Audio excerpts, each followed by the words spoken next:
Fantastic to be here.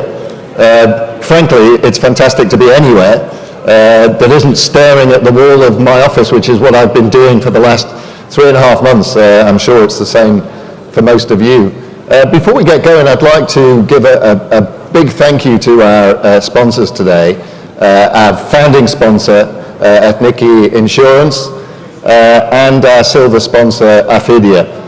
We're very, very grateful to them and all of our other sponsors whose illustrious names are up here on the panel. So a big thank you to them, and a big thank you to all of you as well for being here today. This week we saw a historic decision in Europe, the agreement on a 750 billion euro package, a rescue package, to confront the problem that we've had with the virus.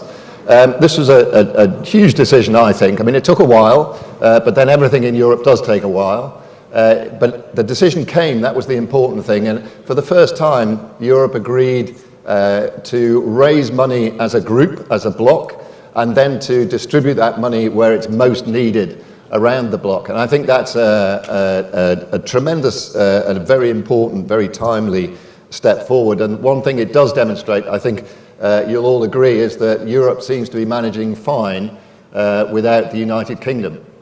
So, you know, we can all celebrate that. We still have to find out whether the United Kingdom is going to manage okay without Europe, but that's for the weeks and months ahead, and that's my problem, not yours. It was a big cloud on the horizon that Europe had to confront. This time last year, 2019, we were worried about various things. We were worried about mainly long-term structural issues, such as the rise of China and the confrontation between China and the West. But the world economy was doing okay, and it was in yet another year of sustained growth, which had been going on for the best part of a decade since the financial crisis. So things looked reasonably good. Greece seemed to have turned a corner and was looking forward, it appeared, to sustained growth as well, and a period of political stability. And then people started to get sick in Wuhan, in China, and before you knew it, an epidemic had spread all around the world and affected, tested every country pretty much on the planet. Some of them performed quite well. Some of them didn't perform as well. Greece did very well, has done so far very well in its response to the virus. The UK slightly less well. But I think in the case of the UK, generally it was poor decisions made on the basis of ambivalent, hard to interpret scientific advice. I think other countries have performed less well on the basis of using politics as the driving motive for their decisions. And many countries now, the populations of those countries are facing the consequences of those poor decisions. 15 million people have been infected, have been proved positive to the test for COVID-19 around the world, and many millions more, it's likely, have actually been infected but haven't been tested. Similarly, we're heading towards 750,000 people who've died from confirmed COVID cases. But again, probably the actual number of deaths is way, way higher. And there's still some way to go before this thing is beaten. I think one of the features that we've seen that's been important, and is important for the future as well, is a slowness in the international response, the coordinated international response to the epidemic. We had a much faster, much more decisive response to the financial crisis, where countries around the world, major countries, came together and took coordinated action, which was hugely important. That issue would have been much, much more devastating had that action not been taken. And you do wonder what opportunities have been missed in the world this time around. And I think that's a sign that we live in a much more fragmented world than we did a decade ago. And that's a concern, that's a worry, I think, not just for the response to COVID-19, but to all of the major issues that the world faces at the moment. There is hope. It is only a hope, but it is a fairly firm hope that there will be a V-shaped recovery from the economic fallout from the epidemic. And I think that, again, is to be taken as good news. But it does depend on a couple of things. One is that, and this one is well underway already, and this is that countries take the right economic policies to protect their economies during this period of lockdown. Most countries have done that. There's been big payouts in terms of keeping people with salaries, keeping companies operating. Of course, the fallout from all of that will come later when that support is withdrawn. But for the moment, economies have been wrapped in cotton wool and have been kept generally quite safe. That continues and succeeds is key in securing a good recovery from this crisis. The second factor, and this one we have yet to see whether it occurs, is that we avoid a second wave. You'll remember, you won't remember, but in the 100 years ago, in the Spanish flu that hit Europe and the world, about 5 times as many people died the second year as in the first year. And we've now, coming to the end of the first year of COVID-19. So a second year potentially could be much, much more devastating, and we simply can't afford that. So it's hugely important that actions are taken to make sure that second wave doesn't arrive. There is hope. Science has advanced a long way in 100 years. We have all kinds of medicines coming out, palliative medicines coming out against COVID, which are proving quite successful. I'm based in Oxford, and Oxford is leading the way in terms of finding of vaccines. There's a few months ahead of most other campaigns out there. There are no guarantees, of course. There's no knowledge yet of how much protection that vaccine will give. But I think you can see, after a few months, the world scientifically is already attacking this issue, this problem. And so there's every hope that there won't be a second wave and that we will see this V-shaped recovery from the crisis. But a crisis it has been, there's no question about that. Last year we were forecasting 2.3% growth for the global economy for this year. Now we're forecasting a 5% decline for the economy. That's a huge swing, a 7% swing in terms of economic output at the global level. Of course, you drill in at the regional and country levels, and the story is a bit more nuanced than that. The US, we're forecasting now a 5% decline in the economy this year, where we were forecasting 1.7% last year. Europe, 8.4% decline in the economy over a single year, which is, virtually unprecedented. Clearly, there's going to be fallout from that. The rescue package announced this week is going to be an important response to that, but there is no question that Europe is going to feel the headwinds for some time to come. China is an interesting case. So China won't see a recession at all. But China's growth will drop to 1.4%, and any China watchers out there will know that 1.4% for China is a very, very low figure. We were forecasting 6% for this year for China, which was already a downward trend from how China's been performing over the last few decades. But 1.4%, again, is unprecedented in China for a long time. I think the raw figures of how much countries are going to decline or going to grow gives you one sort of brute picture, but I think there's another way of looking at this which is quite interesting. So I took all of the countries and looked at how many years of growth they're going to lose in a single year in this year. So if you take the growth level of this year, the economic level of this year, and look back in time and see when was the last time that country its economy was producing at that level, you see some quite stark figures. The US has lost 3 years of growth. This is assuming, as I say, that we don't have a second wave and that things develop as they appear to be doing.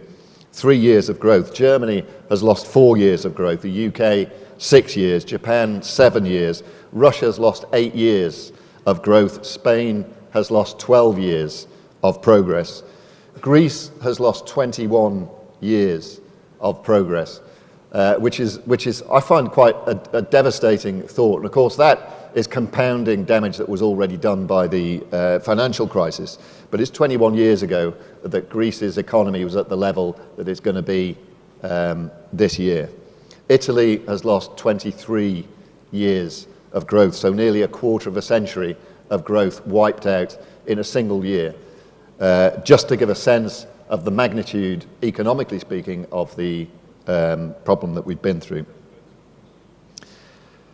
So we have to hope that we're going to see this rapid recovery, but if we do, then we'll still confront longer-term issues, social issues, the shake-up of our societies by what's happened here, mental health and general health issues which we'll be dealing with for some years to come. I realise that I've made you utterly miserable and it's the first thing in the morning. I apologise to that, but I do think it's good to set a context. It's kind of easy. It's something about us as humans that we tend to very quickly suppress our fears and get over our sense of disaster. But this year has been extraordinary in that sense, and it's important as we move forward that we remember that. As we do come out of it, of course, we'll return back to the structural long-term problems, the long-term threats that I mentioned we were looking at a year ago. These were the things that worried us in 2019. Long-term developing issues like climate change, like geopolitical transformation of the world, and like the topic that we're focusing on today, the aging, the various demographic trends that are presenting opportunities and challenges to every country in the world. And Greece is a particularly stark example of both of those, where there are opportunities but also great threats that the country needs to face. So we've got a day ahead of us of fantastic discussions, I hope. We've got some really great panelists. We've got a really great agenda, so we're going to be covering in depth some of the key issues that emerge from this confluence of the aging population and the occurrence of the epidemic. And we're going to be exploring that as the day goes on. But before we do, I'd like to welcome Mr. Sardelis, who's the chairman of the board of Ethniki Insurance, who's going to give us a few words. Thank you very much.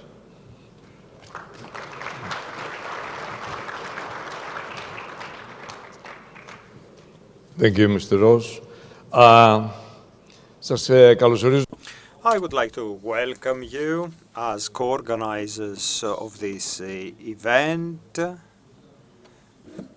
We are very pleased that we managed to organize this one-day event.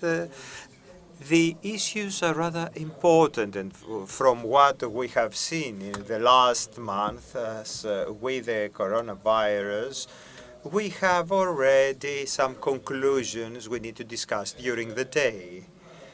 A general remark. I won't repeat what Mr. Ross has already said. The general remark is that despite the fact that we have seen in Europe a shock in various countries, we see different consequences, because different reactions bring different results.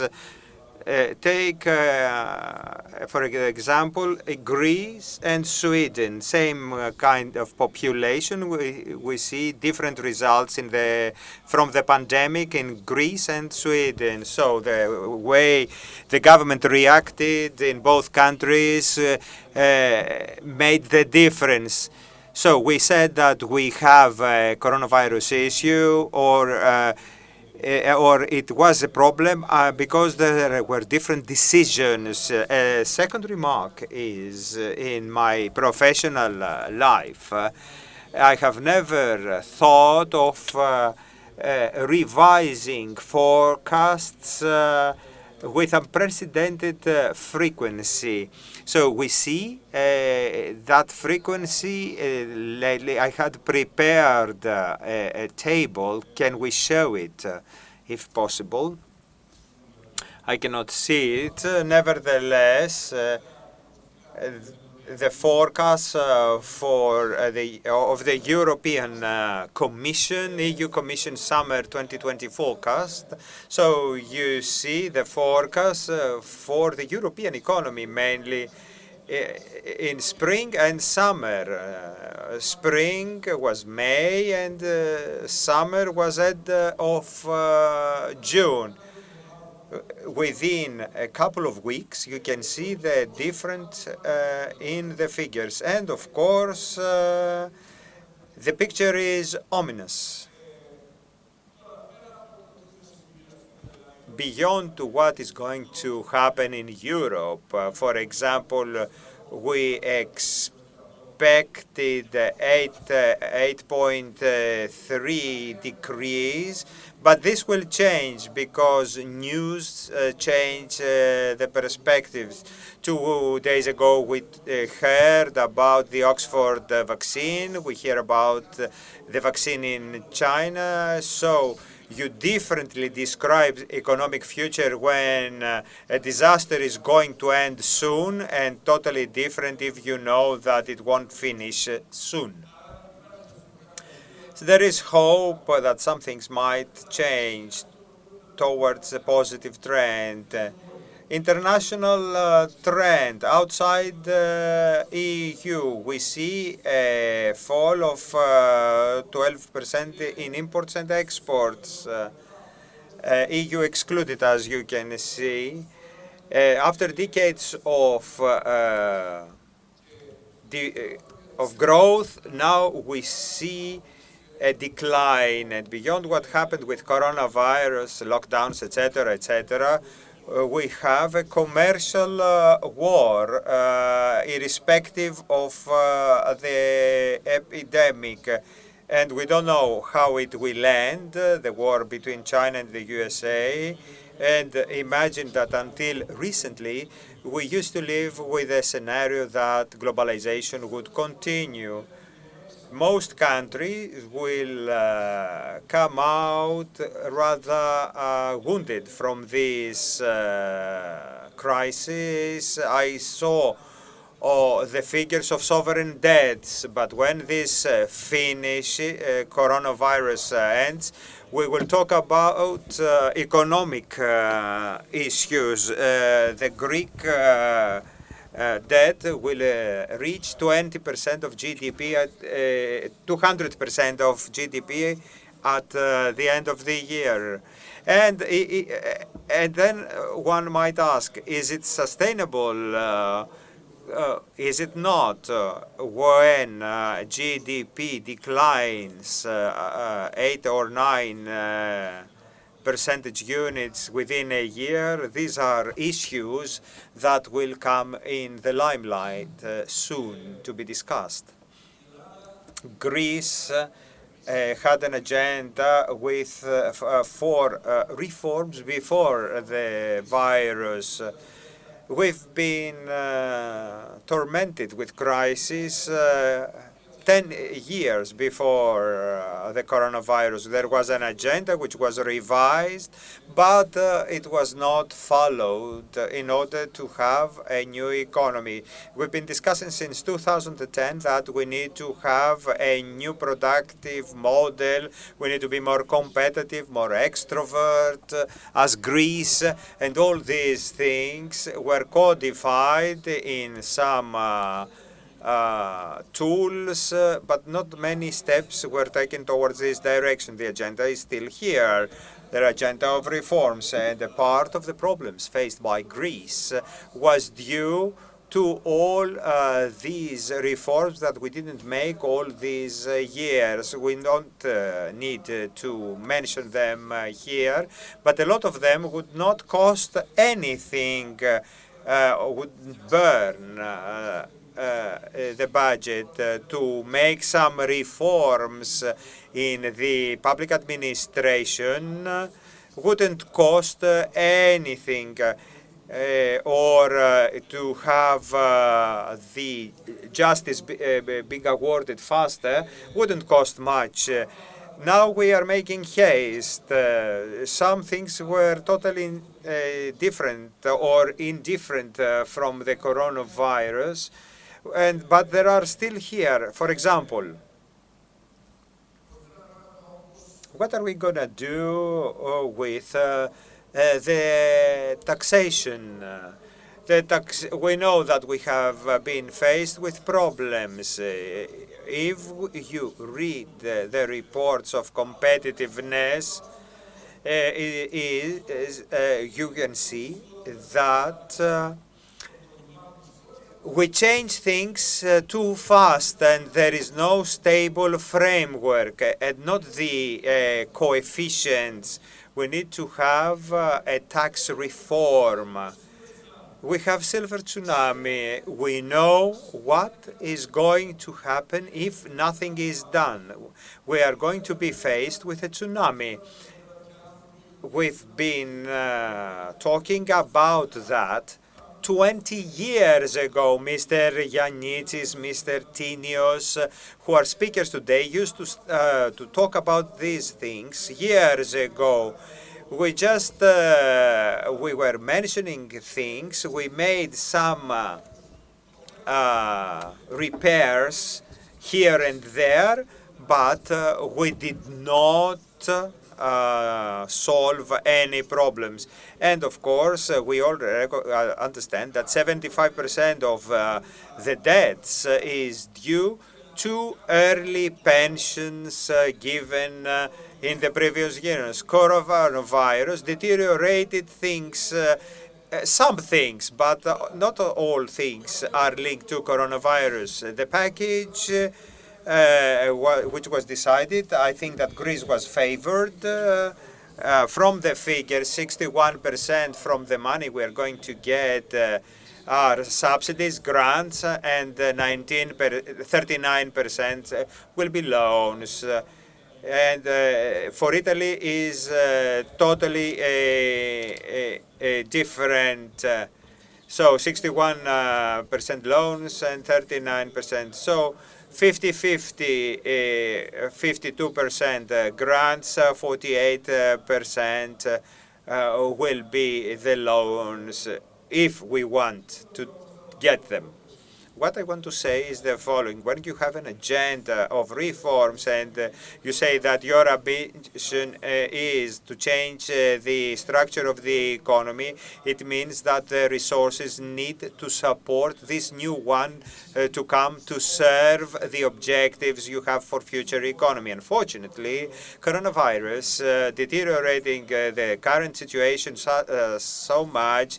So we need to give a priority to support employment this very moment in the existing structures. We need to keep the balance, in other words, what you are going to support, what you will prioritize, and what you decide to accelerate in order to for the economy to move forward. It's not an easy thing to keep the balance, but the package, if you combine it with NSRF, is enough to serve both objectives, to accelerate the economy and ease the pain.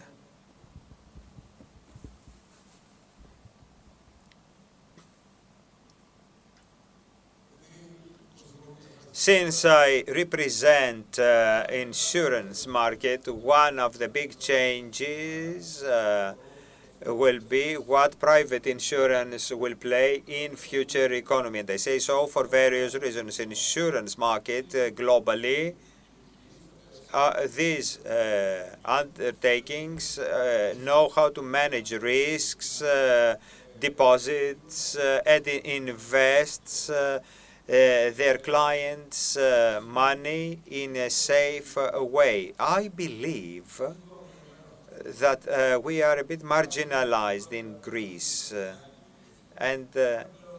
but there is literature which shows that the pace of economy goes hand in hand with the size of insurance market. We need to manage all risks we are faced with, and especially we need to find a way to handle deposits. Private deposits are quite low, and the investments should be serviced with external loans or in other ways from abroad. And we know that we have disinvestment in Greece for the last 10 years. I need to rest my case here, and we will move forward with the details of this conference. Thank you very much. Thank you very much. Okay. Well, Mr. Sardellis will be staying with me on stage for the next session. I'd also like to welcome up for this discussion, which is entitled In the Shadow of COVID-19, the Minister of the Interior for Greece, Panagiotis Theodorikakos. I'm going to struggle with the names. I'm so sorry. I'm going to do my very best. So please come and join me. And Alexandra Tragaki. Thank you very much. Please take a seat. Thank you very much.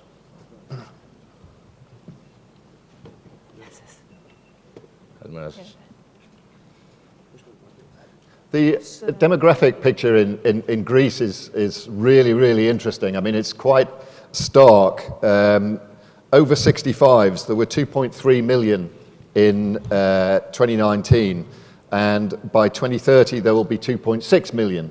By 2050 there will be 3.5 million, so more than a million increase in the population of over 65s by 2050. That cohort of over 65s will be supported, if you like. I mean, they'll be economically active themselves, but in terms of the contribution into the productivity of the country, they'll be supported by a working age population, which will go from 6.8 million in 2019 to 6.2 million in 2030 to 4.7 million in 2050. So a gap of 2.3 million to 6.8 million last year, to a gap of 3.5 million to 4.7 million by 2050. So I think you can see the sort of dimensions, the speed of the change that we're confronting.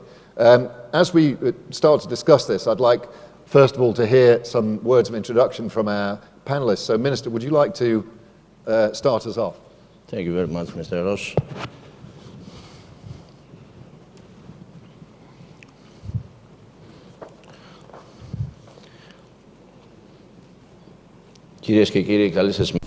Ladies and gentlemen, good morning. I'd like to thank Mr. Ross, Mr. Sardellis for the kind invitation and for the welcome, and for providing me with the opportunity to attend this discussion. My introduction will pertain to certain aspects of the pandemic, of the impact of the pandemic on our country's demographic evolution and the outlook of our economy. The ongoing crisis caused by the COVID-19 pandemic has proven that governments and health systems were taken by surprise. I'm talking about the Western world. This surprise was tragic in terms of its impact, and it was a total surprise for various countries, including the UK. It was also proven that trying to mitigate the pandemic crisis turned out into a national issue. I mean that humankind, the European Union, was unable to come up with a common plan to face the pandemic. In Greece, our response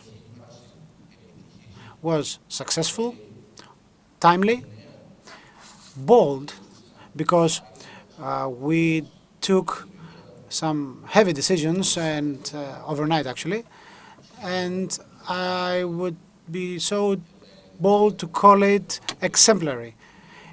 Especially for Greek standards, it was absolutely exemplary, given that, to a great extent, when we were faced with difficult decisions, we followed what the scientists, what the experts told us, had told us to do. In the case of Greece, this was of critical importance, because our country was coming out of a 10-year crisis, a period of major adaptation and strict monitoring of our economy. And I think that this means a lot, especially for you, Mr. Sardelis and Mr. Ross, the fact that our country, although the country has done well with respect to the life expectancy figures since the end of the Second World War until 1995, then from 1995 until today, the trajectory of life expectancy in Greece compared to other EU countries was going down, was dropping. Let me share with you the figures coming from a study carried out by the Institute of Social and Demographic Research from the University of Thessaly under Professor Kotzamanis. Actually, I expected Professor to be here with us in this discussion. Anyway, this study showed that in 1995, Greece was ranking second amongst the EU 15, and Greek women were ranking seventh with respect to life expectancy. Currently, we crawled down. Men are at the position number 13, and women hold position number 10.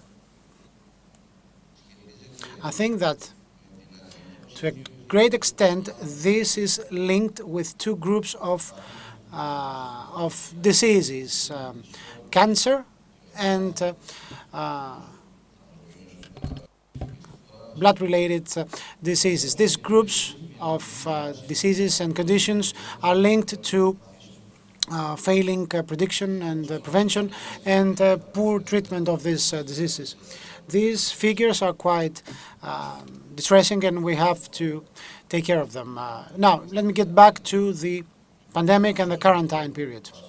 The first important point I'd like to stress is that if in Greece we had failed to enforce measures that our people was approved in a very mature way and very quick way, our country would have been led to a national, financial, political, and social disaster. And I mean it. Greece in no way could Greece handle what happened in other Western countries. Ladies and gentlemen, I believe that the quarantine and the period of pandemic brought about severe changes with respect to social attitude and the capabilities of our state, of our government, to handle the crisis, to change, and to manage our capabilities. Let me highlight some of them in order to start the discussion going. A, the value of human life was prioritized, was ranked first, and the issue of safety and security, especially for the elderly, was highlighted the most. These two categories are the people affected the most by the pandemic. Second, the value of family was highlighted once again, and the value of intergenerational solidarity. The youth sacrificed their freedom in order to protect their parents and grandparents. That was a conscious behavior demonstrated in our country, and we saw that. Third, digitalization of services in Greece was highlighted because, within 3 weeks we did things we had failed to do in 10 years' time. Also, the value and the worth of remote working. Also, the value of environmental protection was highlighted once again. Our environment took a huge and deep breath during this period. So the image of our country was changed vis-à-vis the rest of the world. The scapegoat of the previous years for Europe turned out into a positive role model, and the hasty and frivolous Greeks turned out to be contributive, useful, and trustworthy partners in these reforms. As a result, a very fertile patriotism of Greeks emerged, and we found out what the Greek philotimo in its modern form should be. We also highlighted the need to work together under conditions of transparency with the private sector. You know, in our country, this partnership with the private sector was left behind in the past because of certain fixations and ideological fixations, if you like.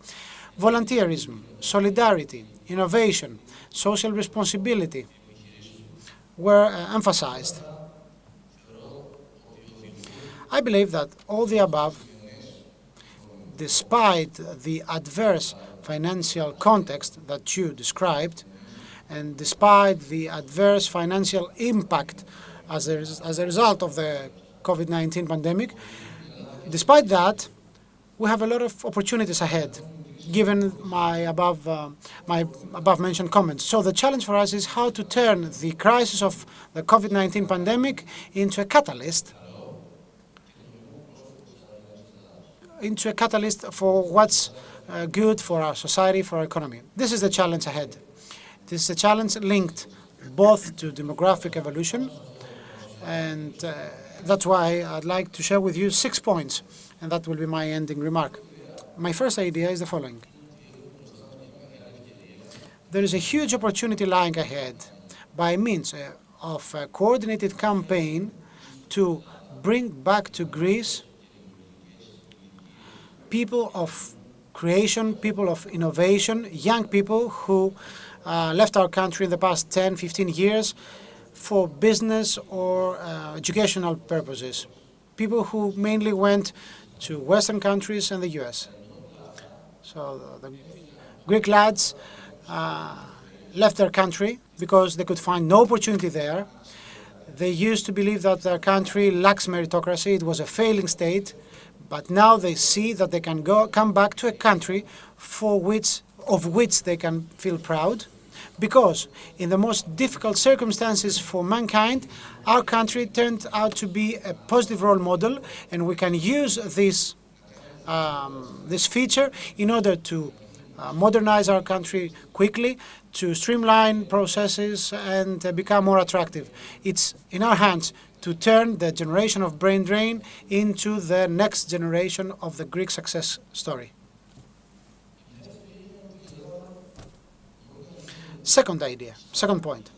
Greece may become once again the country to attract Greeks of all ages, because we have Greeks living in the US. They've been there for 40 or 50 years. Most likely, it is the first time in their lives that they feel insecure, despite they reside in the most powerful country in the world. And they know that if they live in Greece, if they go to Greece, given that they will have a steady income because of remote working or because they can get their pension paycheck sent overseas, they will be able to spend their time in their home country. And this is something that applies also for European citizens and for non-European citizens. I remember the father of the British Prime Minister. He actually traveled, he crossed the entire continent to reach the safest country of Europe. I'm not talking about touristic flows, right? I'm talking about the opportunity given to people to reside permanently to people for the last 20 or 30 years of their lives, after they have spent big part of their productive age elsewhere. Now they can come and live in the safest country. You know that this is an international trend, okay, with respect to the way people live, and this is a sign of increased mobility on behalf of European citizens, but, and I repeat, not only European citizens. The fourth point. There is an absolute necessity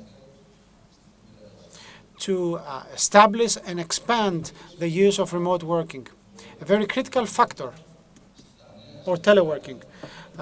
This is a very important factor that will allow young couples to have children, to raise their children on their own. A very critical factor linked to demographics is this one. As the Minister of Interior, I have pledged that in the coming months we will pass a bill in favor of teleworking. We didn't do that in a hasty way. During the 2 months of quarantine, this way of working turned out into a standard, but we don't want to be hasty about that.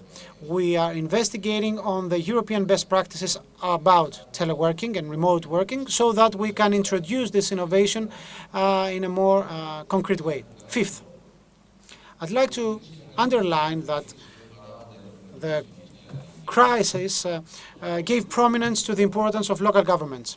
Local sometimes is more effective than national. We are committed to support municipalities and the regional authorities in their effort to support vulnerable groups by means of certain schemes such as help at home or prevention at home. That's the English translation of the Greek programs. But of course, we have to take into account that in order for these schemes, for these programs to perform, to deliver, we need a strong healthcare system. Of course, it's not my field. That's why we expect the Minister of Health to talk about that in the next sessions. But I think it's high time that local governments are actively involved in the area of primary health care. Greece is lagging behind on that, but we are resolved that along with digital transformation, we will provide local governments with tools to work in terms of primary health care. The next point has to do with the reorganization of our productive model. You said something about the recovery fund. Of course, the funds earmarked for Greece represent a national success, and it's also a very positive challenge for Greece. I mean, this 19 billion euros in terms of grants is approximately 10% of the Greek GDP. So we're talking about a very important injection of money. We're talking about a huge, vast set of new challenges and opportunities, and an opportunity to strengthen circular economy, an opportunity to support manufacturing, the primary tier, things that the Greek economy does need, along with traditional economic activities. Ladies and gentlemen, the way we handled the pandemic confirmed the trust of Greek citizens to the government, to the state. So what is at stake right now is to have this trust, to keep this trust alive in the coming period. I think we can win this bet. Thank you very much. Thank you. Could I ask you one very brief question before you of course. leave the podium? I'm just interested in your view on the international response to the epidemic. It's, you've described how Greece has responded at a national level. It's been a standout performance, I think, internationally. But how much of an opportunity do you think has been taken, and how much has been missed for international collaboration on a unified response? Στη δική μου αντίληψη το είπα άλλωστε. I've already mentioned that at the beginning. The policies of dealing with COVID-19 developed as a parallel national issues. The data of how systems could react vis-à-vis COVID-19 in EU were different from country to country. And that is how countries decided on dealing with COVID-19. When the Prime Minister suggested, and we all signed the decision not to have the Carnival parades end of February in Italy, we had the dissemination of the disease. So we were quite fast in Europe, I think. We didn't have any communication. There were no meetings of the European institutions to discuss what was about to happen, even though governments differently had information about the dissemination of the disease. And that is impressive. So we lost an opportunity at this phase back to deal with COVID-19 in an organized and coordinated way. So national behaviors and decisions came to the limelight again, and that was a lost time. But I would also comment, Mr. Ross, just to take a leap of 5 months forward. If you asked the average Greek or the average EU citizen that sometime in July Europe would decide that it will borrow jointly in favor of all states, and secondly that it will give 390 million of grants, the citizens would say no, that won't happen.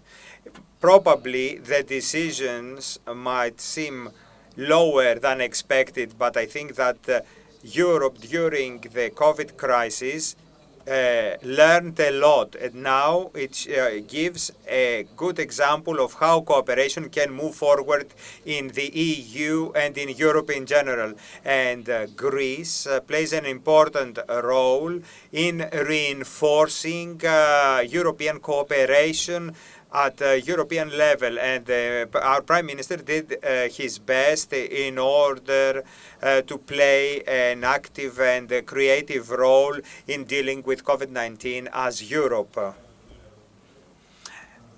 A question for you. You talked about intergenerational solidarity, which has been discussed around Europe. In the health phase of the pandemic, when we had the cases, the deaths, etc., the most vulnerable groups back then, statistically proven, were the elderly who income was protected, but they were vulnerable regarding health. Now that we have the economic crisis, the most exposed in this crisis are young people who are exposed because of the economic issue. And now the elderly are invited to sacrifice some things to support the younger generation. How these things evolve, that is why I talked about intergenerational solidarity. It's not a one-way solidarity. Younger people protect the elderly. Younger people sacrifice their freedom. Literally, it's not easy to ask a young boy of 20 years old to stay at home for weeks and not be able to move around freely. But young people in Greece proved that they can follow orders. But what about the elderly people? Well, the elderly, I believe that they will help. So we need to have a new social contract in Greece that will express the total of social groups and all ages. This contract should be as fair as possible regarding the dividends of success and the cost of failure, and all need to contribute to that. I deeply, nevertheless, believe that it is a great opportunity to come back, to have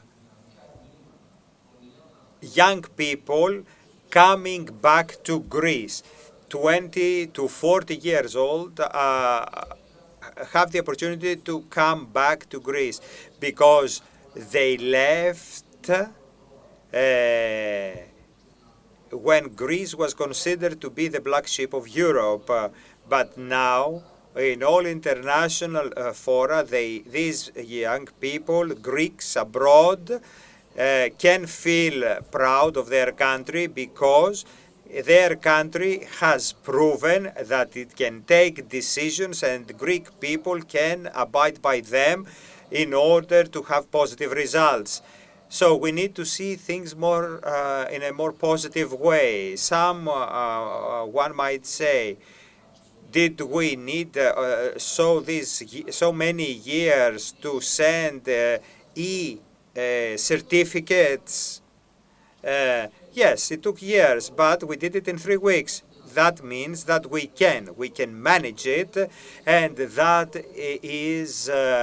can be a huge incentive for young people to come back to Greece, because I believe that it is of paramount importance for the social security issue. And in order to have a critical mass of people who will be the big wave to move us forward. I believe that all Greeks right now see that there is a plan for justified transformation and changes. There is decisiveness. If we have all these hundreds of people coming back, dynamic people, I think that they can give an impetus to Greece. So as to have the elderly sacrificing less. Okay, well, now I'd like to... sorry for interrupting the minister's applause. I know how much they hate that. I'd like to hand over now to Alexandra Tragaki, who is a professor of demography economics at the Department of Geography at Harokopio University.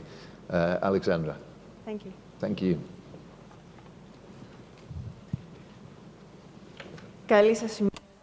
Good morning. I would like to begin by thanking the organizers for their honorable invitation to participate in this debate on the most important issue faced by Europe and Greece. And of course, the challenges set by the pandemic as a result of processes that have been evolving for several decades.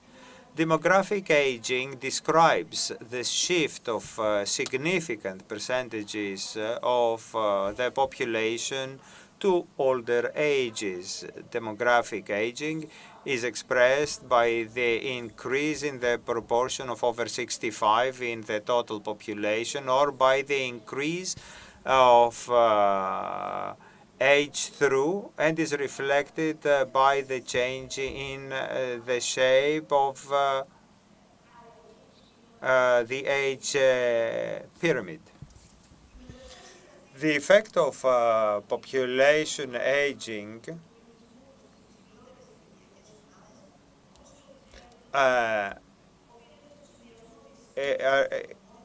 is due to lack of fertility and reduce of life expectancy. We have,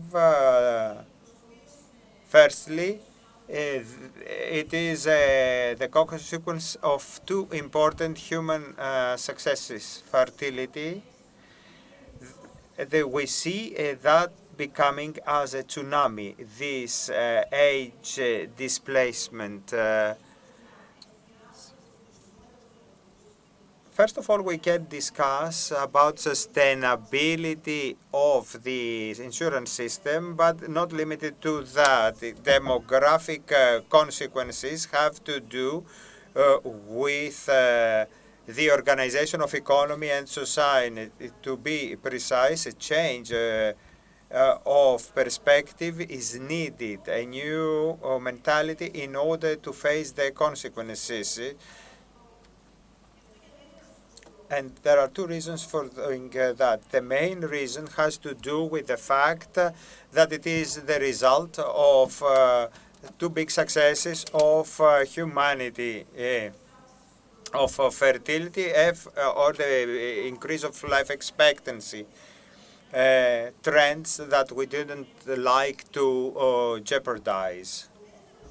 The second reason has to do with the fact that this result, this development, is a result of, or a course.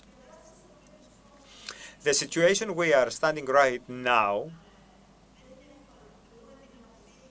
it's inevitable, but it's also not irreversible. So we are invited to handle an issue we cannot avoid. To manage aging, measures to enhance fertility or prevent brain drain are not enough. They are welcome, but not enough. Managing an ever-increasing elderly population requires a complete redefinition of the organization of both the economy and society. To be precise, a change of perspective is needed, a new mentality, in order to, for the next decades, our resources are people over 55, whose number and capabilities αλλά και οι δυνατότητες. will constantly increase. At a biological level, science has helped to increase life expectancy, not prolong aging, but prolong middle age. The big bet is to for the economy and society to achieve that.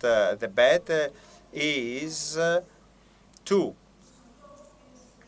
keep active the people that will be over 65 in the decades to come. Ενέργειες για το συνδυασμό επαγγελματικής και And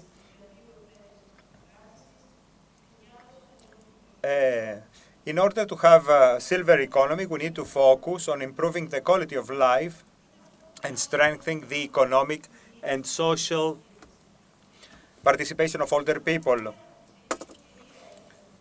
A big developmental opportunity comes from silver economy ποιότητας ζωής και την ενίσχυση in order to enhance the participation of the elderly. The COVID-19 pandemic set a new framework. In the age of big data, the flow of information about morbidity and mortality from the new virus is continuous and covers almost all countries of the world. Updated data collected daily in large databases are quickly analyzed and disseminated just as instantly. Naturally, for any issue of similar intensity and scope, the concerns about the demographic effects of the pandemic is very intense from the beginning. The demographic impact of the pandemic is not limited to the direct changes it brings to demographic indicators. And it set the issue, what the morbidity issues will be if the demographic developments will be, what are the consequences of on the survivors, how fertility will be influenced, if parents will both participate in the upbringing of their children, What are the consequences of recession and forthcoming unemployment and all this climate of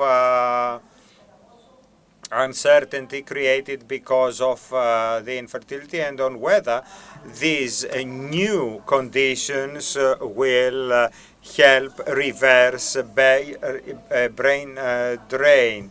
I believe that the most important consequence of the pandemic is the following: how the management of pandemic will influence development. The COVID pandemic has shown that not all of us are prone or equal vis-à-vis the virus. The measures taken to eliminate the spread of the pandemic actually will come to the light a lot of inequalities, social, financial, and probably racial ones in some countries that have racial issues, but also will bring inequalities between the genders.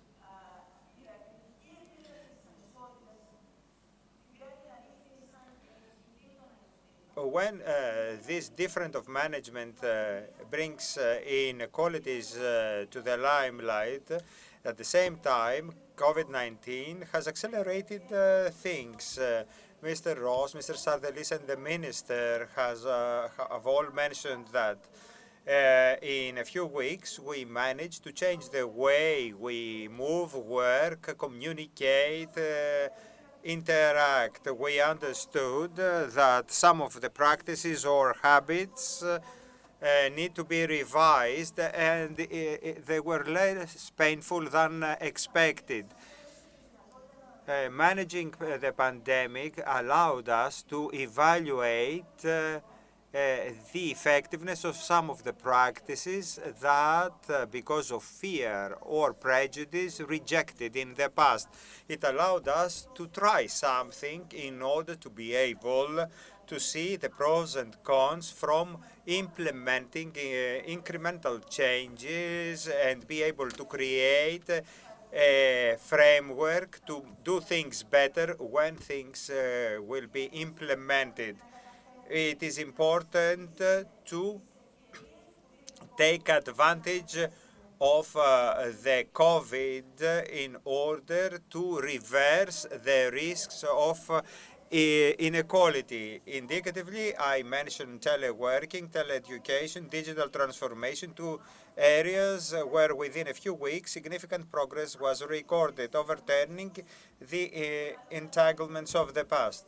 Although the success of their implementation has been greater and lesser, the need has helped to break down taboos of the past and open up a debate about the alternatives offered to different population groups.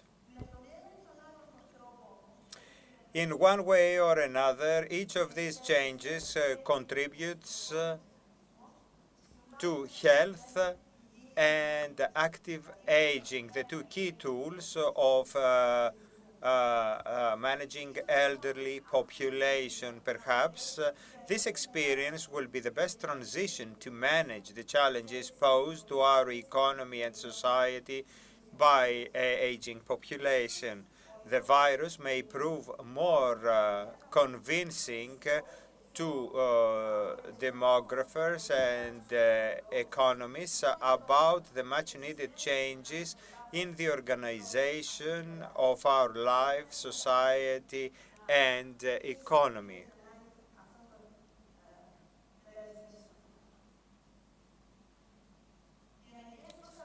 The adjustments needed to deal with the pandemic hopefully will be the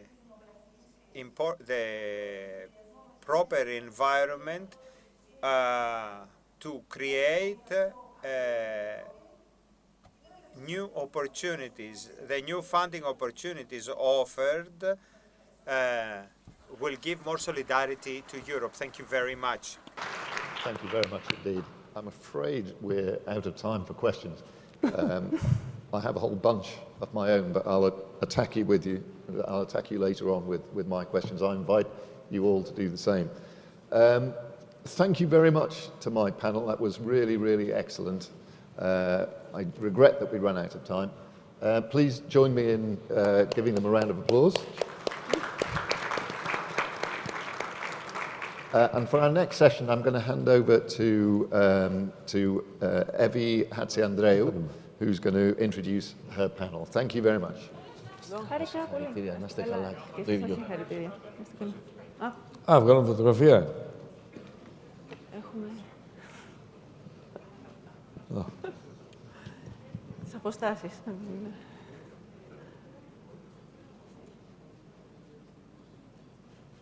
Okay. Εμείς. Thank you, ladies and gentlemen. Thank you. Okay. You collect.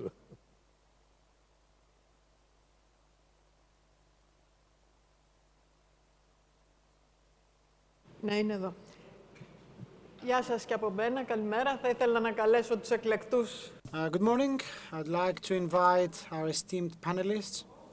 First, I'd like to invite the Minister, Mr. Sargeorgiou.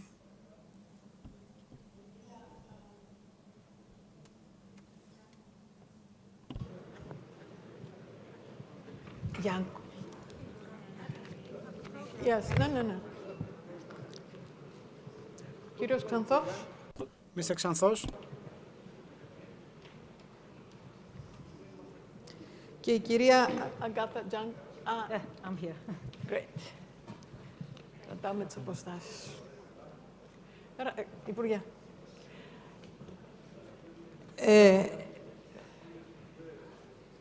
Και ο κύριος Υπουργός. Χαιρόμαστε που... The Minister, yeah. It's good that we see them wearing their masks. I have to say that I'm not wearing my mask because I'm the moderator, although I'm a doctor myself.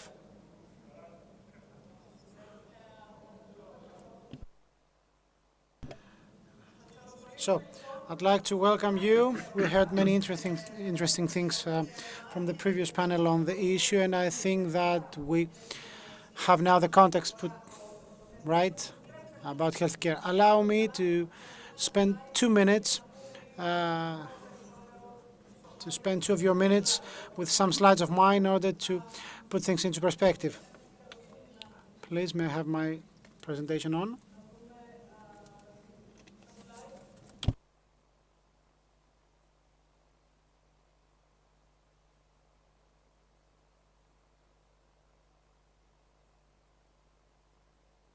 So we discussed about a tsunami. Indeed, I think this analogy is very to the point. It is in our hand, and that's a question to everyone, how can this tsunami be turned into an opportunity in the US? They call it the longevity economy, talking about the economies that present themselves in this for those people who are also called the retired, the veterans of life, as they call them. I hate this expression.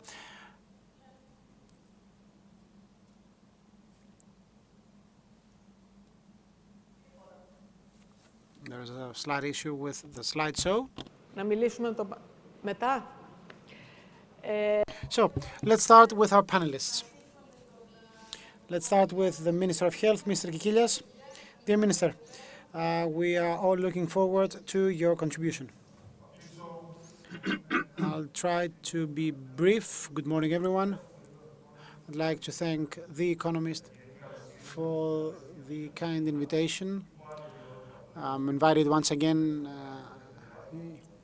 wearing another hat this time, and I'm really glad that my dear doctor, that we have this great panel of colleagues and friends to discuss not that the social security aspect of the issue, that's not my field, but we will discuss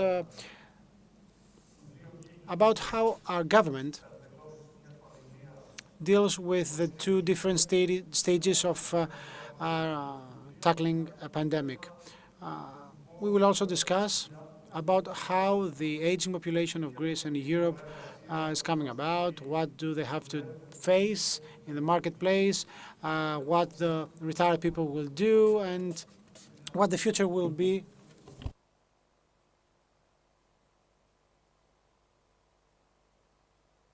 And how these people will deal with the increased requirements of our times.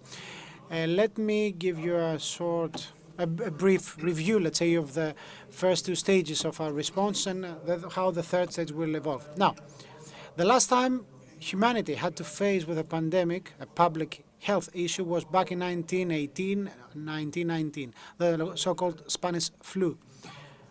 So it was in our times that we had to deal with a major public health issue for which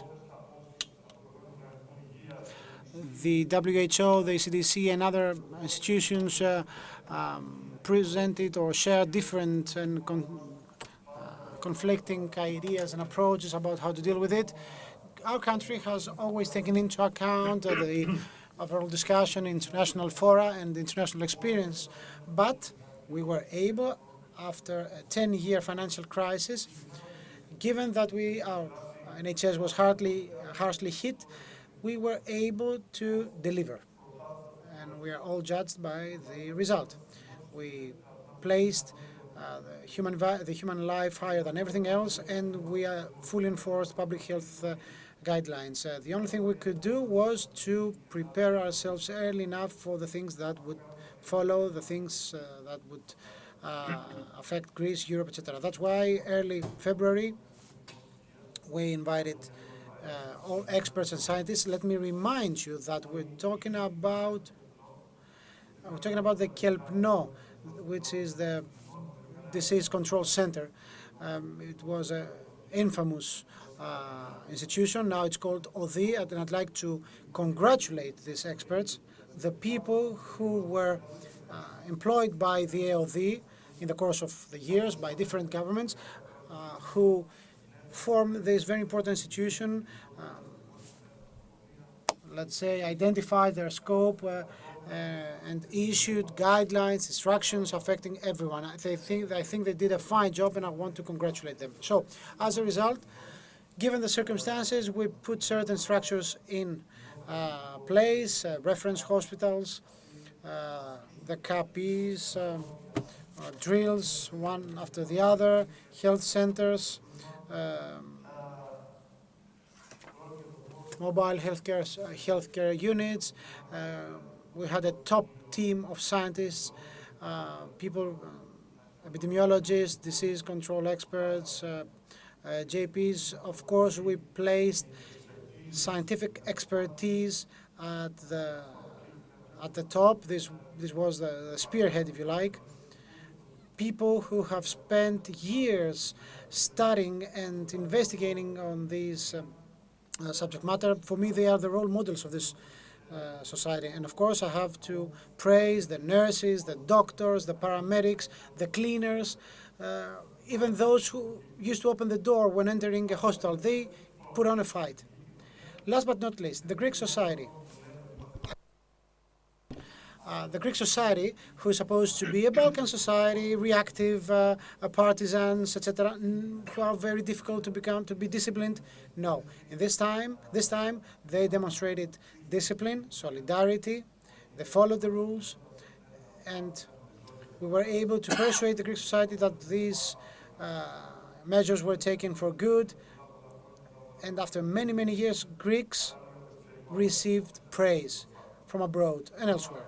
And of course, I should not sideline, and let me say that before the former Minister of Health. Let me praise the consensus and the understanding on behalf of everyone, because we were dealing with human lives. For me and for our government, human life ranks first. Our government and our Prime Minister, Mr. Kyriakos Mitsotakis,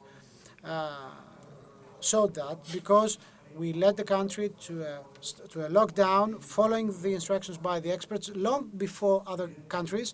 We took this very difficult decision, and the result has proven that we were right. And of course, I want to thank the opposition, major and minor opposition, in the face of the former minister, that for the fact that they used their arguments, they followed suit with us in terms of prioritizing Greek human lives, and we put partisan interests aside and personal confrontation aside. I think this kind of conflict did nothing but bad, and had nothing but a cost for the Greek political life after the fall of the dictatorship. So, the lockdown was on, we saved human lives.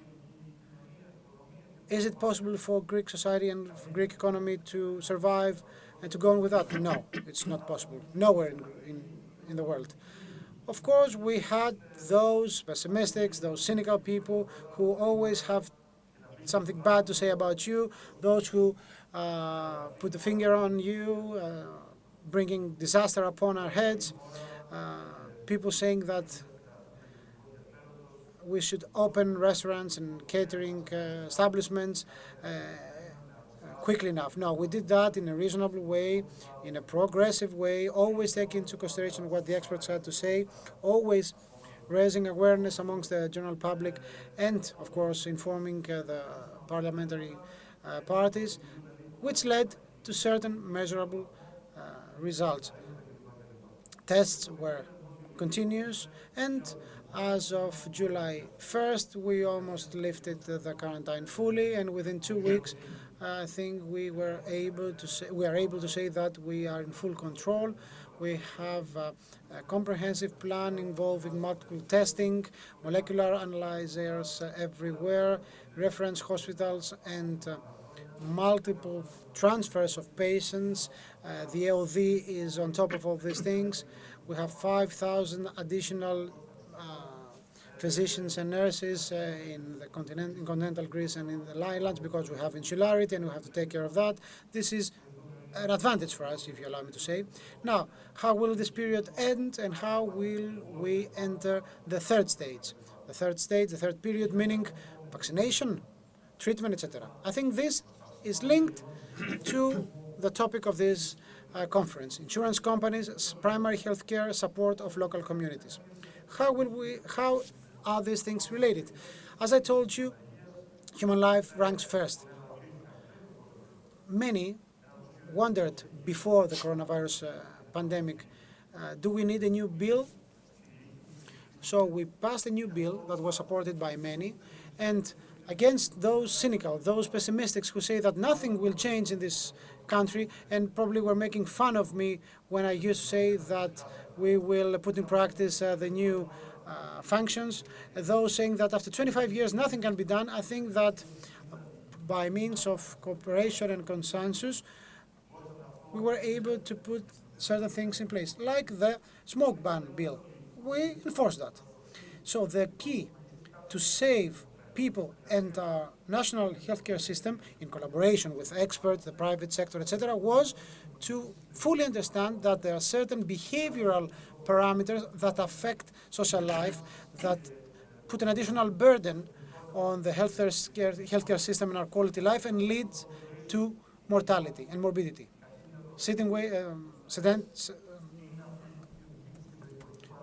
The fact that we do not work out, that we spend many hours sitting and we have a sedentary life, cardiovascular diseases and cancers as a result of that. So we believe that by means of screening, systematic control, prevention, and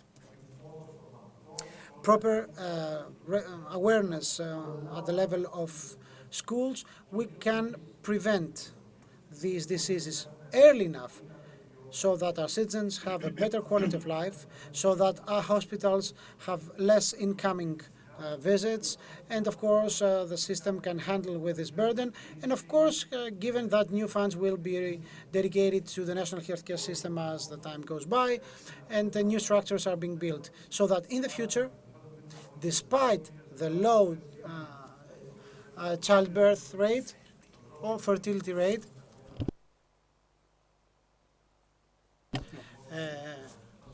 That's all I had to say. Thank you very much. So, as a professional in healthcare and public health, I think it's the first time that I heard this expression. Public health ranks above treatment. I'm really glad that I hear that from the minister. Now, let's move on to the former Minister of Health, Mr. Andreas Xanthos, for his own viewpoint and contribution, and then I will come back with some questions. Thank you very much for the invitation and giving me the opportunity to participate in this discussion. I believe that we are at a crossroads for both the management of the pandemic, but mainly regarding the consequences of the pandemic on the society and economy. We all understand that difficulties are ahead. We have dealt with the first phase of the coronavirus with in an effective way, and that we avoided a health tragedy in Greece is a success. The first phase has finished, and I believe that right now what is at stake is what we are going to have in the summer. We have imported cases from tourists and local cases. We have some individual cases among the community that bears some risks. So the challenge of the summer is ahead us, and the preparation, of course, for what will follow after September.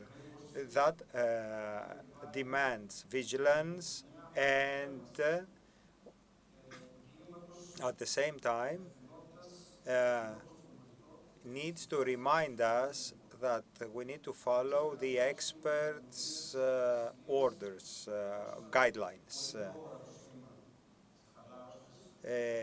I think that some of the government's decision signaled ease at some point. We need to follow, nevertheless, the guidelines of the scientific community and keep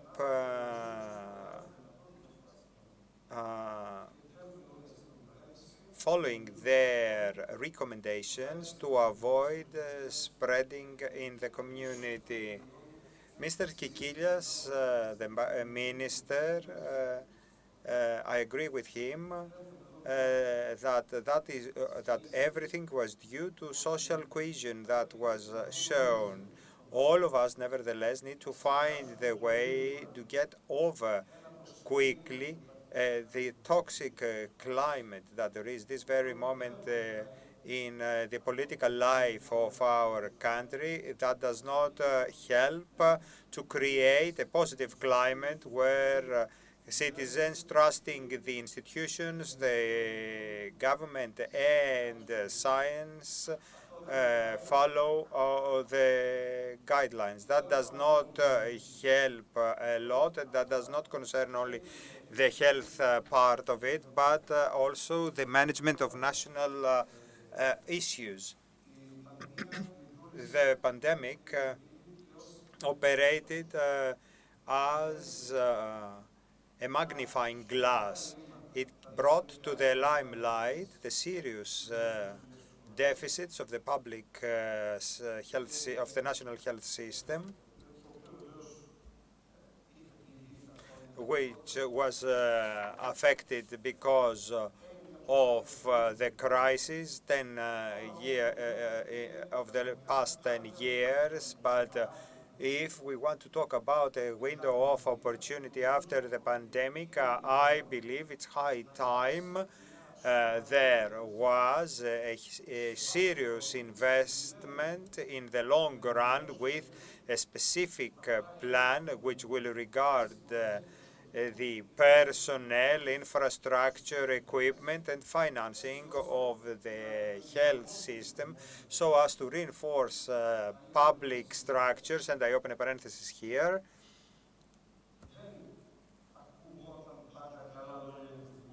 We not always heard comments, positive comments about public structures in the past. Nowadays, a lot of people have to say something good about the doctors working in the NHS, about the public hospitals, etc., etc. This is something positive. And I think that when the pandemic is over, and I hope that we will find the vaccine soon, when all these things finish, we should not come back to a rhetoric saying that we have hospitals that spend a lot of money doing nothing. We need to reorganize things and open them to private sector. I need to be frank with you. This is the dilemma of the days to come. And there are other perspectives, two perspectives. The first is invest in the national system because it was there when we needed it, and we need to support it and to offer quality services. And there is another rationale which says that now that everything will be over, we will come back to the rhetorics of less state, that this motto which used to say public is different from state-owned, but we need to remind ourselves that the doctors of NHS were those who handled the crisis. This is the discussion we need to do right now. The care of the elderly is a paramount need. Medicine for the elderly is something that we lack in our country, and we need to reorganize the system, the national health system, in order to be able to care for the elderly more. And of course, I'm not negative to cooperation with between the state system, health system, and the charities. We need to have an integrated health services. They don't need, the elderly do not need only treatment. They need a wider mental and social support. Rehabilitation is needed. Palliative services are also needed to be seen more seriously. And of course, we understand that there is a gap before going to hospital.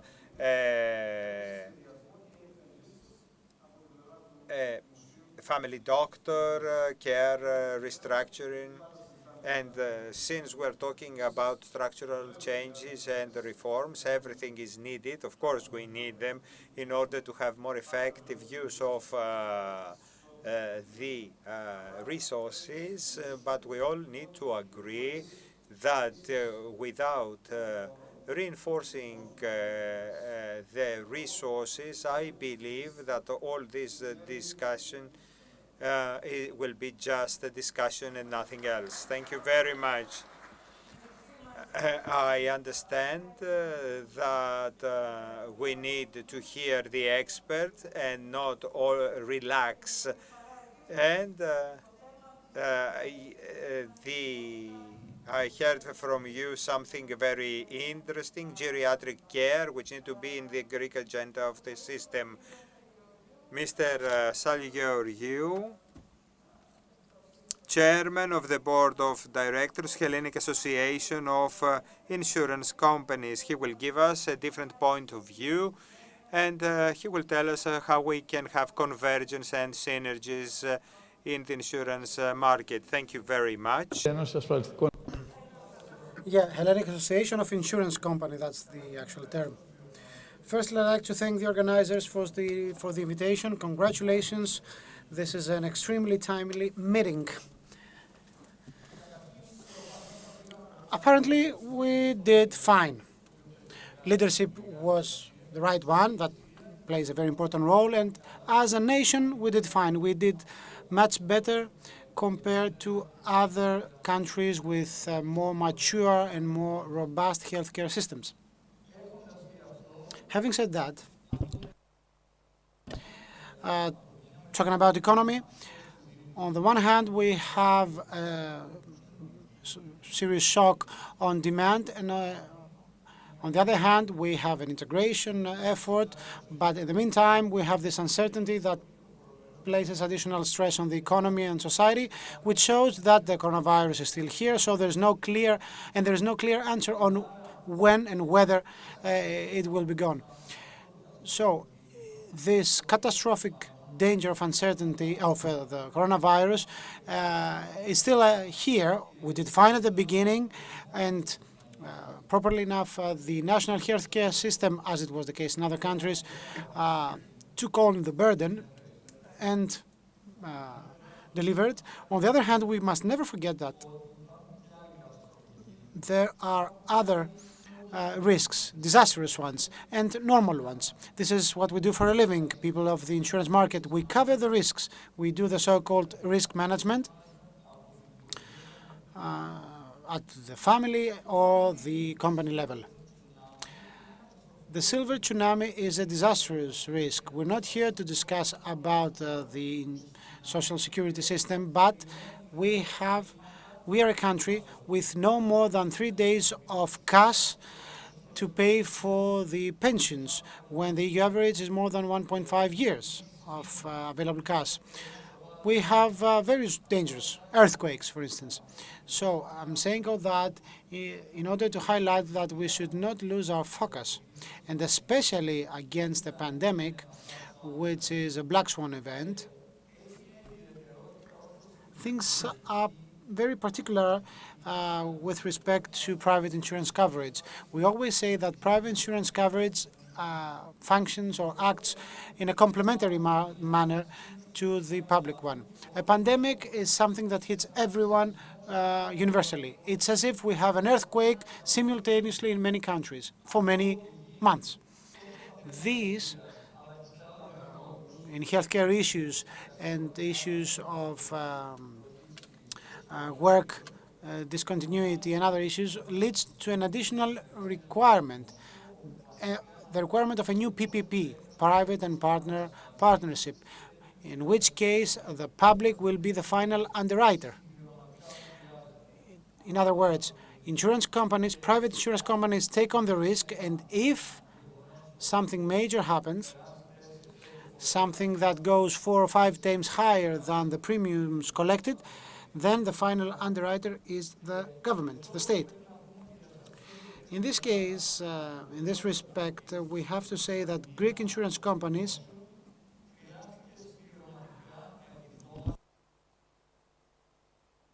played a complementary role because whenever it was needed, the private insurance companies were there to cover the gap, and actually there were companies that extended their coverage.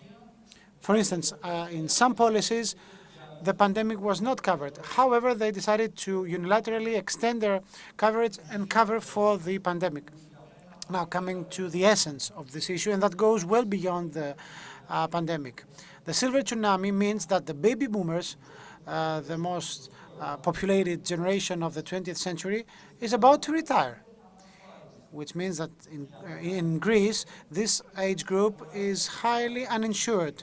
In order for someone to be covered, this means that he or she should have bought this policy early enough so that you're covered when the risk arrives. The baby boomers, turning now 50, 60 or 70, and overwhelmingly have nothing but their social security, which went fine in this emergency, but let's compare that with other countries. In Greece, and if I'm mistaken, the minister may correct me, 2018 figures showed that we paid 12.5 billion euros for healthcare payments, and out of that, uninsured Greeks were covered by 500 million euros from private insurance companies, and they paid 5.5 billion euros out of pocket money. The remaining almost 8 billion euros was paid by the state, by the government, which means that in any case, we do need private insurance companies paying out. These 5.5 billion euros represent double the figure of the money paid by the most well-off Europe average EU citizen. Why is it double? Because we are uninsured, because 1.5 million Greeks only have an insurance policy, a private insurance policy, as a complementary tool. Let me also add that these 1.5 million euros, amidst the financial crisis, did not shrink. Actually, there is an upward trend, which means that despite the fact that the state coverage was enough for the pandemic, Greeks seem to understand that they need complementary insurance coverage. So what do we lack? We lack fiscal incentives. In other countries,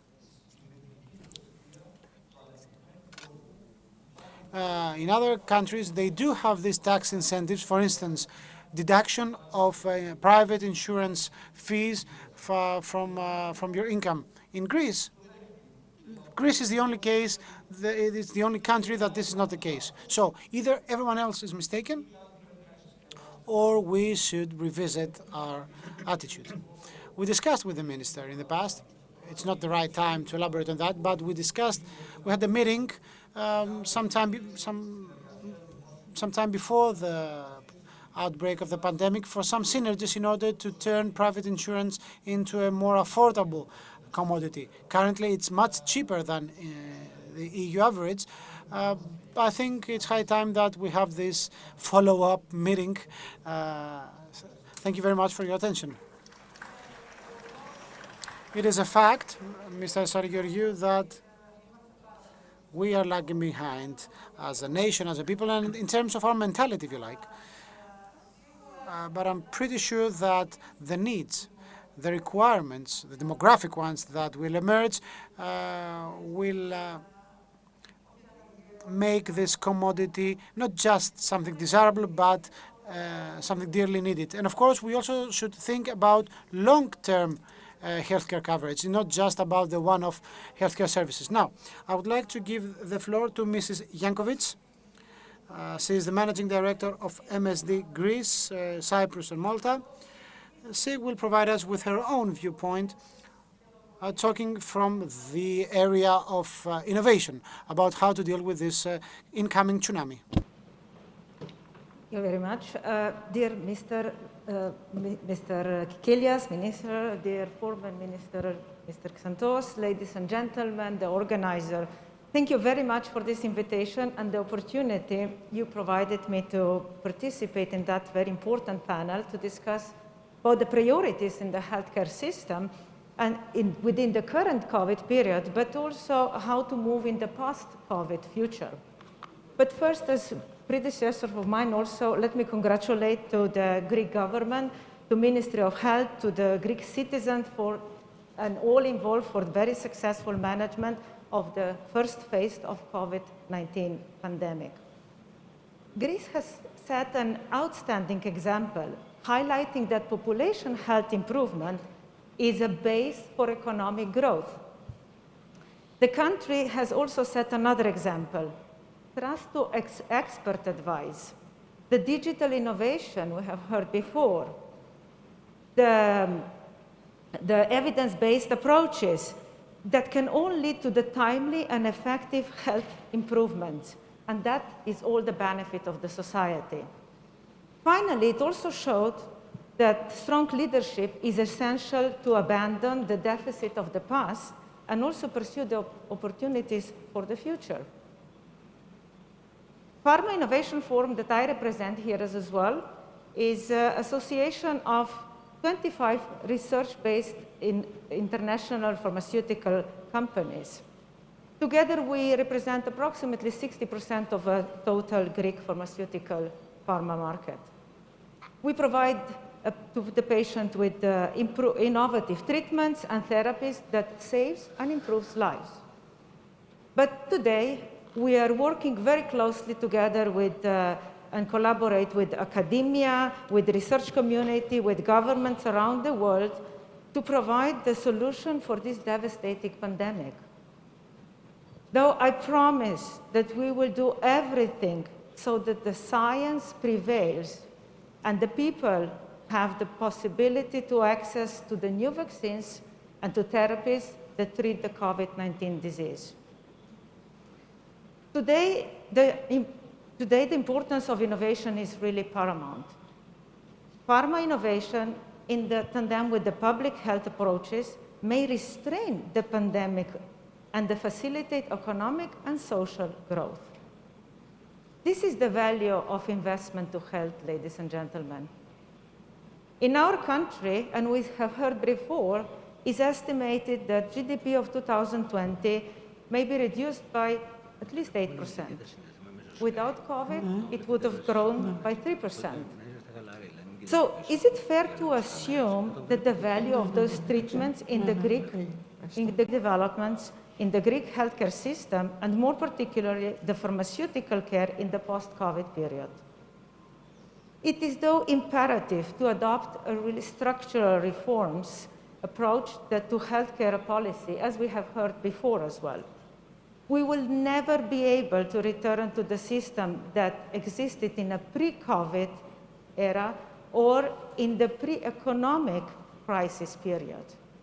We therefore must think innovatively and pursue a new healthcare vision. We propose 4 principles for the new healthcare system. First, a total holistic approach to the production of population health with a focus on the public and primary healthcare. Secondly, a meaningful plan to reduce health inequalities, particularly related to those of socioeconomic factors. Third, an emphasis on overall evidence-based policies, the introduction of digital solutions, the implementation of the citizen medical files, and the use of electronic prescription data can build a data analysis ecosystem that can make Greece an international center of excellence. Fourth, a strong leadership to implement all of those reforms that minimize market distortions and promote a patient-centric approach. Although we don't have time to discuss all of that in all the details any further, but let me assure Mr. Minister and the representative of Greek government, as Pharma Innovation Forum, we can bring the coherent set of proposals for a new national health system. However, coming back to the pharmaceutical industry, our starting point is that we must disconnect with the policies before and during economic crisis, which created an inefficient pharmaceutical market. As PIF, we believe that research-based innovation-focused companies can only be successful if we operate in the efficient, transparent, and sustainable pharma system. And what is such a vision for such a system? It is a system that will need less resources and will produce the better health outcome. It is a system, for instance, that AOP can reimburse annually about $500 million less in pharma care that is currently spending with the better health outcomes. And in return, patient could pay about $100 million less in the patient copayment. We need to implement an inclusive strategy of structural reforms to achieve all of that. The recent government initiatives of establishing prevention budget, starting from vaccinations, the support for the cost of uninsured is just a good start in the right direction. Additional structural reforms can eliminate pharma budget excess for the next 3 years. And what are those? evidence-based ecosystem based on IDICA, based on real-world evidence, based on patient outcomes. Clinical trials can enable informed policy choices and resource allocation and volume controls.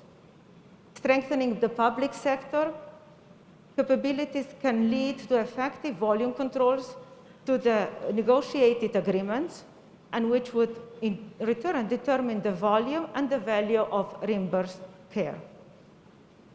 Lastly, efficient HTA process can secure that every new medicine which would have reimbursed decision within 1 year of EMA approval, so that the Greek patients are not deprived for innovation they need. We have prepared a roadmap for those reforms that can make these goals a realistic perspective for Greece within the time frame of this government.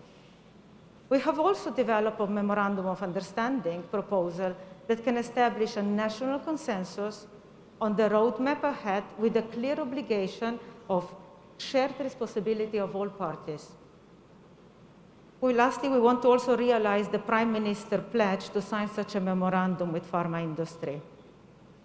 This national strategy, availability to innovation, could assist in implementing the silver economy strategy and improve the investment environment.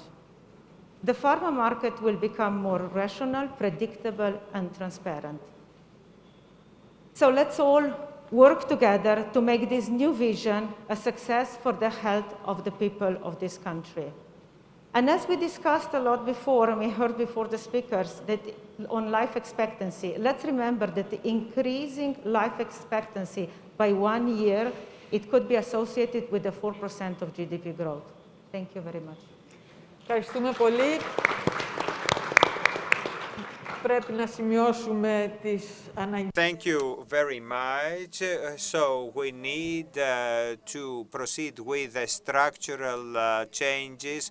We look forward to a more productive cooperation so as to promote the role of innovation. And now we will proceed via Skype with a connection with Mr. Platon Tinios, Economist, Associate Professor, University of Piraeus, who will share with us his own points of view on tsunami and on the issue of longevity. Mr. Tinios, you've got the floor. Good morning. Deeply sorry I'm not with you today. I think the politicians will understand what I have to say, because the pandemic rushed its way into our life and as a complete unknown, and keeps on adding new issues. That's why my presentation, which will be no more than will be very, very brief, is structured as 4 questions during an exam. The title,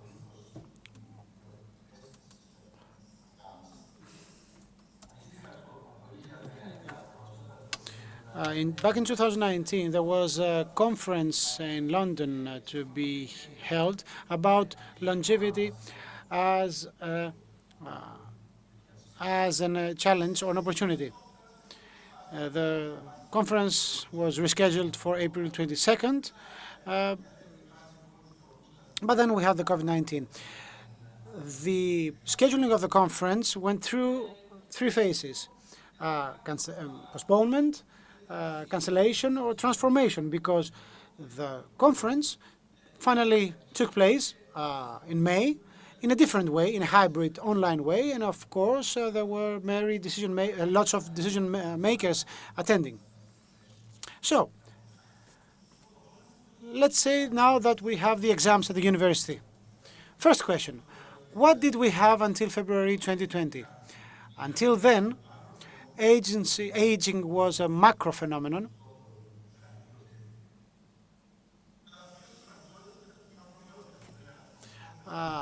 Longevity was an individual issue. It had to do with how long will someone live, and how he or she will live, and who is to live long. That was what longevity was about. So, and these were the facts until February 2020. We were certain that we would live more than our parents. We were certain that we would live a better life than our parents, which is called decrease of morbidity, and we would live a better life in terms of our finances. At the same time,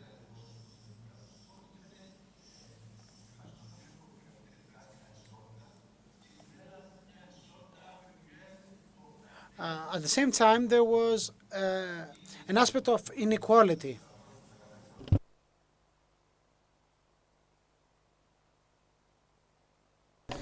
So there was an inequality because of there was an inequality, a global inequality about how long we will live, because we had the so-called deaths of despair that changed the trajectory of the increasing trajectory of longevity. So can we say that then we have the second part, the postponement of the conference? Was the COVID a boomer remover?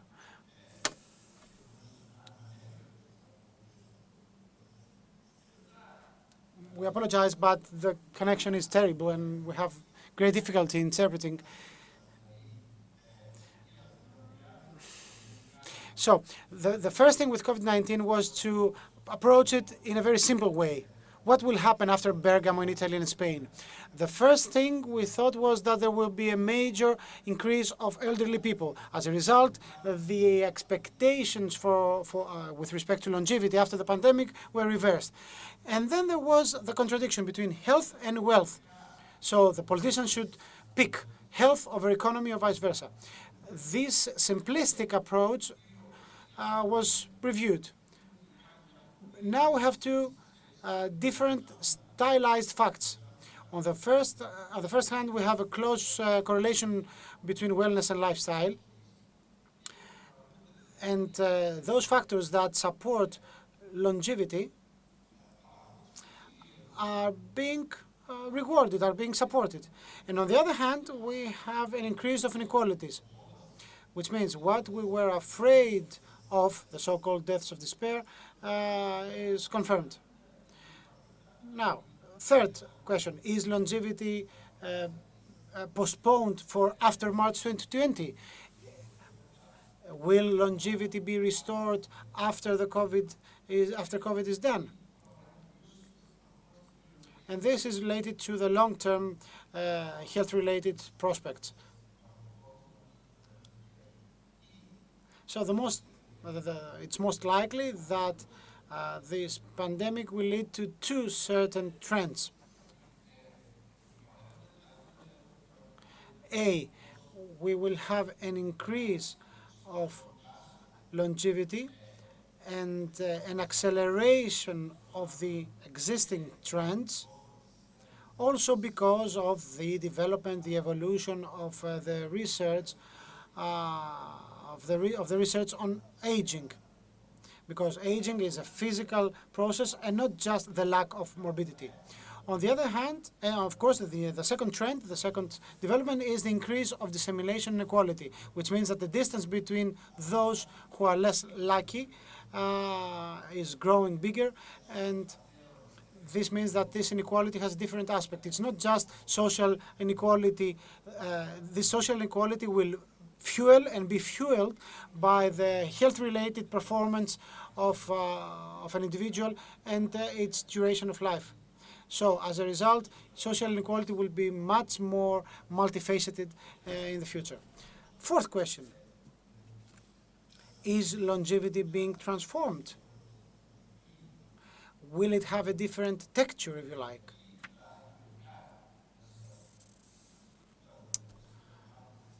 Health data, health facts, we have no issue, we apologize. The speaker says that after the COVID is done, after the measures are lifted, then we will start having this uncertainty. We will have a long period of uncertainty. The good scenario we have the good scenario and the bad scenario after this period. In the case of longevity, in order to make sure that we will have a good scenario, this will call for collaboration. This collaboration at the European level was a fact, was enforced over the past months, and we will remember about that in the future. Now, with respect to longevity, the most likely scenario is to have increased longevity with greater, larger inequality. If this is tackled solely by the state, as is the case in Greece, this has a huge fiscal and macroeconomic risk, especially in Greece, which is a country tormented both fiscally and in terms of macroeconomy. What we need is an agile, a flexible model for covering basic fundamental needs without being committed to what will happen in the future, because we don't know what will happen in the future. So we have to build a new architecture of relationships between institutions, healthcare levels, and measures of protection. What we should be very attentive of is that longevity, yes, it will be prolonged, and at the same time,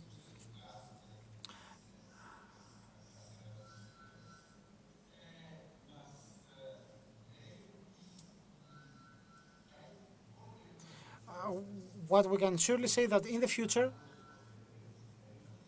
long-term healthcare will mean a lot. So we will have to deal with people who are well in their health, but at the same time they need treatment, they need care. So we will have to deal with non-health related issues. We will lead to the so-called medicalization of care. So in these circumstances of uncertainty, we're losing the sound. So the speaker continues, we don't know what will happen, what to expect. In these cases, as it was the case with the pandemic, the state has the first word, because it has to play a very important role, but it can't do it on its own. The state will need some support.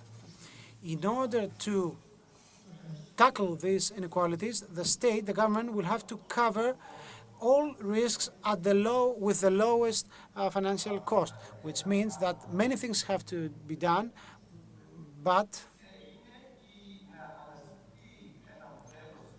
first and foremost, the state has to find a way to collaborate with the insurance market in order to cover the existing risks, the anticipated ones, leaving space at the same time to the insurance establishments, operations to cover for the uncertainties. So what we have to do is to collaborate, to cooperate. That's the key word. Thank you very much, Mr. Tinios. I think the key word is to recruit everyone.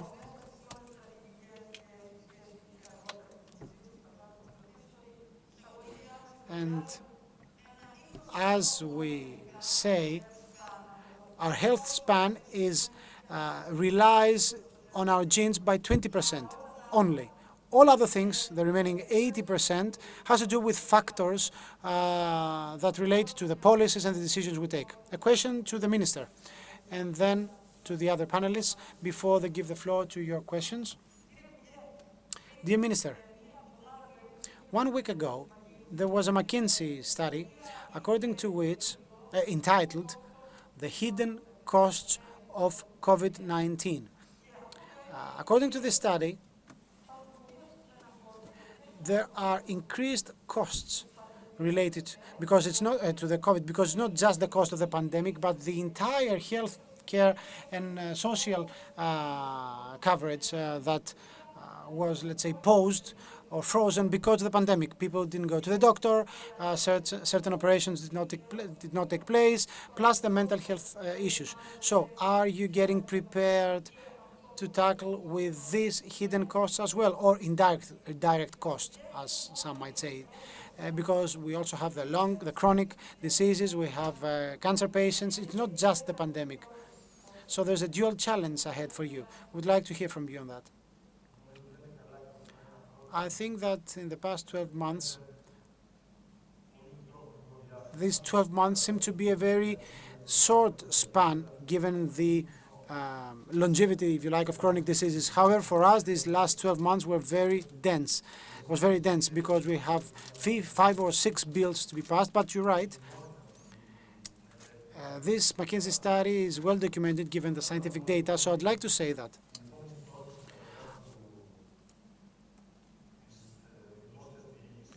public administration and the government has a new set of objectives with respect to the imminent reforms, and I do not exempt the private sector from that. Of course, the private sector contributed to that. We were in collaboration with private clinics. We transferred there all non-COVID related cases that had to be hospitalized in ICUs. So we kept within the NHS the COVID cases. By the President, the domestic pharmaceutical industry and other companies supported us so that we have an adequacy and availability of all drugs in the market. Let me also announce that given the structural measures we took during the pandemic, it was the first time that in 5 years, that's the first time that I have to announce a decrease of the clawback for 2020 after 5 years of increase. So a reform to be passed by our ministry is the one on the primary healthcare system.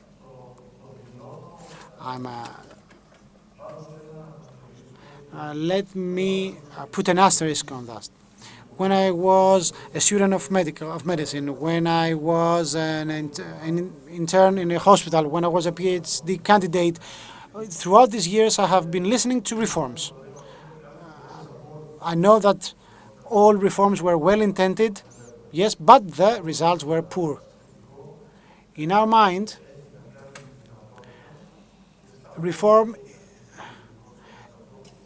this reform invites the private sector to play a role. They are already doing so to a great extent. But now this reform is linked to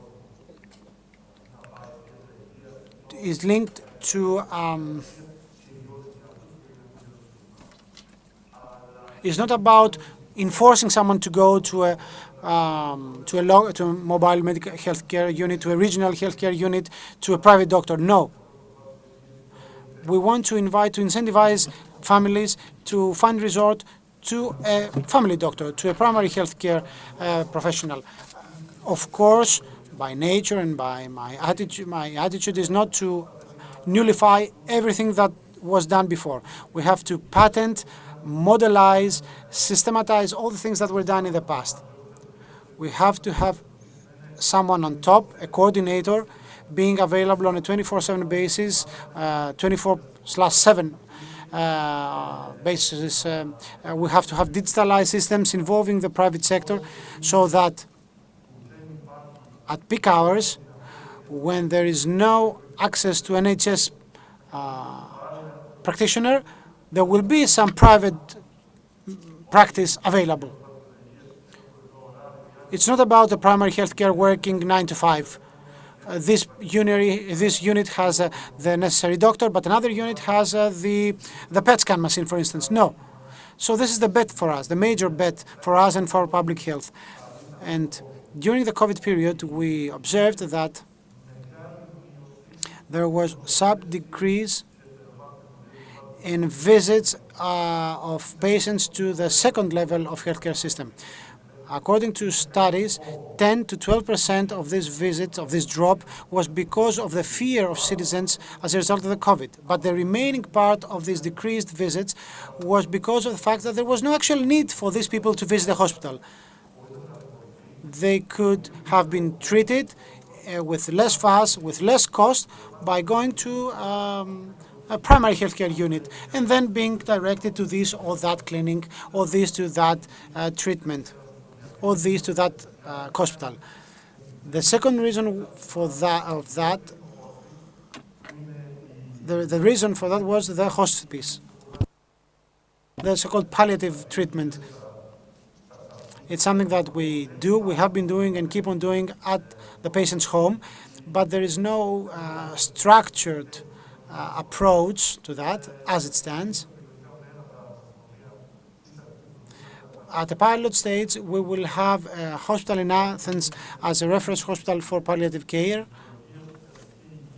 Mental health care. Mental health is a very important role because the pandemic was a stress-generating factor. And allow me to say that health finances is linked to all the above. It's not just about the expenses. So in our reform on the pharmaceutical sector, we will introduce the so-called obligatory protocols and filters as they are now, not just applying certain levels. We want to decrease the clawback. That's why we'll have big chunks, big groups of drugs. We will introduce certain directives and guidelines for screening oncological cases, breast cancer, for instance. We emphasize a lot on that. We'll have a dedicated budget claiming funds from the EU for refugees and migrants. So we are about to tidy things up, put things into their own boxes. The private insurance companies will contribute to a certain extent. And what does public or state-funded healthcare mean? We want to cover everyone, universally, with no asterisks. But we see that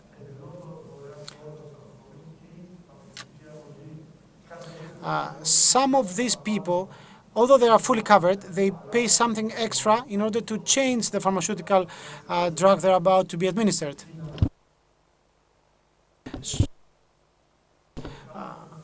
There are some people who are uninsured because they want to, okay. We have also to check our fellow citizens who used to have a social security number and they now do not live in our country. They live elsewhere, in the Balkans or elsewhere, but they come back and forth in Greece in order to benefit from our pharmaceutical services or the healthcare services. That's something that has to stop. That's why we have certain algorithms and filters put in place. All this cleaning up and all these economies of scale will allow us to proceed with savings. And of course, I will agree with Andreas that we need more funds. Yes, we keep on claiming for these funds. And I think everyone, even the institutions, agree on that. ECB, the Troika, Commission, the Commission agrees that this 1.995% should be increased after all these years of the austerity policies, which will lead to a fiscal buffer, that is, to have always funds available in order to take the next step into a restructured healthcare system.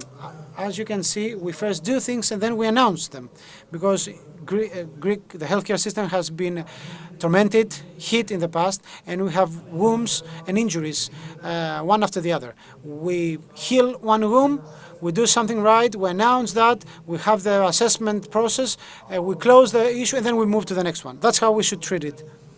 This is the rationale of the Mitsotakis government, and this is how we will proceed in the future. Thank you very much. You've been extremely precise, and you gave us the big picture. Let's take a comment from the other participants. Minister, I think that during the pandemic there was a compression of the need for care, of the needs of care. We don't have studies yet about collateral damage of this.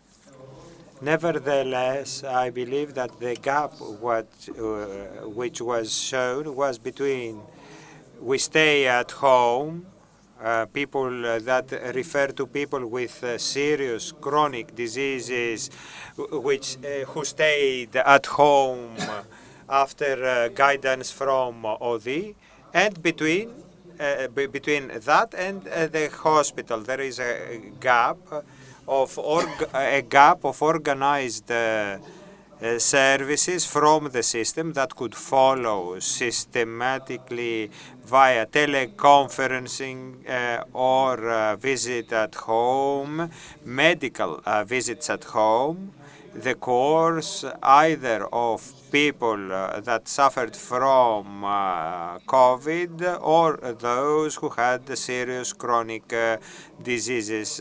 So we need to cover this gap as an organized society, and we cannot just do some samplings. Mobile units should be enriched and by other assisting tools as well. And it was proven that patients with chronic diseases are more prone to suffer from COVID, especially those with blood issues. So this gap demands a reorganization of the services. Pandemic has shown that there is a need to cover the new needs. In order to cover these needs, we need to have a more targeted national health system, more structured structures, and by evaluating the needs at any step.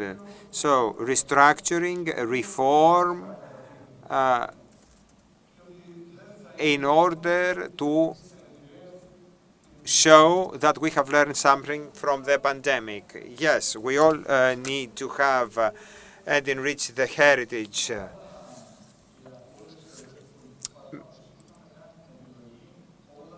Mr. Georgiou says that in Greece we are accustomed to get everything from the state, but the world has changed. The professor said earlier the fiscal cost to give people technology of health, what they expect cannot be done by the state alone. That is why we see 1.5 million of people that have an insurance policy used it in the crisis. The health programs were increased during the pandemic because the state covers the extraordinary, but people need something extra during the ordinary conditions. The challenge for the insurance market is to convey this message to the Greek society, complementarity message. Yes, that is so. But we need some incentives from the state. The other countries give incentives to people that have private insurances. It's not a sin to have private initiatives in this country, or it's not a sin to complement state insurance by making some profit. Everything is acceptable in a lawful system. We have Solvency II. It is applied to all European countries. We are all serious and reliable. And of course, with transparency. Mrs. Yakovic, would you like to add something to all the above? Just to add a comment, so echoing what the Minister has said about the structural reforms, the need of a structural reforms, the decision of creating a preventive budget, which is very good towards the reducing overall of pharma access and finding solution for uninsured. So, and we need to continue with that. We need to, as you said, therapeutic protocols, we need to evidence-based medicine. Now, because that is an overall aim to reduce overall access of pharma access in the next 3 years. Now, one of the concerns may be the redistribution of access is not towards necessarily helping an innovation, but we should rather aim for more structural, continuous restructuring, evidence-based medicine, and so on. Because of that one, we create a space for also for innovation, and we look for the less resources and better patient outcome. Thank you. Thank you. Ευχαριστούμε. Κύριε Τίνη. Mr. Tinios, a last comment about further challenges?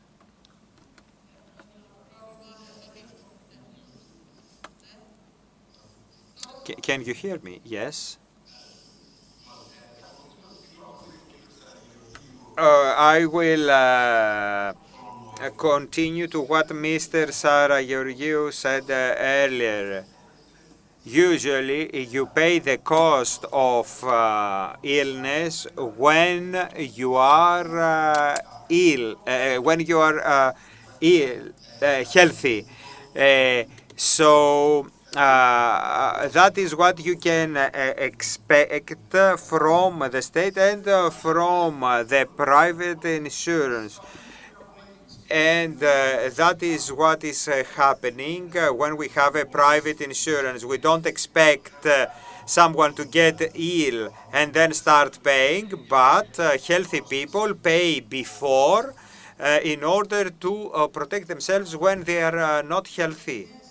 Yes, that is the case. Thank you very much. Unfortunately, we don't have time for further discussions, even though this is a huge topic. I would like to thank you all for your presentations and food for thought. I'm sure that in the Economist events we will continue discussing this topic because it's immense, as I said. Thank you all for your participation. The lunch is next door, so I would like to ask you to enjoy your lunch and be back at 2:30. We will be back with Mrs. Michailidou.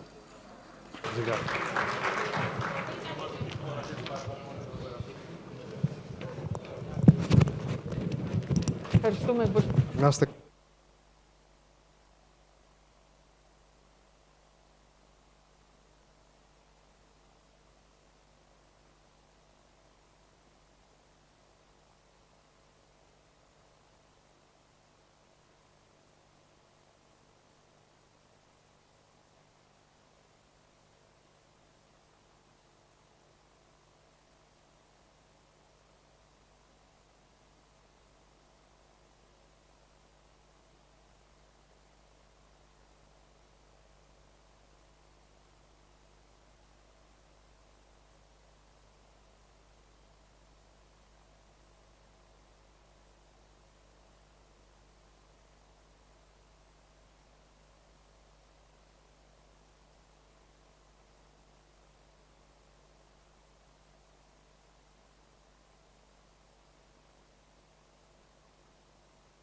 session now looking at social solidarity in the time of COVID, in the time of pandemic. I think we heard some really interesting remarks in this morning's session about the requirement that arose during this pandemic for different generations in families to look out for each other. And I think that's kind of unusual. I mean, it's not what we generally see in the crises that we face. You know, in a big recession, generally everybody is affected in roughly the same way. But the nature of this virus has meant that young people who are less likely to be affected have been asked to take on some of the biggest burden in terms of protecting the rest of society. And I think the performance that our young people have shown in that respect has been fantastic, actually, and very impressive. So to join me to dig a little deeper into this topic, I'm very happy to welcome onto the stage Domna Michailidou. I pronounced that right, Michailidou, that's better. Deputy Minister of Labour and Social Affairs. Please join me.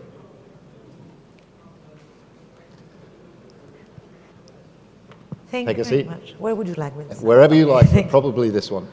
And we're also joined remotely by Athanasios Exadaktilos, I got that right before, who's the president of the Pan-Hellenic Medical Association.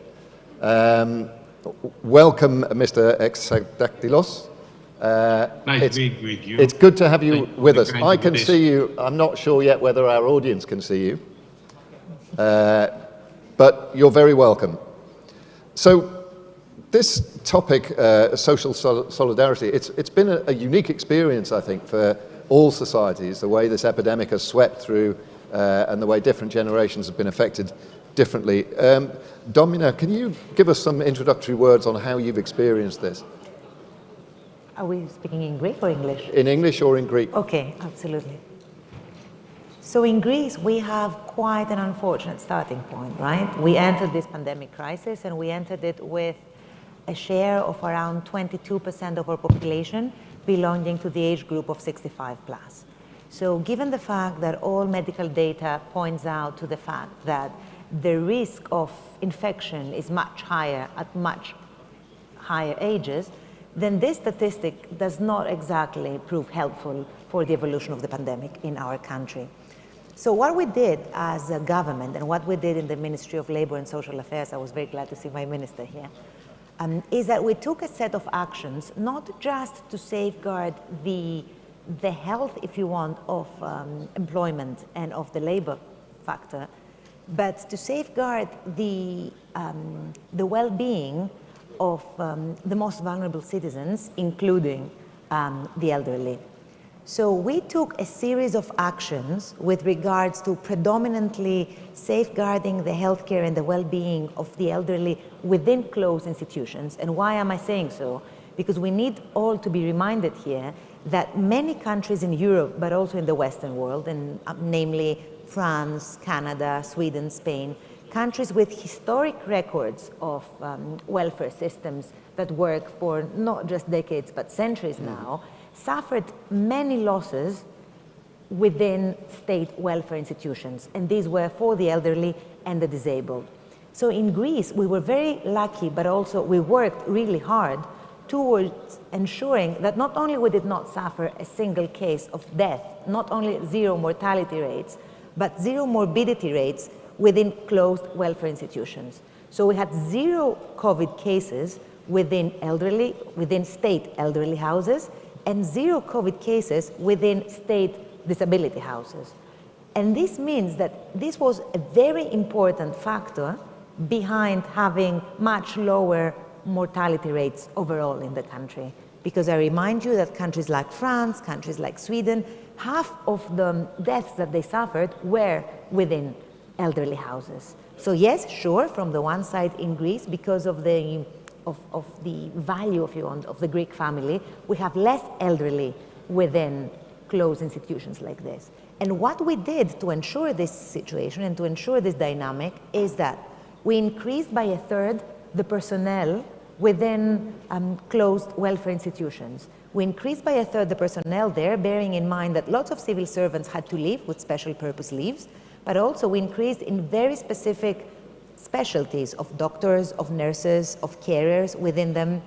We made sure together with, and I'm glad Mr. Exadaklos is here, because with both the chief scientists of the country, but also with LD, we have a great collaboration. We created, with their help, with the specials' help, precise protocols under which all closed institutions could operate. Isolation rooms, special distances. We also, together with the private sector, and Mr. Sarigeorgiou, who was in the previous panel here, helped a lot, the Ministry of Labor and Social Affairs, we created for the first time synergies, not just in the Ministry of Health, but also in the Ministry of Labor and Social Affairs, where private companies contributed to the state so that we could ensure that we had all the medical facilities needed to ensure that the people within, the elderly within these institutions were fine. So we dealt as best as we could with regards to people within closed institutions, hence secured zero, not just mortality, but also morbidity rates. With regards to the financial assistance of people in the elderly group, we need to mention here, and perhaps it was already mentioned, that when one sees and one reads the income distribution according to age group, the elderly here, because of the chronic system of how pensions used to do and used to be the main factor behind social transfers, the elderly do not belong to any group very close to absolute poverty. So with regards to making special income transfers within COVID, we targeted different groups. However, we did target the use of digital technologies, ensuring that people received the benefits without the need of physical presence that they needed before COVID.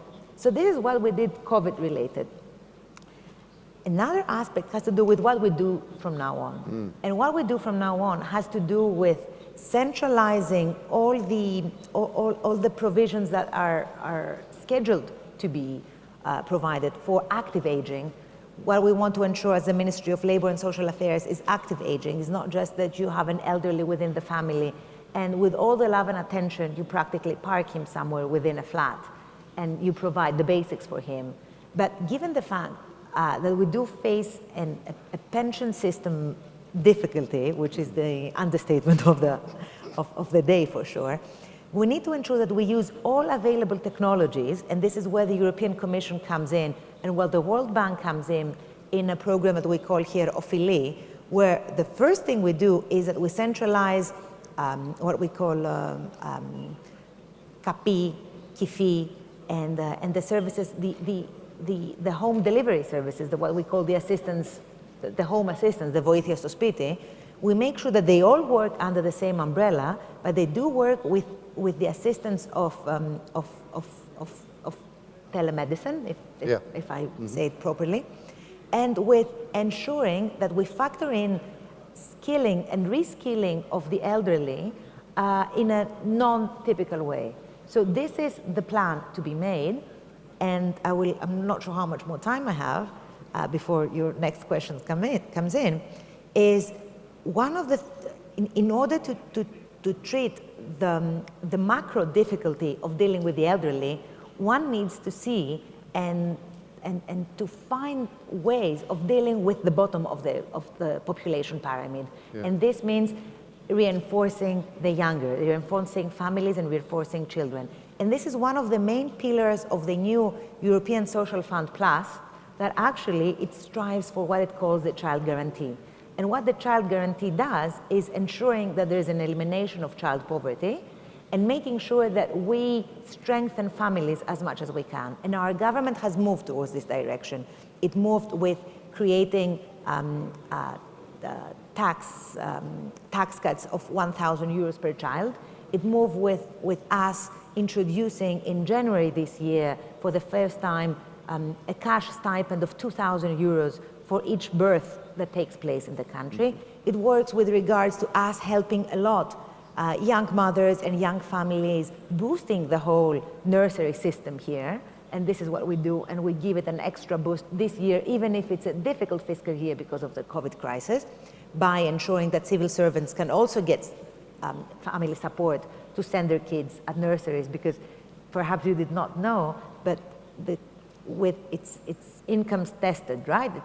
It's income tested, that it's means tested, that you receive support vouchers from the states to send your kids in nurseries, but so far it was means tested only for people working in the private sector. If you were a civil servant below this income threshold, you could not absorb these vouchers. So we increased the income threshold for everyone, and we include civil servants. So taking this, if you want, taking seriously family policy and ensuring that the bottom of the population pyramid is strong is also a way that we can deal with the problem of an aging population, both reassuring the active aging of the aging population, but also reassuring that we foster as much as we can children and family policy.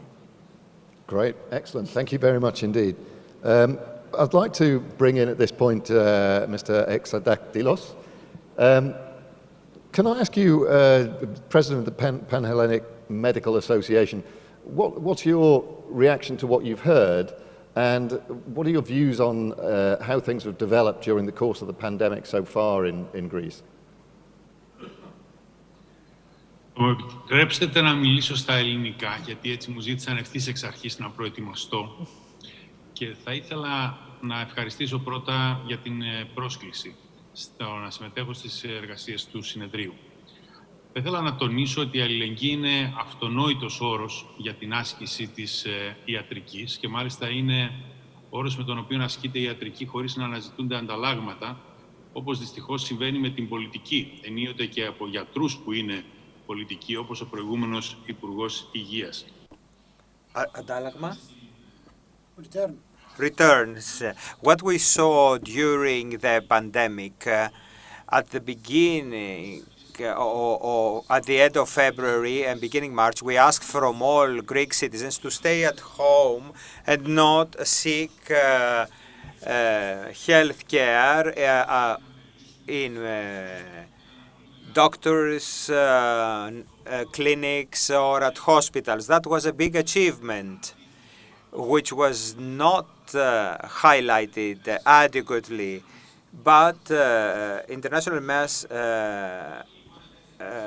media mentioned that, like a Guardian. So those people who stayed at home talked to doctors they knew, some of them they didn't knew, and they all offered their services in this solidarity framework. This filled in the gap we used to have in our country. And this gap is the gap of primary health care, which in our country, despite the efforts to organize it, is not well organized. It is at an initial stage and cannot cover the needs of the people. We ask not to come to hospitals. In our country, 400 million euros are spent for primary health care, and if it was well organized, we could save more than double from the secondary health care.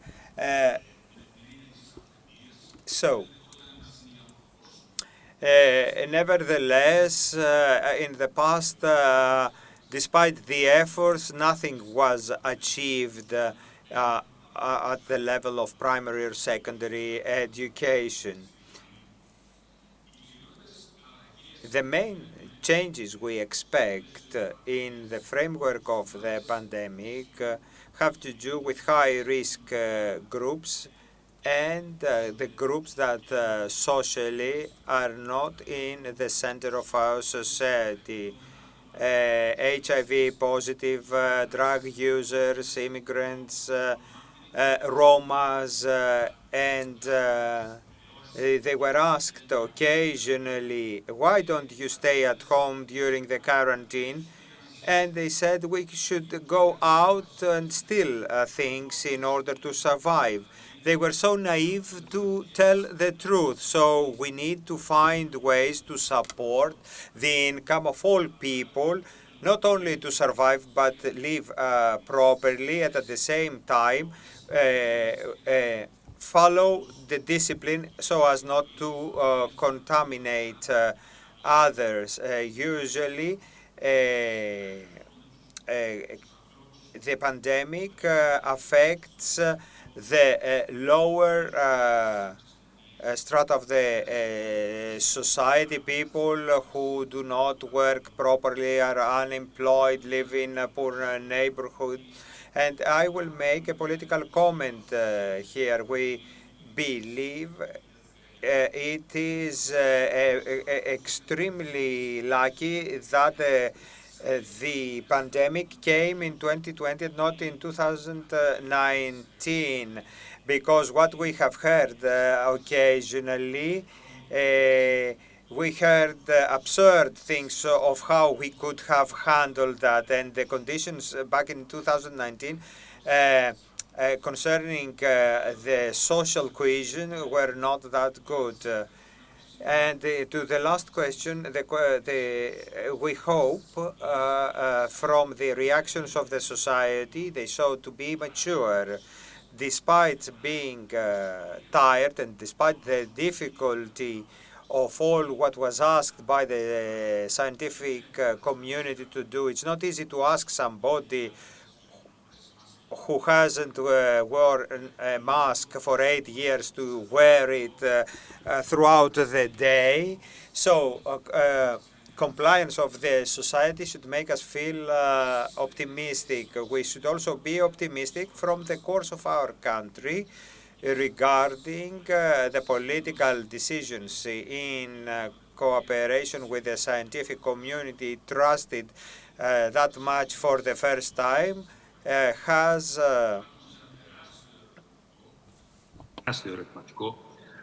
performances that are exceptional. And the question is, are these policies that were created right now sufficient for the future? Because we have a lot of structural issues. While the Commission initially had suggested 9.4 billion for health development and research in Europe, finally the decision was for 7.7 billion, quite lower than the demands. We as doctors will do our duty for the society, the science, and our oath to Hippocrates. Thank you very much. Thank you very much indeed. At this point, I'm very much aware that over the course of the morning we've been quite rushed for time, and we haven't really had an opportunity to invite questions from you in the audience, and I'm quite keen that we repair that. So if you do have any questions for either of our speakers, please do make yourself known. I'd be very happy to take them. In the meantime, you mentioned the future, Mr. Exadaktilos, and I'm interested to think about where we're headed. So we've talked really about crisis management at this point. We've talked about some structural changes that have been brought in to confront the crisis in the short term that we've faced. But I'm interested to know how you expect those measures, first of all, how you expect the current situation to evolve. So do you feel confident that the pandemic is basically being brought to a halt in Greece and is going to stay that way? And secondly, how do you feel that the policy response so far might evolve as the pandemic subsides and you begin to focus on longer term problems? So perhaps you could address that first, Mr. Exadaktilos. Well, for the coping quite well. We can manage the situation. We do have some sporadic cases, but these they don't this is not a threat for us. The situation is under control and remain like that till the end of summer, we hope, provided that the society follows the rules we ask for. And we are confident that this will happen. If the pandemic continues, and I'm afraid that this will be the case by the end of autumn and the winter, then the situation, without the reforms that I mentioned that are necessary for Greece, and I'll repeat once again that we need urgently the structure of primary care, then we'll have a difficult situation to face. And in this case, the 1,000 beds of intensive care that are available at the moment, and there were only 500 at the beginning of 2020, then this will be used. And it will be very difficult to repeat the success of the spring in the winter. Okay, and on the question of how the policies that you've been encouraged to bring in over the course of this pandemic may evolve and be adapted to confront broader issues in the future, has this been has this given you a bit of a head start for the rest of the for the coming period, do you think, of government, or has the pandemic sort of set back policy? Well, regarding the pandemic, the policy is adequate. But regarding the preparation of the primary care towards the pandemic, we would like to have some speedy reactions. That's the situation at the moment. The situation in the hospitals in Greece, it's improving daily, and they are able to cope with the pandemic, provided that this will not exceed a certain limit, of course. Okay, thank you very much. Domina, your thoughts on these issues? My thoughts mostly have to do with the effects of this, both in the labor market, but also in the protection of the most vulnerable citizens. And I think that the COVID crisis has been, it has been a great challenge. It has been a great problem that we needed to solve, and solve quickly. But it's also been a great opportunity to understand some evolving characteristics of the employment market and the labor market, and see how a country which is not well renowned for its flexibility can adapt very quickly to those. Mm-hmm. So part-time employment in Greece was a characteristic that was predominantly undesirable. And it was undesirable because it did not work like in the rest of the Western world or with the model of freelancing. It worked, unfortunately, as an indicator of underemployment, of an employee, of a citizen that did not have employment opportunities full-time and could work part-time. This is somehow changing, or it can work as a starting point for change.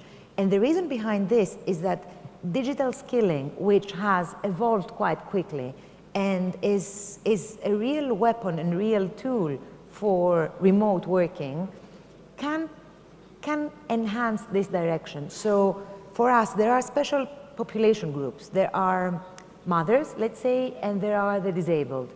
By definition, for many of them, their mobility is reduced, either because a mother needs to be home and take care of the youngers, or because a disabled person, given the rest of the framework in the country, yet at least, his mobility is much more restrained.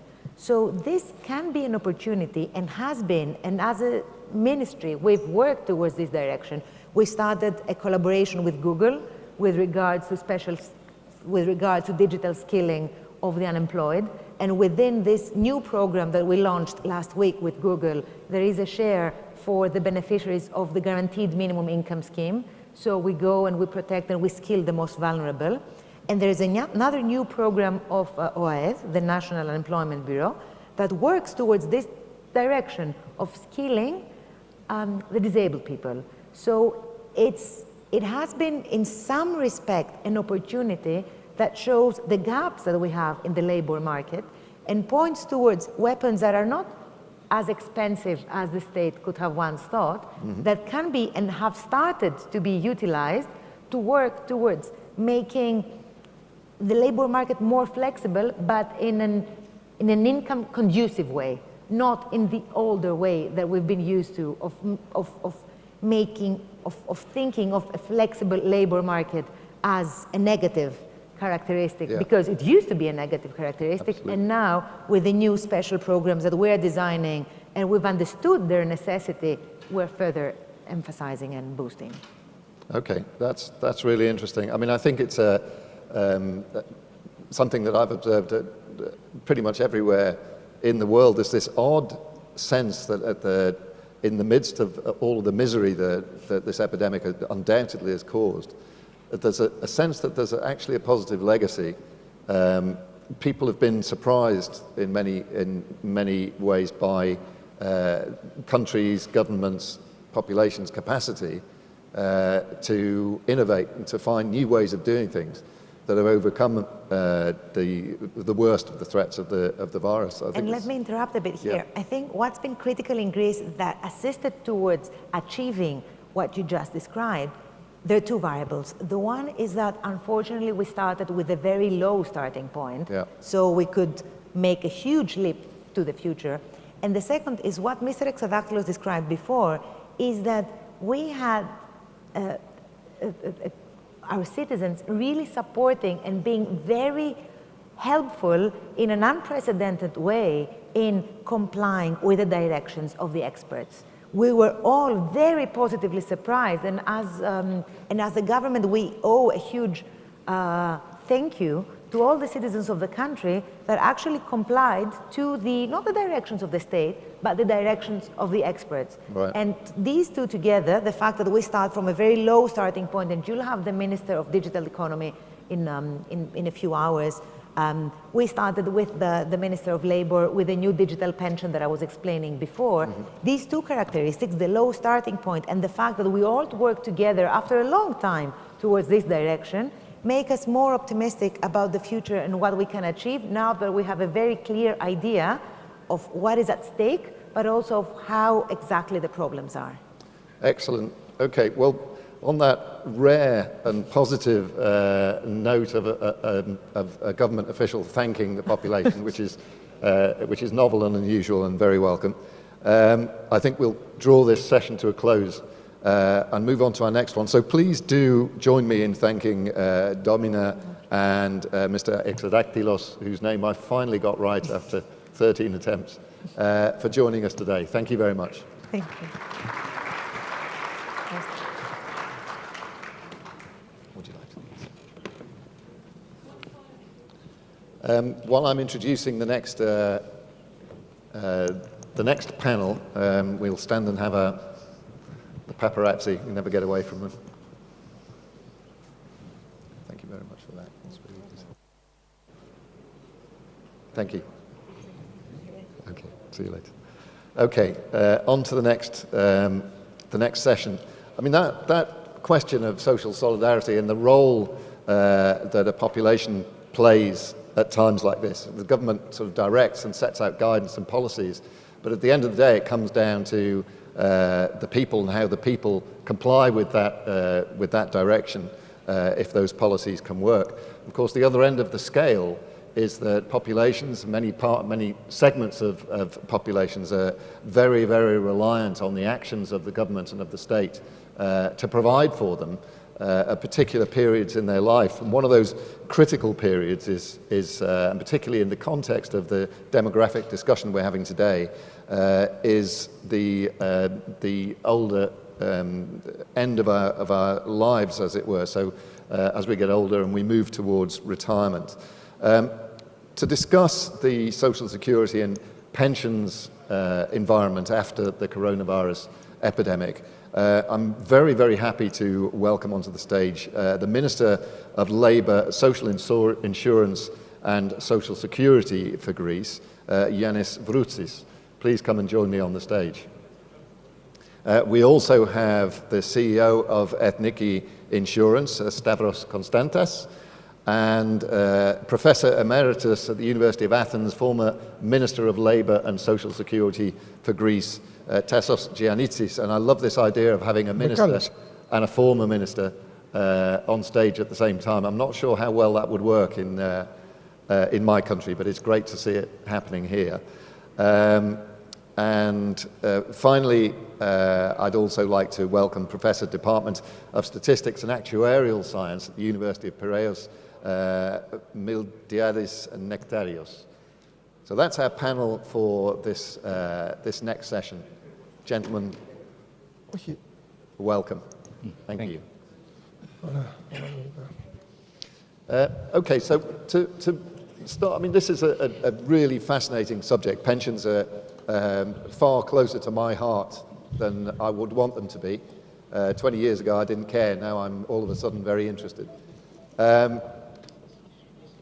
But of course, the moment we find ourselves in, the shock of the epidemic, combined with this much longer-term evolution of demographic trends, puts Greece in a very particular position. So perhaps I could hand over to the Minister Vroutsis to give us some initial introductory words on this topic.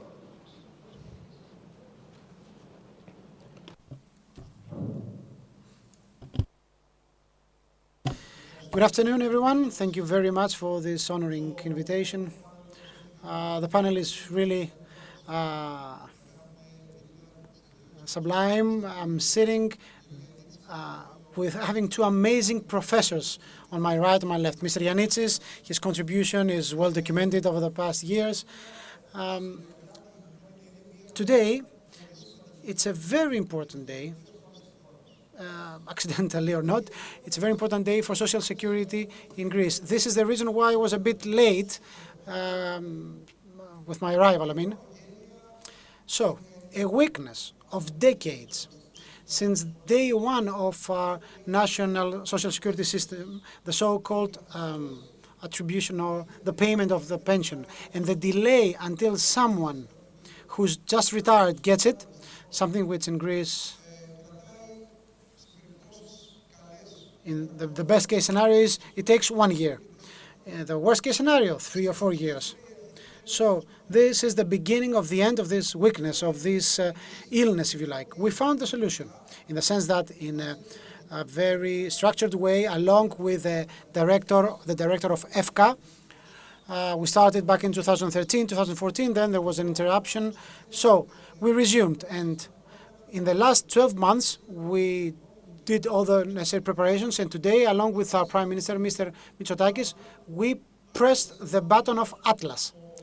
You know, Atlas used to be the mythical hero holding the planet on his shoulders. So as of today, Atlas is holding the whole system of pension payment.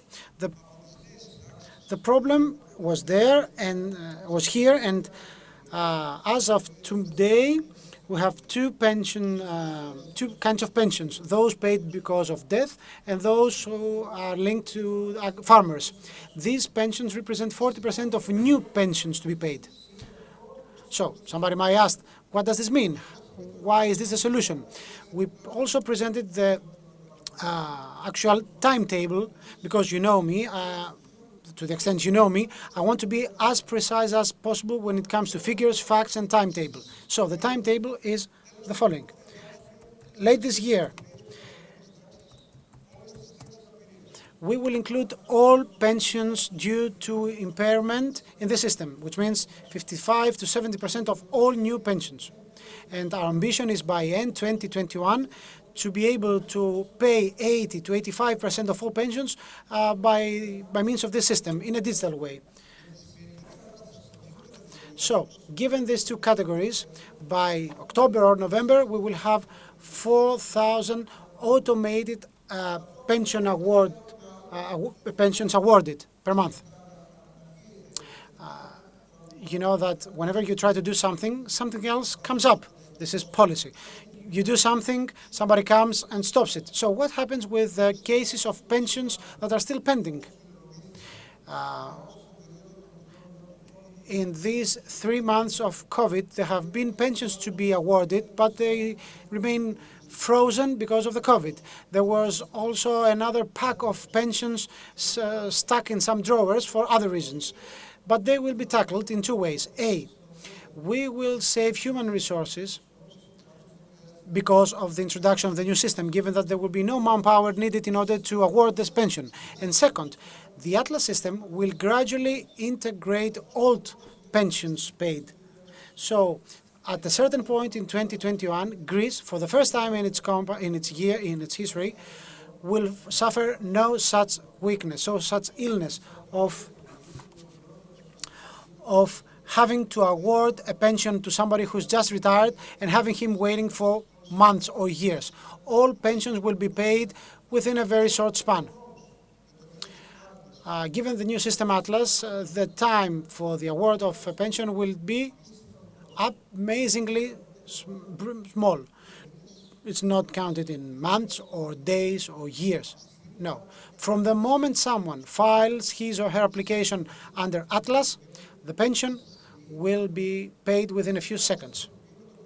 Today, together with the head of EFCA and the Prime Minister, we paid the first 3,199 pensions. We're talking about the cases elaborated in our pilot, at the pilot stage. They have been assessed, evaluated, checked, they are correct. So today, the email was sent to the beneficiaries and the system operates on its own. As a result, we can have an ongoing award of pensions smoothly. So for me, this is a major achievement, a major reform for our country. It's a reform of very important social characteristics. Because when you give someone what he deserves and you don't, let's say, give him a hard time for 2 or 3 years, you don't get him to find a lawyer in order to get his pension after paying lots of money to the lawyer. I think when you do something like that, this is a reform, a major reforms that are well worth of it, and they are here to stay for a long time. And, sorry for that, this day is a day of historic proportions, because at the Ministry of Labour, what used to happen in the past will not happen again. Today is the beginning of the end of a major fuss and an ordeal for Greek citizens.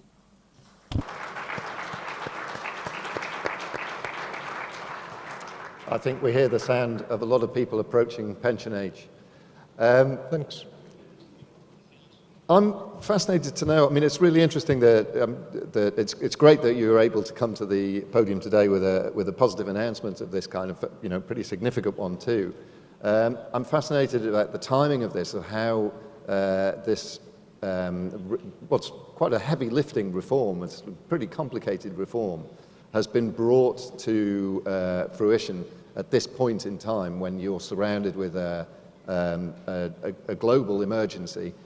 And I wondered, I put this question to your deputy a little earlier, I wonder whether actually it was helpful at all to pursue this reform in the midst of this emergency. I mean, has it focused the mind, perhaps? Has it freed up ministry time, maybe? Allowed you to approach this in a more energetic way than you might otherwise have done?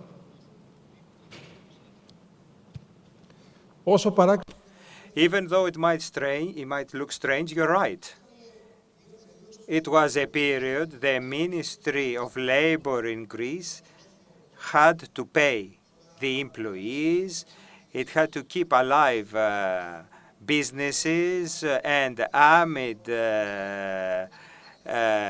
legislative work, contracts. We did so much in the Ministry of Labour we could never have imagined, neither were we were prepared. It happened during this period, a very difficult period from which emerged forces we did not take into consideration.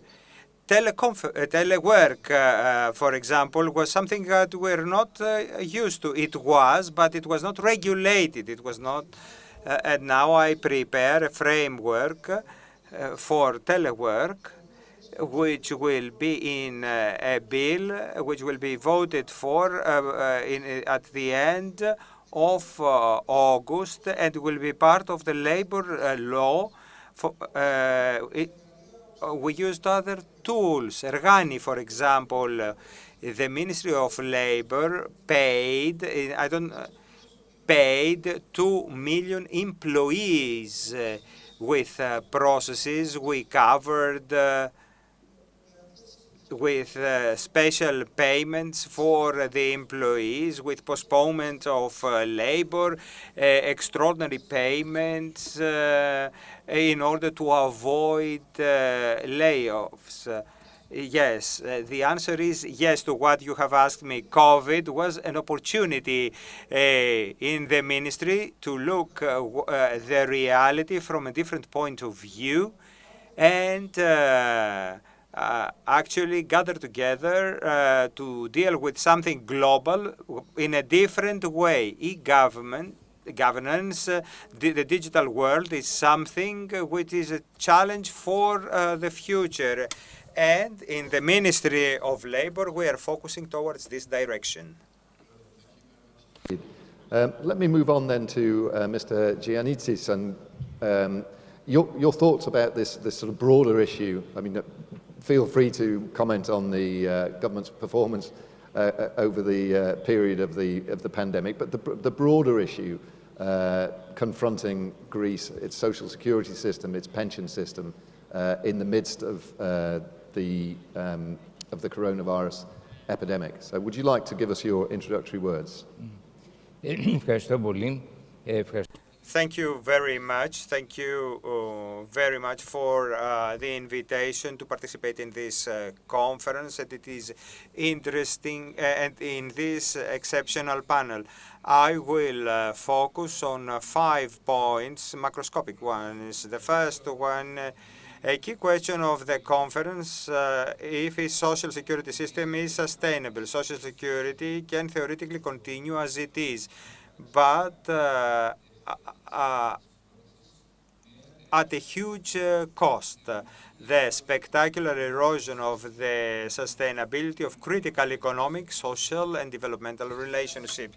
In fact, in conditions of multiple crises and economic collapse of the country at the level of 2000, the burden of social security as a development and social problem becomes more and more important. Its expansion has so far exacerbated all key figures: growth rates, incomes, unemployment, budget deficits and debt, tax pressure, immigration, displacement of other social expenditure, public and private investment.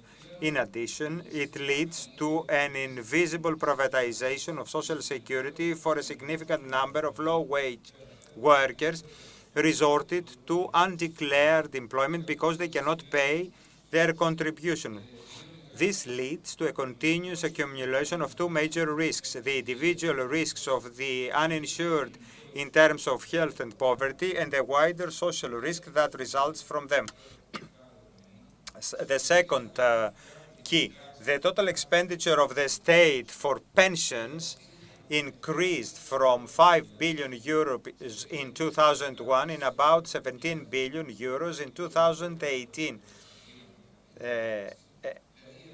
From 5% of GDP to 9.5% in total for 2000 to 2018. The total expenditure reached 289 billion for the decade 2000-2009. This government expenditure represented more than 70% of the total increase of public debt back then. The third key point, in 2020, Social Security will deteriorate for 3 reasons: the reduction of GDP, the reduction of Social Security contributions, which will be the result of unemployment and recession, and any additional benefits awarded. As long as the insurance, the social security is still in the state severe imbalance, the economy will remain vulnerable and will be deprived of the necessary possibilities to face any new serious problems without new shocks. Such developments will throw society back again and again to the same trajectory. In other words, in conditions of strong fluctuations and unpredictable, unprecedented and parallel threats, it makes a big difference whether we are faced with a serious but individual problem or if we are ready to combinedly solve problems related to that.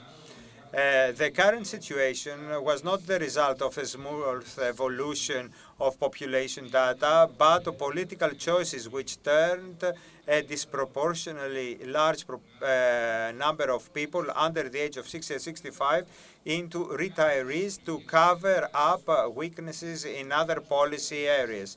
This affects the future of everyone, workers, the unemployed, retirees, the country.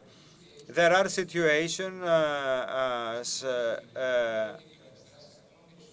on the scales that are rightly or wrongly not a reality, and a reversal of them would have serious social consequences. On the same scale, however, are the situation of ever more people who, with high contributions and taxes, unemployment and low wages, are faced with the unbearable prospect to which Social Security itself contributes. Now, the working generations are required to pay fourfold. First, for the annual payment of pensions expenditure pre-decided by those concerned in previous years. Second, for the repayment of the debt accumulated by the system, and for the shrinking of the economy. And these problems also raise the question of a just transition of the Social Security framework to a stable and at the same time fair regulatory framework. A similar problem was arisen in the case of climate change. The more answers to what is fair transition will be kicked in the future, the less fair solutions will be possible. A response at a later time may be fair to the criteria of that time, but unfair if compared to answers that were possible in previous years. Moreover, from one point onwards, there may not be a fair solution for these. Thank you very much. Thank you very much indeed. Okay, let's move across to our other academic on the panel, Mr. Nectarios, Department of Statistics and Actuarial Science at the University of Piraeus. Would you like to respond to what you've heard, or just give us your introductory thoughts on this topic of Social Security and pensions at this particular time? I would like to follow up or to take, let's say, the relay from where Mr. Giannitsis stopped and link this analysis with the social security systems under the light of the two topics of today's agenda, the aging population and the recession as a result of the COVID pandemic, or which could have emerged as a physical phenomenon, because that's something that happens in modern societies.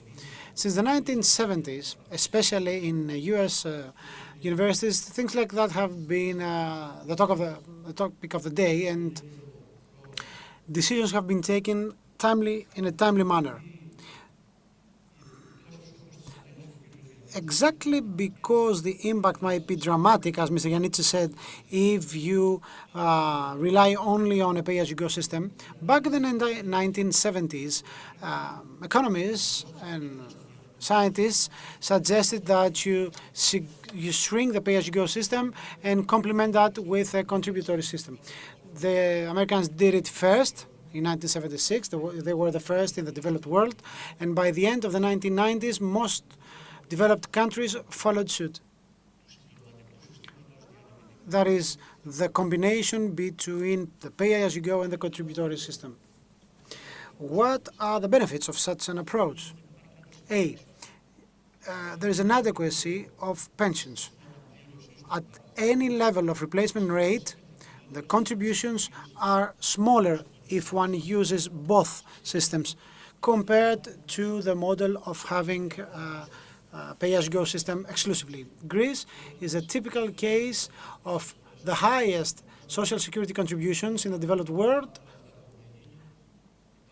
and provisions and the pensions that are amongst the lowest.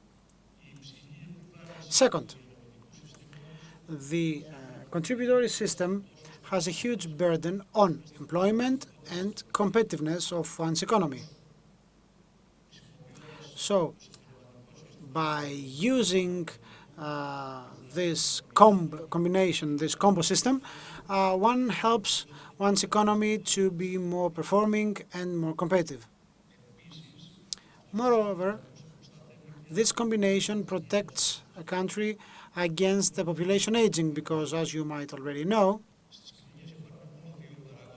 there are two factors only that in the long run help the national product expand or increase. One is the number of employees in our country and in other countries. This is a negative parameter. It's an adverse parameter. And the second is productivity. This is why IMF and Greek universities use models that show that until 2060, Greek economy will not be able to grow at a pace more than 1% real, not nominal, real rate, because we don't have employees anymore. It's only up to productivity to support this growth. So what do?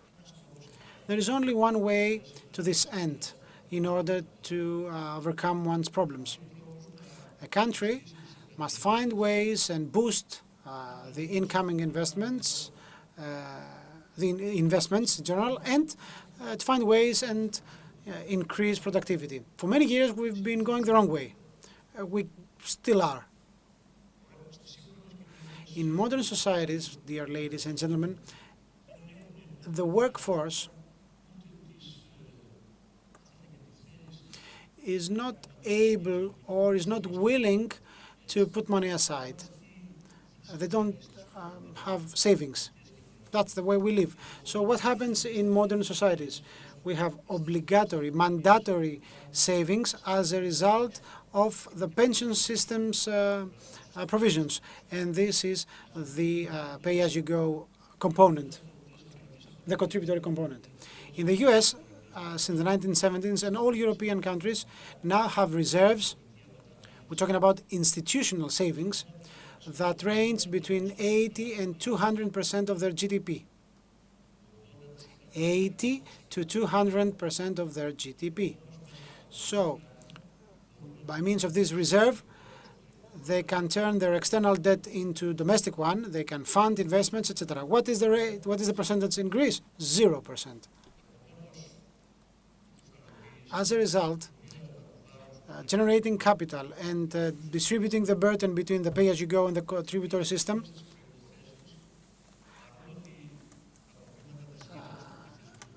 despite the fact that aging population is here to stay, you cannot change this trend. This combination can help us support financial growth in terms of productivity. So the message is the following. We have to complement the pay-as-you-go system with a contributory one, as 95% of modern countries have done already, in order to build savings which will allow us to finance, to fund growth in the future, because there is no other way for this country to move beyond this 1% of growth rate. Unless we have institutional savings, we can reach this 3 or 4% of growth rate, which, if so, we will see an amazing improvement of our financial standing. So that's all very clear. Okay, well, I want to move on to our final speaker, Mr. Stavros Konstantas, the CEO of Ethniki Insurance. Before I do, I just want to remind you that we're very keen to hear your questions. You've got a superb panel here who are all ready to respond to your queries. So please do be prepared if you have questions, because I'll invite those after we hear from our next speaker. Mr. Konstantinas, would you give us your introductory words? Thank you. Καλησπέρα και από μένα. Ευχαριστώ πάρα πολύ το Economist. Thank you very much. I'd like to thank the Economist for this honoring invitation, and of course it's important that I'm amongst such esteemed panelists. I'm afraid I will have to repeat what Mr. Sardelli said and what Mr. Sargeorgiou and other speakers said before me, because more or less I think there is some kind of convergence of the viewpoints of what the insurance market desires. I think that 2020, it's not an exaggeration to state that it is a life-altering year so far. The whole planet is expected to be getting out of the coronavirus catastrophic effects for the humanity and the global economy from 2021, we hope, with a strong expectation that until that time the scientists will discover the life-saving vaccine and medicine. As a nation, we managed to overcome the first attack of the pandemic, demonstrating enviable adaptability and discipline in following all necessary measures recommended by the epidemiology professors. News for the recovery of the Greek economy is not so optimistic for the second quarter of the year. The economy is projected to shrink between 7 to 8% for the whole year, heavily depending on the final contribution of the touristic sector in the GDP.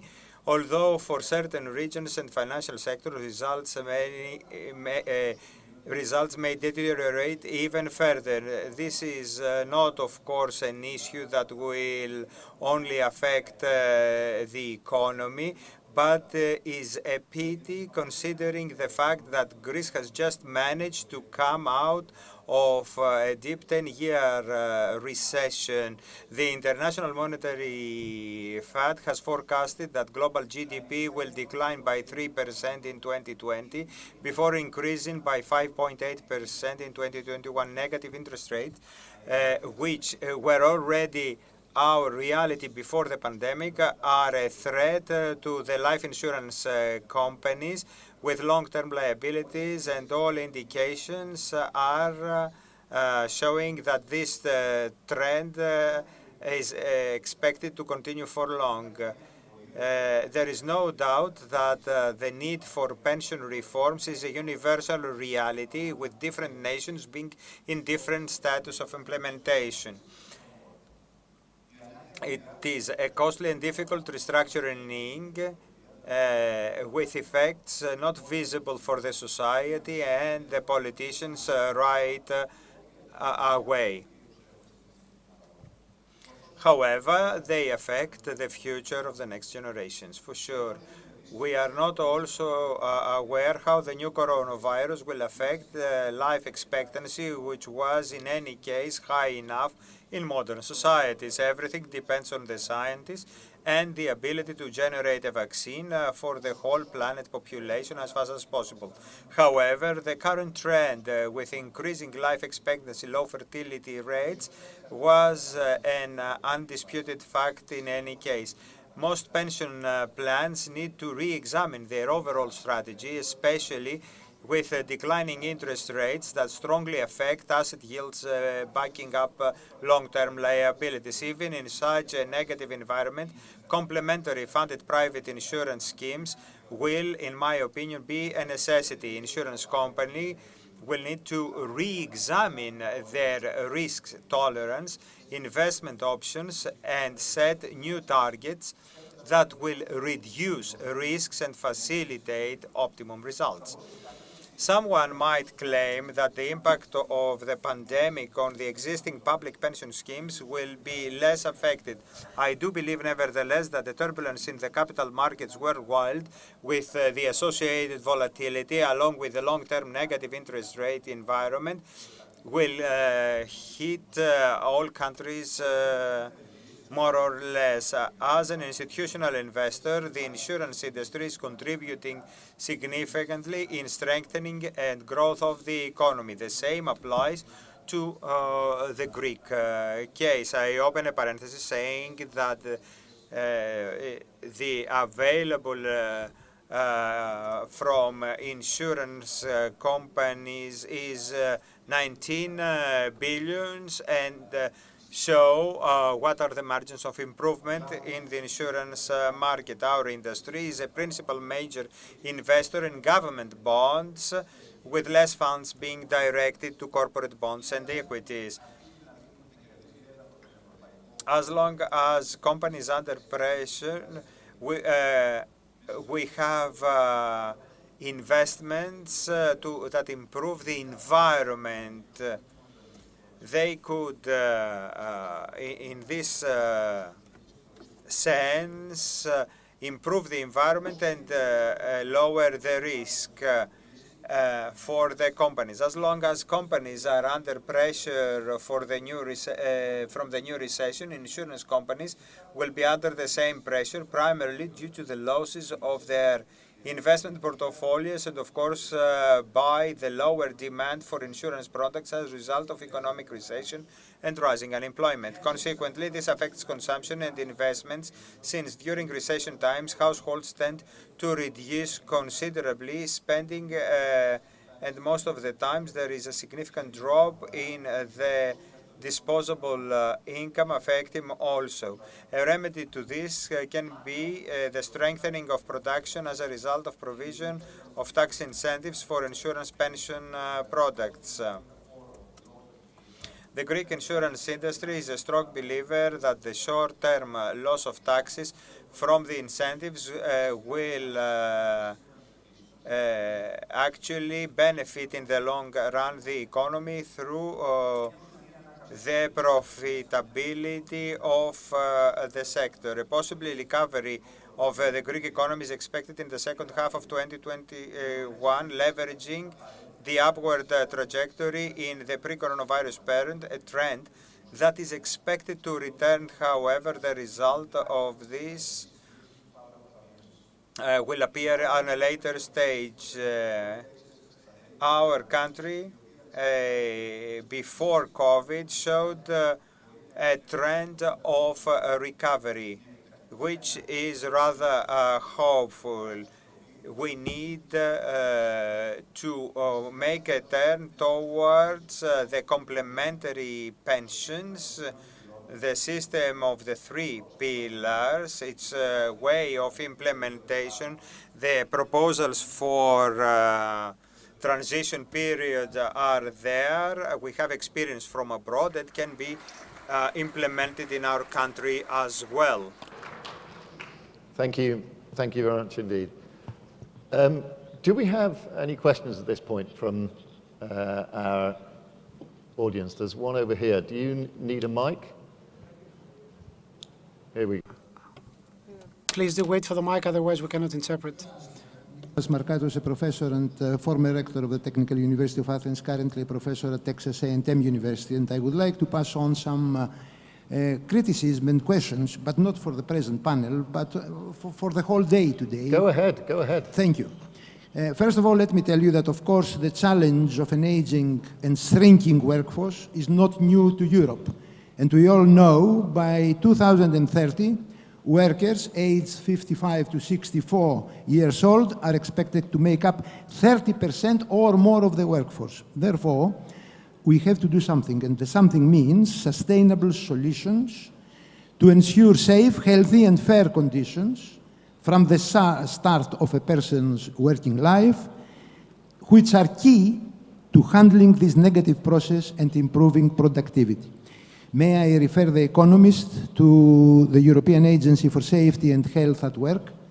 May I congratulate the Economist and you for today's conference, which I enjoy and I'm sure that everybody here enjoys.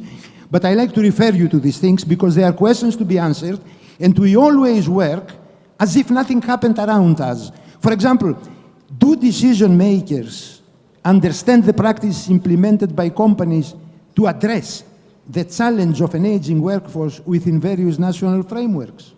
What are the special needs for that, for example?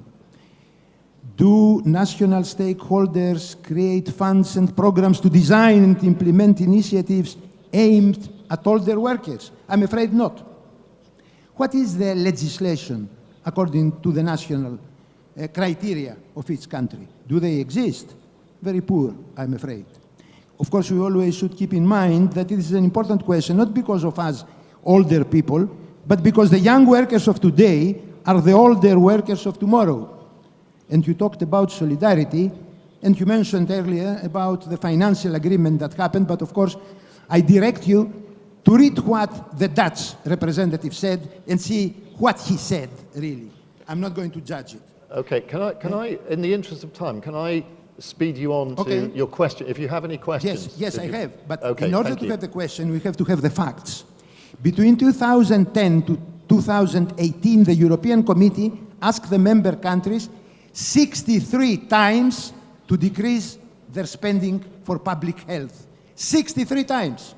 105 times to increase the retirement age. 50 times to cut salaries. 45 times to stop benefits for the unemployed and the people with special needs. Do we know that? The last straw, the collaboration between the private sector and the public sector, SDIT in Greek. Do you know, and of course you know because you are English, that it was a hospital with a budget 35 million that finally, through the collaboration with the public, with the private sector, costed 345 million. Greece is a champion in that. The cuts in the public health was 8.7% per head per annum between 2009 and 2015, and continues at a lower rate. And my final comment, in Italy, during the period 2012 to 2014, the budget for health was cut by 4 billion. And in 2016, 12.5 million citizens did not have access to the public health structures. Are you still wondering why the deaths in Italy are the ones that they are now? And all that with the not very clever slogan, improper competition. Therefore, let's do solutions. And I ask the panel, but not this panel, I asked the previous panel, I wanted to ask the previous panel, but we didn't have time. What are we going to do? Are we going to strengthen the public health services, even if we need to confiscate the means that the private sector has? Also, why don't we do what the Americans cleverly did in the crisis of 2008? Open the public investments. I want the comments, please. Thank you. Okay, thank you very much. I think there's a question there towards the end. Minister, I guess this is really one for you.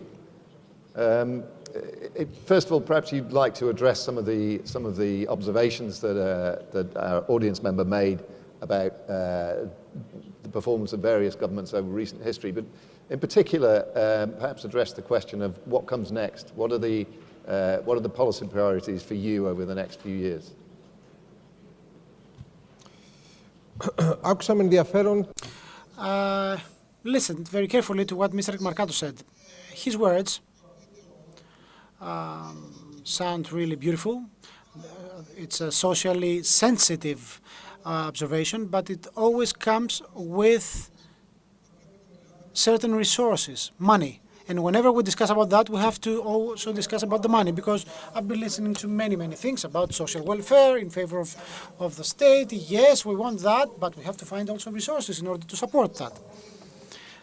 Let me stick to what I heard before by the panelists, and they are of interest. And let me convey my personal experience as a minister of the 2012-2014 period. We were in the so-called memorandum period, the bailout agreement, but God brought it like that to be the minister both then and now, during the pandemic. So, as Mr. Giannitsis suggested, and that's something agreed in Greece by people who can really read the figures, the social security system has been one of the main reasons why Greece went off track, fiscally speaking. The social security system has been used in the previous years by all governments, and whenever we wanted the system to be positive and provide things and give things, even the opposition would support that, mainly for political reasons and not for making sure that someone gets the pension he deserves because of the contributions he has paid. No, the system has been it was instrumentalized. I saw that in 2014. Another government came then. Troika used to set the norms for how the social security system was supposed to operate. We had to take some harsh decisions, and now we are at a point, and I'd like to share 2-3 headlines with you. A, recently we had the law 4670 of 2020. Okay, it's the new social security law for Greece. Apart from the fact that it's been signed by me and the government, it has certain characteristics. This bill submitted to the parliament not in a hasty way. It came along with an actuarial study. This wasn't the norm in Greece. Usually bills would come with without any pricing, any such actuarial study. Given the monitoring by the institutions, Greece was obliged to use the actuarial service for any bill submitted for voting. So it was the first time that under the monitoring of the institutions, which institutions follow up with other social security systems in Europe, it was the first time that we agreed that this bill seems to be sustainable until 2070. And it wasn't me saying so, it was the actuarial service of Greece. And given the characteristics of our macroeconomic study, given the assumptions taken, we moved along. It was something agreed upon by the working group, the Commission's European Working Group. Of course, there are certain remarks by Mr. Giannitsis, by Mr. Nektarios. The enemy of good is the better, right? That's what we say in Greece. But we must not. We have a certain support that we offer to our people. We cannot scrap everything and have a transition overnight. Whatever we do, we have to do it gradually, progressively, taking account of our society. So, the aging working group, the services of our government make sure that we have a system which has certain weaknesses, yes, but it's been measured.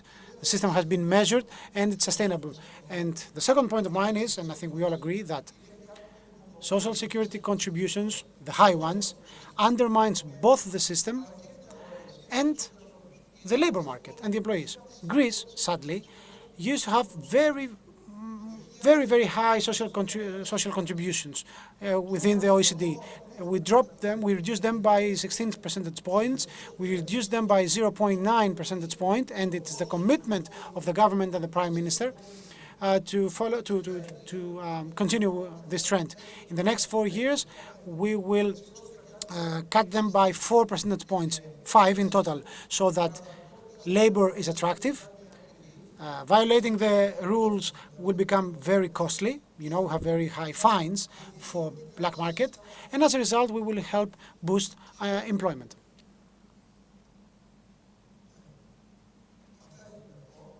These are the 2 points I wanted to share with you. Let me agree with you on the fact that the private insurance component needs support. We're lagging behind. We know that. I used to say that when I was in the opposition, and I keep on saying so. We need incentives, mainly tax incentives. They still are part of our hopes and expectations for the future. These have been my general remarks that have to do with the social security system and the things said before. The pandemic, and I want everybody to know that although we have secured a growth path for our country and a decline of unemployment, this was reversed.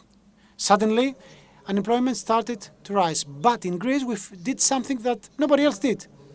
And we have the Ergani, the IT system that, along with the Hellenic statistics, monitors the labor market. So, thanks to our interventions, there was no wave of layoffs.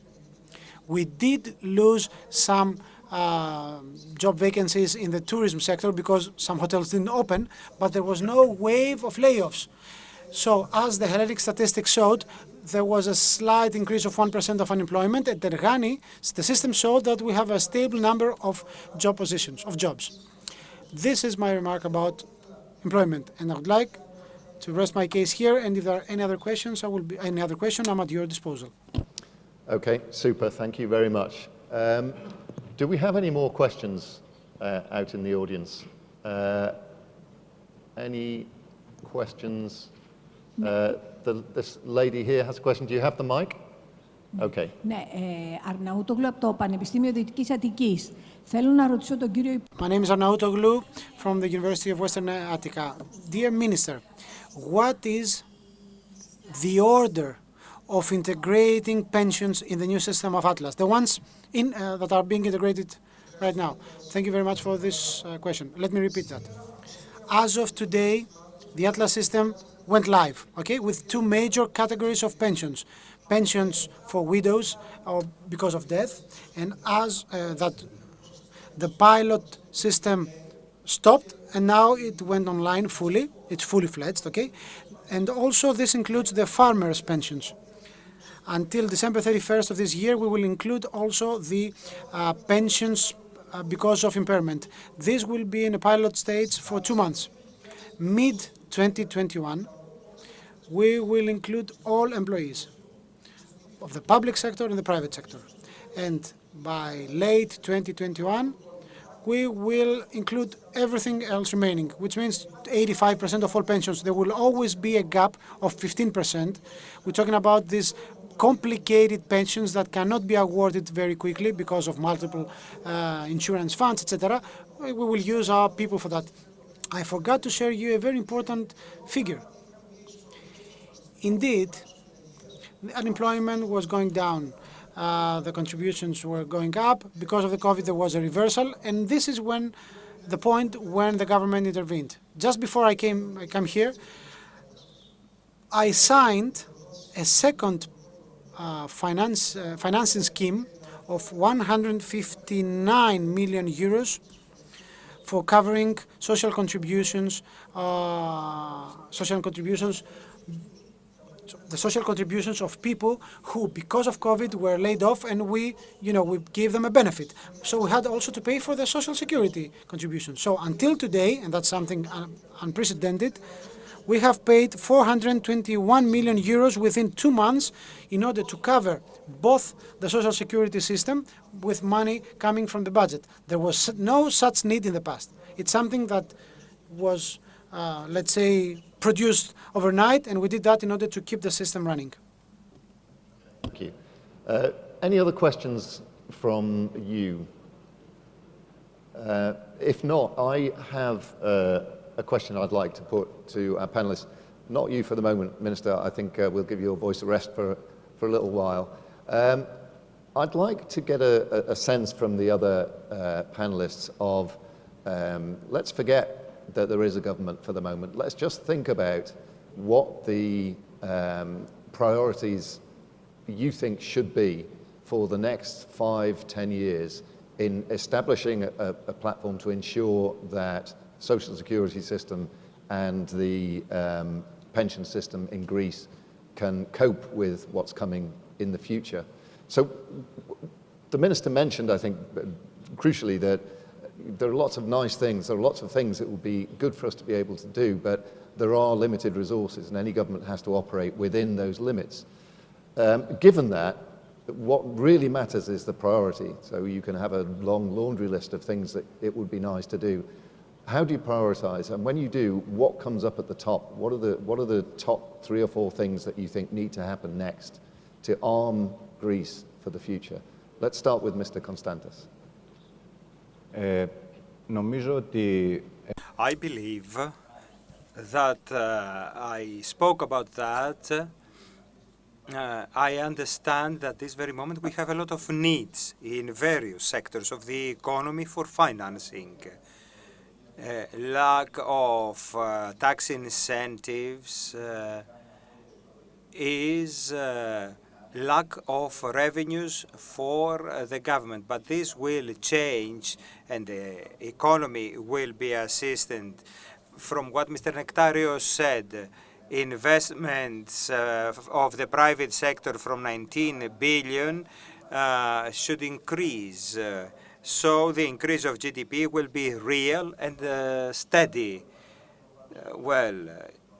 By decreasing social security contributions is an issue, and the rationalization of things, which already is happening, is a solution. We don't say that private sector can act alone, but it can participate actively in systems and give this complementarity needed to a system which needs to be social. So incentives, decrease of taxation, complementarity, and PPPs, I would say.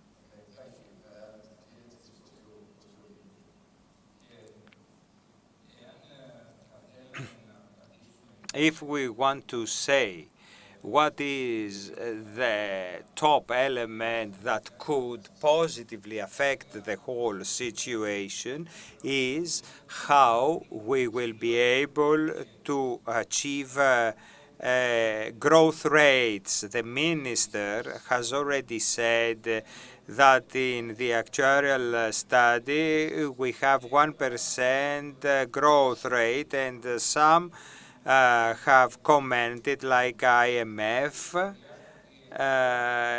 this underestimates our abilities. I would like to underline that since 1981 to 2018, the long-term economic growth is 0.8%.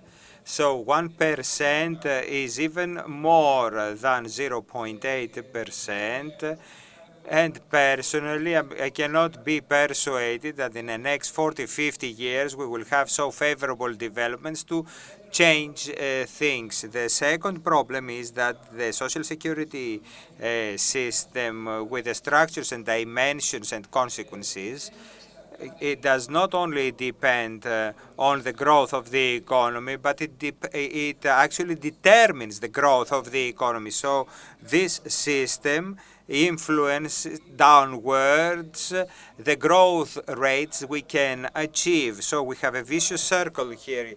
And how does that operate? This vicious circle is we need to, can stop by putting an end to the ways we achieved growth in the past, and we try via innovation, technology, new forms of organization, and by restructuring the state, we can achieve new growth, higher growth, because the way the state operates like now is a burden to all. We want to have a serious state, but not a state to block employment, social policy, solidarity, and justice.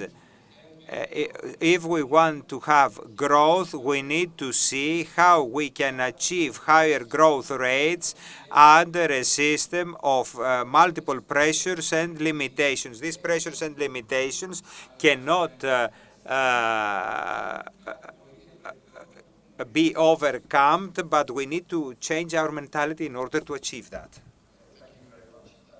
Finally, last word to Mr. Nectarios. The next few years, what are the priorities in policy terms to address social security and pensions? Όπως είπε και ο κύριος Γιαννίτσης, το σύστημα συντάξεων της χώρας... As Mr. Giannitti said, the pension system, instead of helping the country, holds it behind. So we need to reform the pension system thoroughly. 3 pillars. Decrease contributions by 30% towards the direction the minister said. The second is introduction of the contributory system.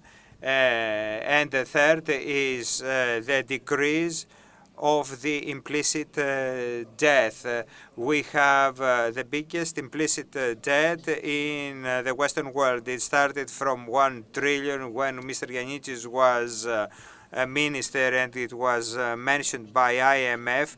It is now 350 billion, bigger than the official debt of the country. So a new pension system for the younger generations, which after 20 years will zero the implicit debt. And why do I say 20 years? Because this is the expiry date for servicing the official debt. And so we cannot service both debts at that period, giving pensions that we want and servicing the debt. If we do all these things, all these three things, the Greek economy will move forward. We will have a cheaper, with the same benefits, social security system, and a system that will help growth and development. Minister, I think you owe us a debt of thanks, because we've just about set the agenda for you for the next 5 years. So you're very welcome. That's it for this session, ladies and gentlemen. Thank you very much for your participation. Thank you very much to our panel.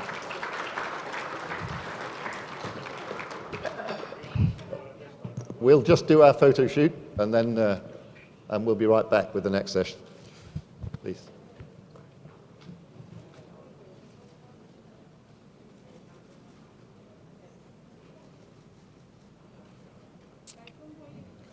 Thank you. Thank you, gentlemen. Thank you very much. Okay, we're going to move straight on with the next session. We've got another really fascinating topic, I think, to cover, and we've got a fantastic panel to help us do so. One of the things that happens when you have a shift in the structure of the demographics of a population is that all of the setup of the country, the whole way a country works in its social terms, but also in its very practical physical terms, has to adapt as well. Needs that were built in 50 years ago suddenly aren't there anymore, and there are new needs, and so the country needs to undertake a new building program to adapt its infrastructure to the needs of the future. And that's what we're going to talk about now. So we now have a panel where we're going to discuss infrastructure and transport in the context of this quite dramatic, quite challenging demographic shift that Greece is experiencing. And to do that, I'm really happy to welcome to the panel Yannis Kefalogiannis. Let me try again. Yannis Kefalogiannis, I think that's about right, who's the Deputy Minister at the Ministry of Infrastructure and Transport for Greece. I'd also like to welcome Luka Katseli, who's Professor Emeritus at the University of Athens, a former Minister of Labour, Social Security. So again, we've got current ministers and their predecessors, which is a lot of fun. And finally, Yannis Tuntas, who's the professor at the medical school in the University of Athens. Thank you, gentlemen. Welcome to the stage. We're missing somebody. Do we know who we're missing, and do we know why we're missing them? Luka Katseli, we seem to be missing. She's coming. She's coming. She is here. Oh, she's on her way. Okay. She's just getting mic'd up. I think we're discovering weaknesses in our infrastructure right now, but thankfully they've been overcome. Welcome to the stage. Thank you very much indeed. Thank you.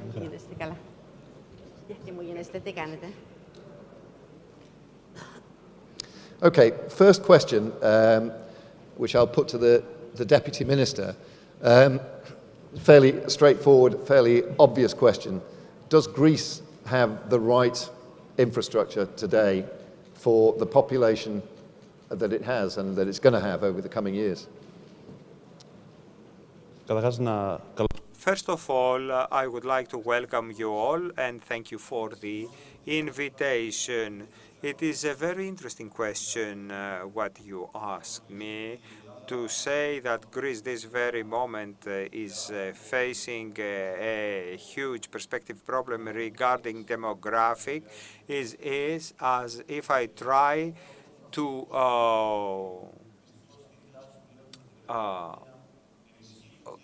go in a building with open gates.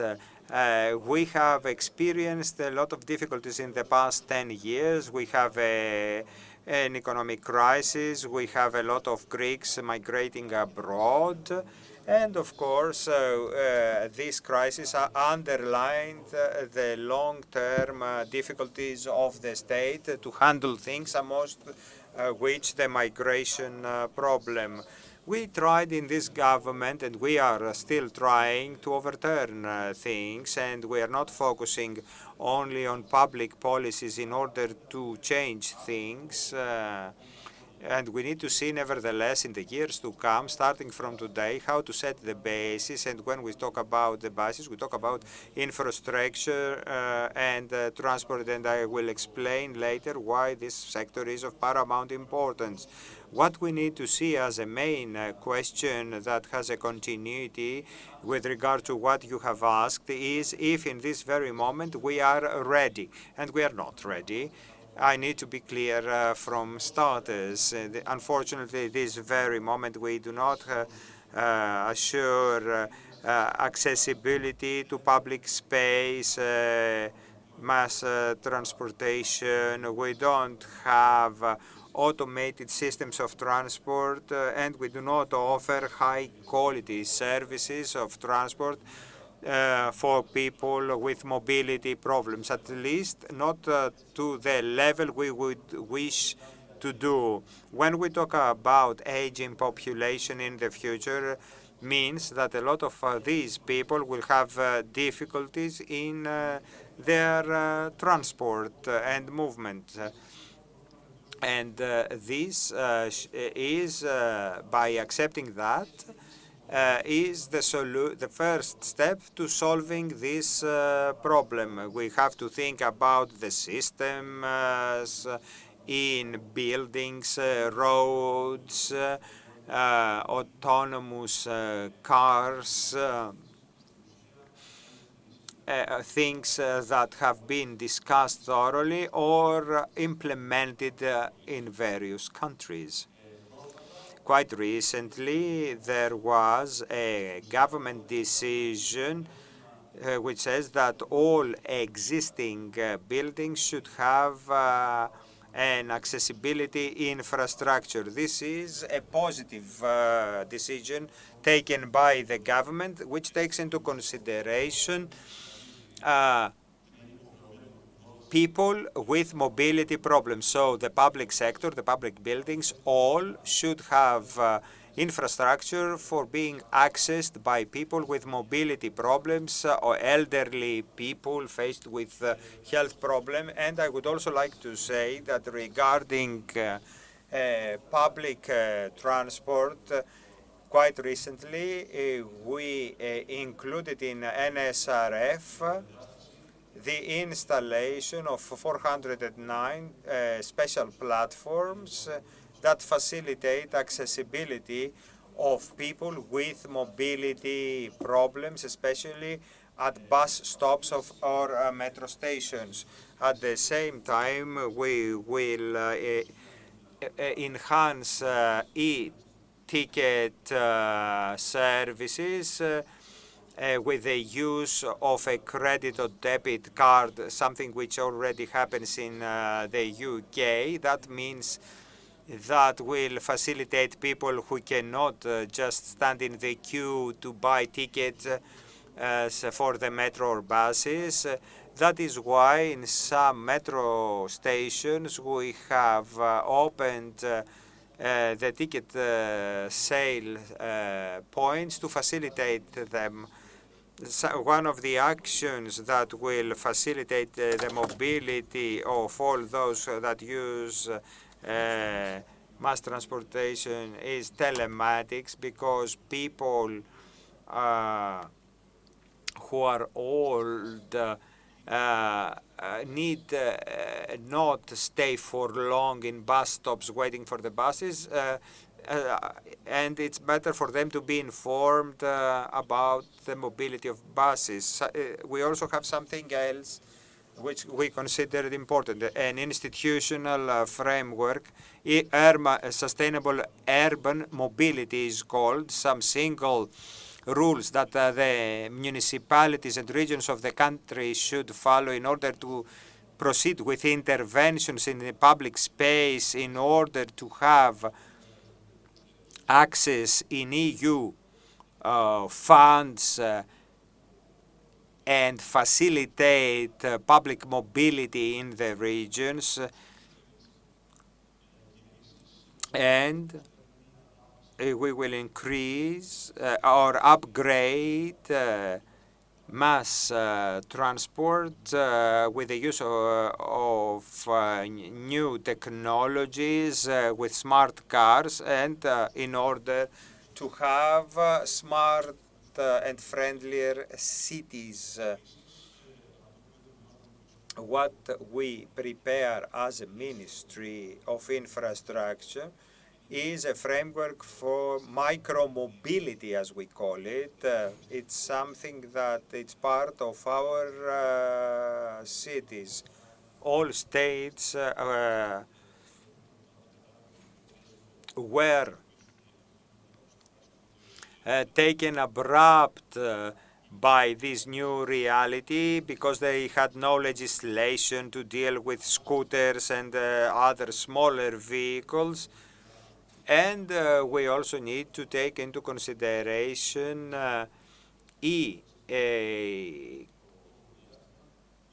e-cars, and that is why we are preparing a framework for that kind of vehicles. We don't want to put limits in micro-mobility, but it is a way to host the future. It is inevitable, and we will cultivate the ground for technological developments. The global trend is that mobility, it's not only transportation of goods and individuals, but it will be a service, smart transportation, and this requires the proper legal framework and infrastructures. Some days ago, I was at a presentation of the Institute of Transport. For the first time, they used nanotechnologies in the streets where someone using this technology can get stimuli and answers on the way one moves, and especially for the elderly drivers, it is useful to receive a message, for example, in their mobile, that in the way they drive they can cause an accident, or that after 100 meters there is a problem and he needs to be ready to deal with that. I need also to say, and I will finish after that, because in the future we will talk about regarding mobility as a policy of mobility as a service and not mobility of vehicles. Now we have a transition to the economy of platforms. We talk about modern vehicle and specific services related to them. All these initiatives taken this very moment and the infrastructure we're invited to build for the future do not concern only the local population, but the visitors of our country, because Greece is a tourist destination, and it is a choice probably for many people from other countries who see Greece as a second country to spend their last years in Greece, taking advantage of the benefits it offers. So we need to be prepared from now for a wave of European or third country citizens who would like to spend the last years of their lives in Greece. The challenges are huge, and but making use of technology and the legal framework, I'm optimistic that we will finally do it. Thank you very much. Before we move on to the next speaker, I just wanted to sort of bring things back a little bit and set them in the context of where we are with the epidemic. I mean, I guess in many ways, a lockdown is the opposite situation from the challenge of providing sufficient infrastructure to an aging and large population. On the other hand, I wonder if there are any sort of lessons that you've learned from the experience of managing people's movements and people's engagement day to day with the economy and with public services during this period of restricted physical movement. So, for example, you know, whether the possibilities of home working or telemedicine or those kinds of things have struck you and have provided you with examples of how you might proceed with the infrastructure challenge in the future. I'm sorry. That's for you, yeah.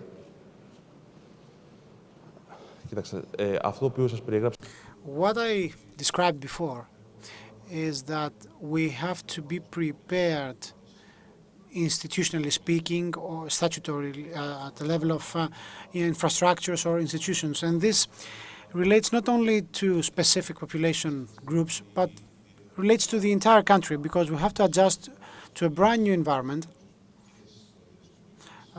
given the challenges in our region and globally. In terms of infrastructure, what is positive is that in the recent summit meeting of the European Union, our country at least managed to secure an extensive package of recovery funds. So large part of these funds will be destined to be used for infrastructure. Until 2023, we have a very ambitious plan for developing infrastructure. So if we can combine technological developments and this program we as a government have already elaborated, I think that the outcome will allow us to be fully prepared for the future. As we speak, we can say that we have been able to regain our reliability, which has been hit in the past years because of the crisis, because of certain policies applied in our country. I think that building on this trustworthiness, on our reliability, we will be able to prove that as a country we can do many, many more things than the ones we have already achieved. Right, let's move along then. Ms. Katselli, what's your view on where the country stands at the moment and where it's headed in terms of confronting this challenge? Let me get up because I have a PowerPoint. Please do. Will you show me to move it? Yeah, green forward, red backwards. Θερμές ευχαριστίες. Warm thanks to the organizers for this invitation. I'm here to submit a specific, a concrete proposal. I have my PowerPoint in English originally, but I will speak in Greek because I don't see many of you having your headset on. So the PowerPoint will be in English. Let me start with an amazing book, which I read a few months ago. It's a book written by Linda Gratton and Andrew Scott, a psychiatrist and an economist, The 100-Year Life. It's a book on how our life will change given that life expectancy has expanded significantly. Over the last 200 years,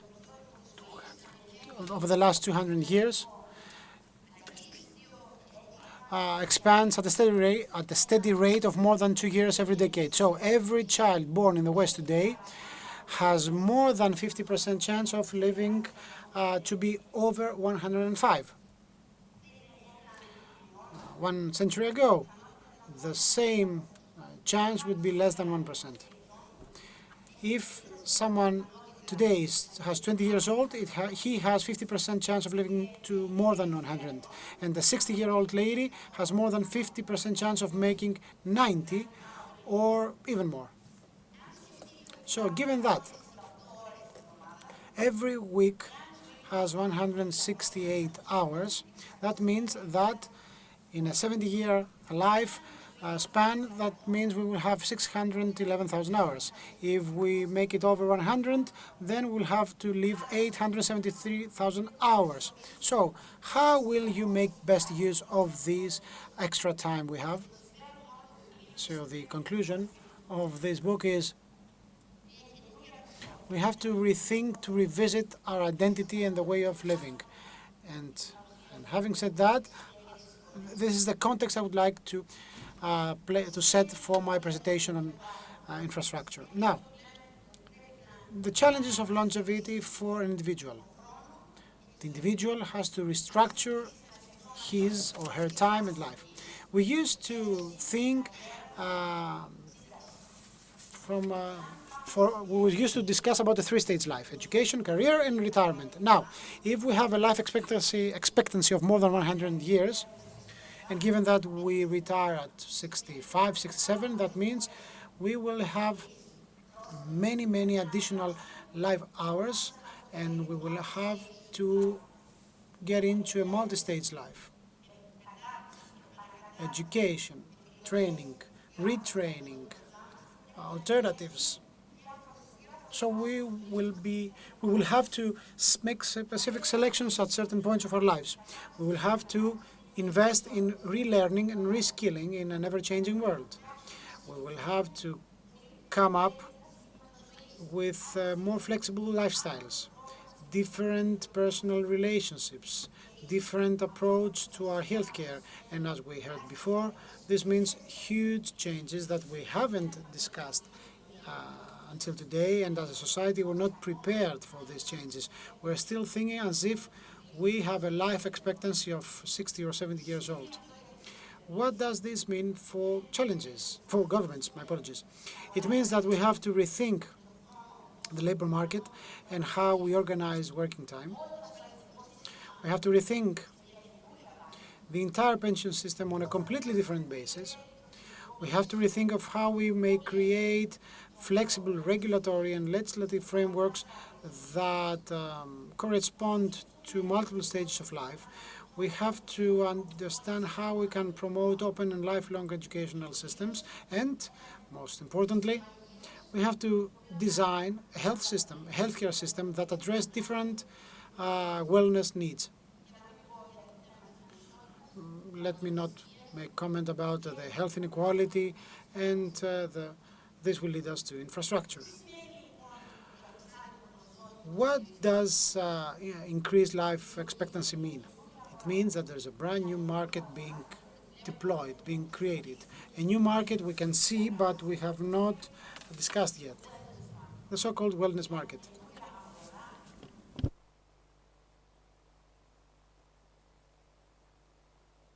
It's a brand new market. So wellness services are very active, very robust around the world, given that currently we have 691 million trips internationally by wellness tourists.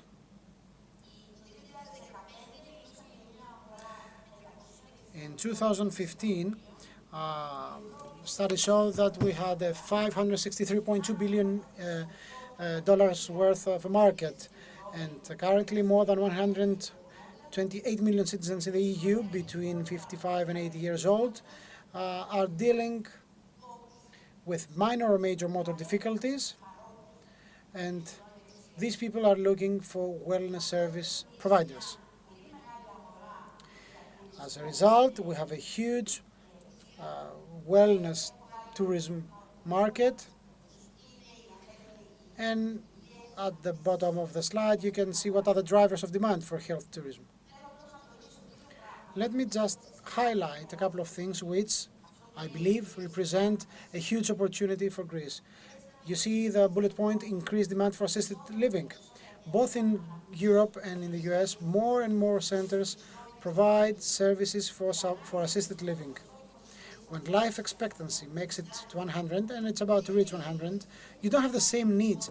It's not just about motor difficulties in the third age or not. No, you have different needs, starting from mild support, because you have some minor motor difficulty, up to the point of major assistance needed for living. And in this particular aspect, Greece is absolutely absent, although we have this amazing opportunity given in the context of the Recovery and Resilience Fund to invest on such services, in such services. As I usually say, this is the unexploited wealth of Greece. Let me say a few things about natural springs. In Greece, Greece is most likely the richest country in terms of natural springs. We have 822 locations of therapeutic springs in Greece. Only 74 of them have been officially recognized as therapeutic. Most of them are poorly developed. 750 of them may be used for hydrotherapy treatments. We only have 14 organized hydrotherapeutic centers across the country.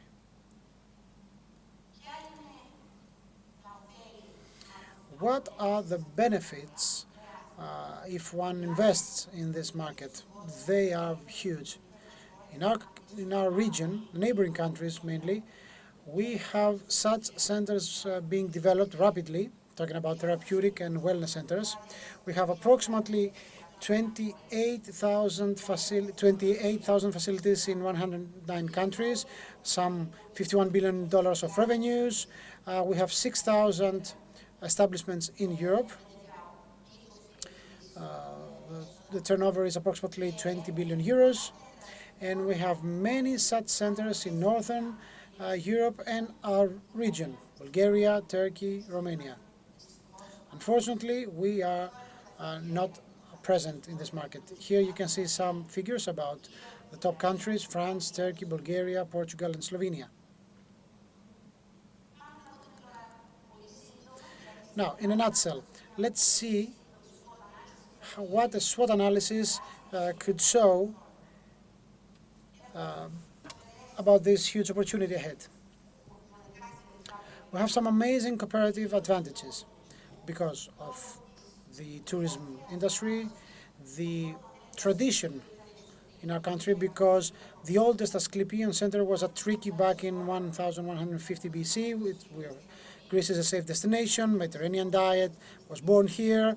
We have some developed tourism-related infrastructure, but we have to direct them to this end, and there are no legal obstacles for specialized medical treatments. What are our weaknesses?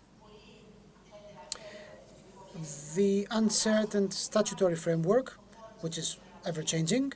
Especially in the industry of hydrotherapy, there are no infrastructures.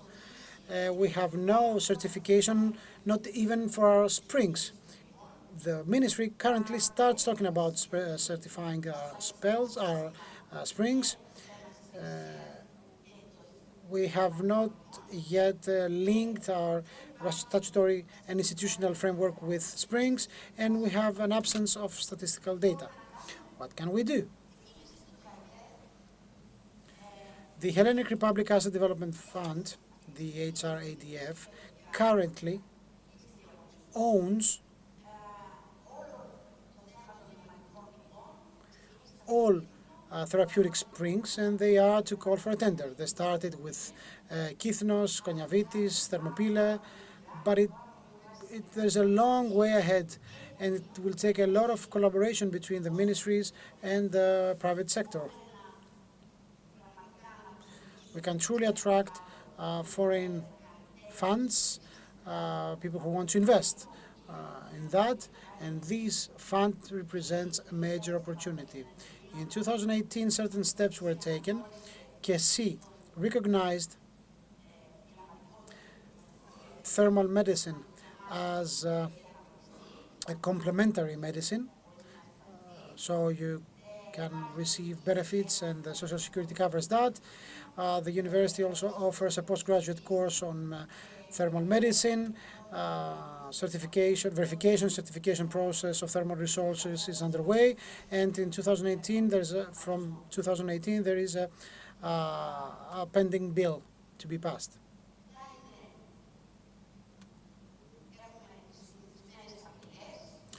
What are the threats?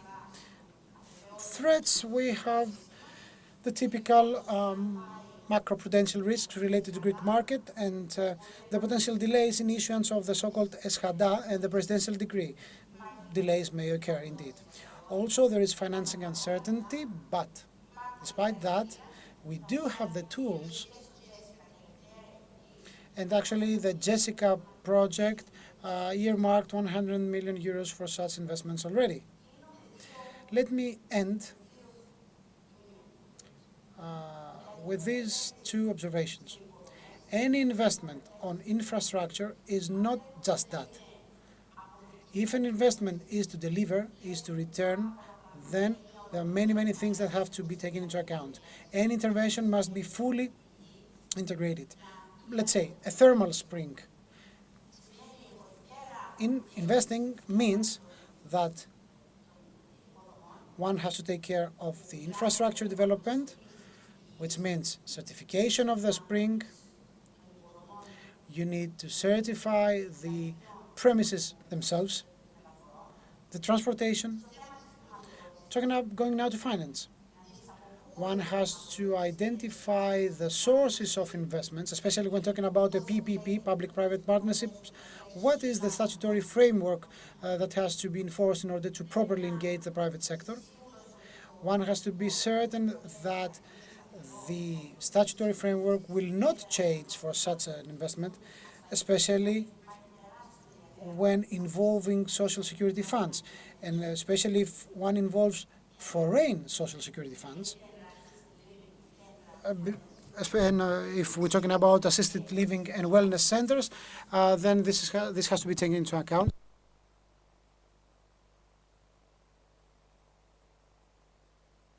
And also, one has to build a network of partnerships involving tour operators, European professional federations and pension funds. We're talking about very complicated investments, and this is the main point. If we want to move from that, this is the thermal spring in Thermopyle, in the hot gates. This is where people go to bath. If we want to move from that to this one, this is a modern premise, modern facility that went bankrupt, actually. If we want to build modern infrastructure that will bring money back, we have to join the dots, to link the dots. What we suffer of is how to run project management properly, how to make a comprehensive intervention and tackle all problems that may emerge. Ending. We have to move from sectorial approaches into very concrete, case-specific interventions that will involve everyone, the local government, the municipality, up to the ministry or ministries, and prioritize the first 10 or 15 major interventions we will do in the future, addressed to a society with a life expectancy of 100 years, design that, and sadly, as I say in Greece, you have to take care even of the hand, of the door itself, or the handle. You have to take care of everything. If not, then ministers will change, general secretaries will come one after the other, mayors will come after the other, and the projects will remain stagnant. Thank you very much. Thank you. Thanks very much. I feel as if we've just been pitched a pretty complete business plan there, so I wish I had a bit more money and I might invest. There is a very important general point there, though, which is about the wealth of opportunity that a country like Greece has And I very much enjoyed your sort of forensic examination there of some of the impediments, some of the barriers in the way. I'd be interested, Deputy Minister, just very briefly to get your thoughts on what we just heard.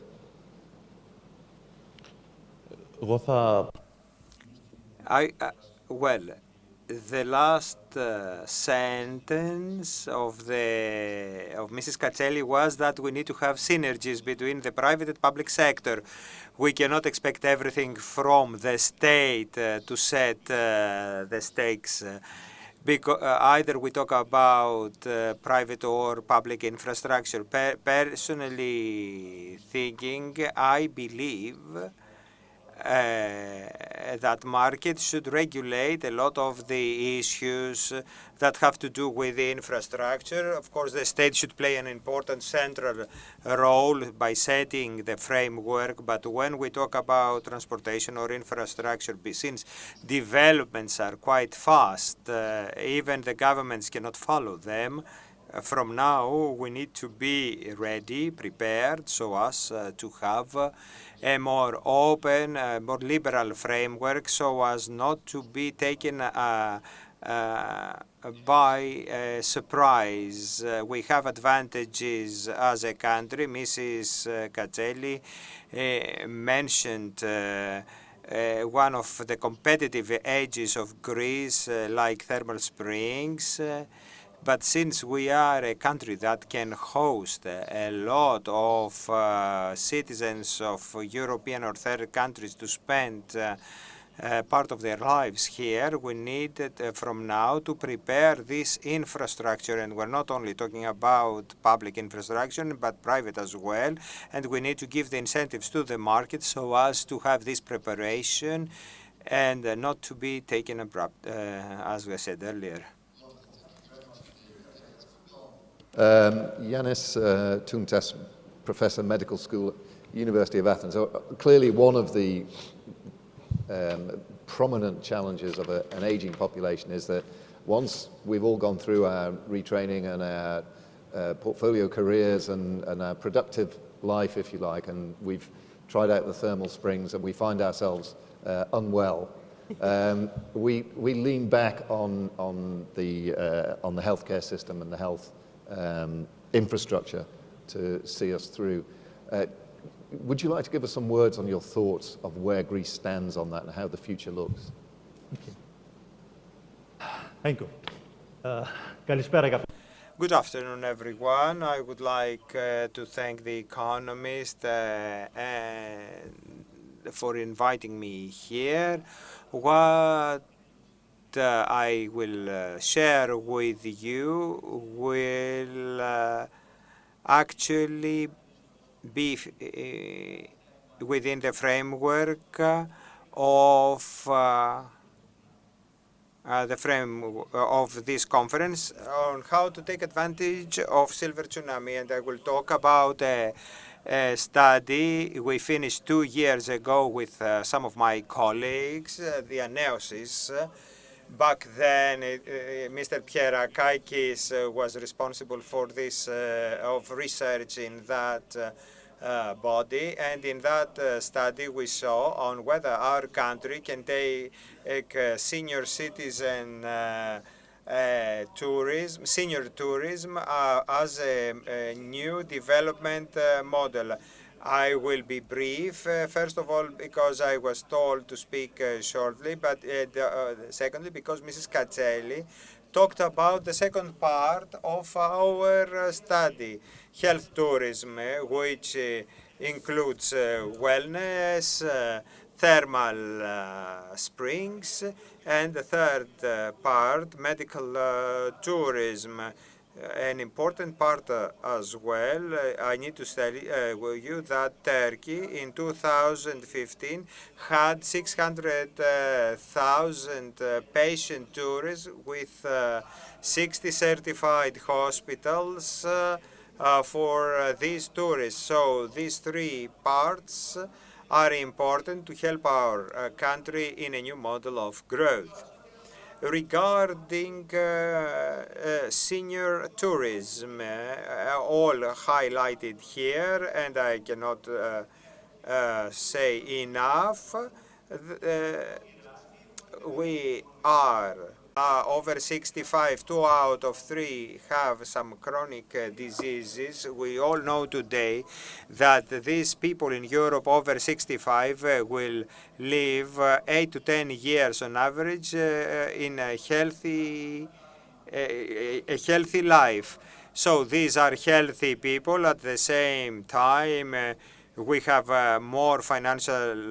better financial conditions in our area, and this combination of more years of living, better health, and better wealth has given a boost to senior tourism.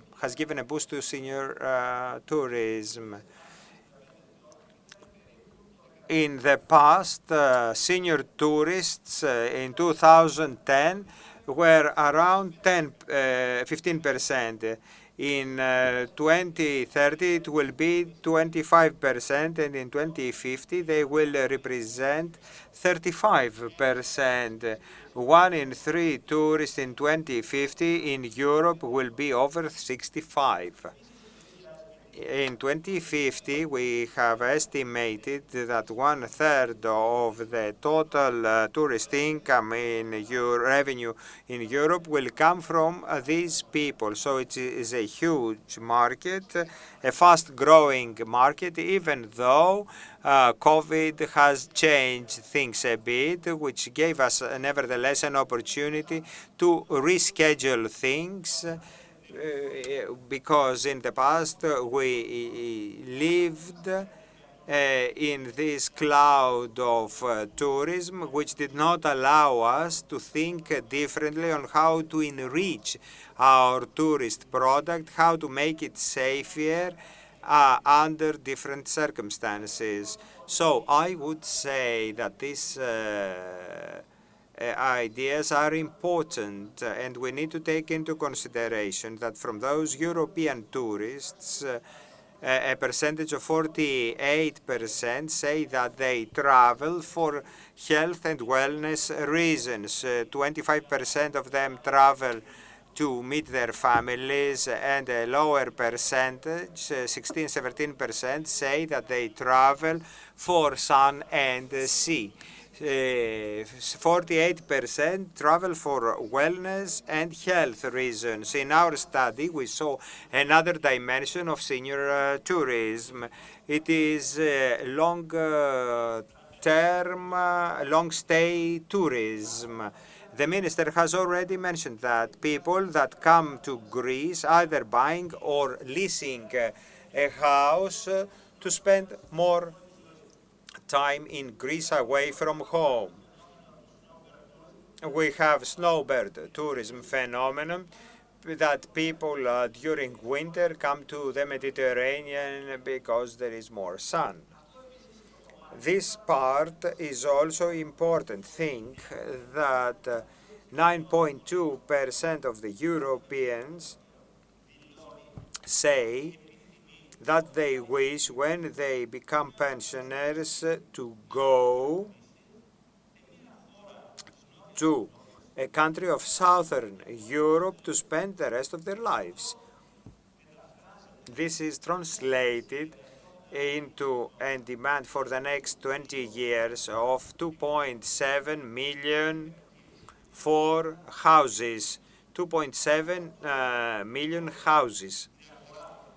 If from this market we ask or try to gain 10%, it means that in the next 20 years in Greece we might have demand for 270,000 houses.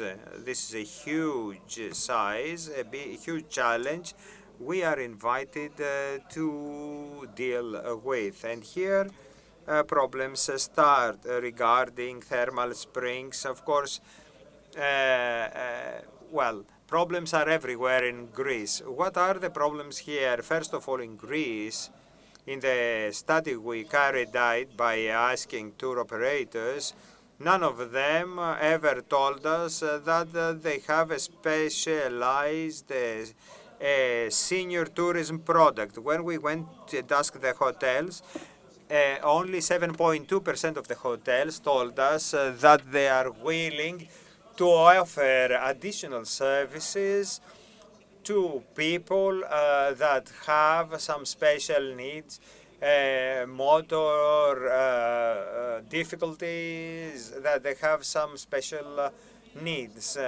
And there is hesitance on behalf of the providers to cover this need. Another problem is that you all understand that this population needs to feel safe, to have accessibility, good infrastructure regarding transportation, and they also need, because of the epidemic, I dare say, that even though we leave it behind, it will not stop worrying us about health issues. So these people worry about their health and health services, something we are having problems with in Greece, as was said in the morning, where the ministers talked about the health system in Greece.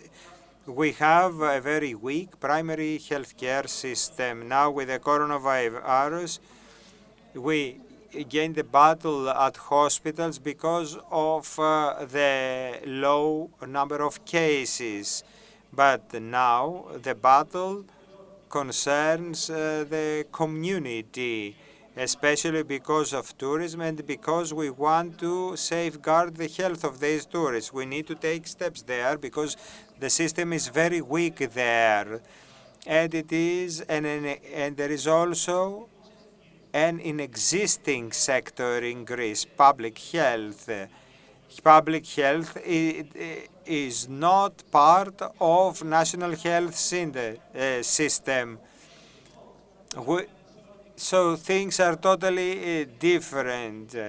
I think that we should reorganize our national health system to do these three things: prevention, protection from natural disasters, etc., vaccination, etc., etc.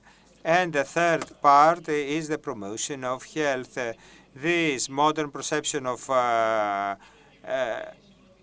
national health, state health, throughout the country with programs and benefits does not exist in our country when we want to attract in the future these kind of tourists.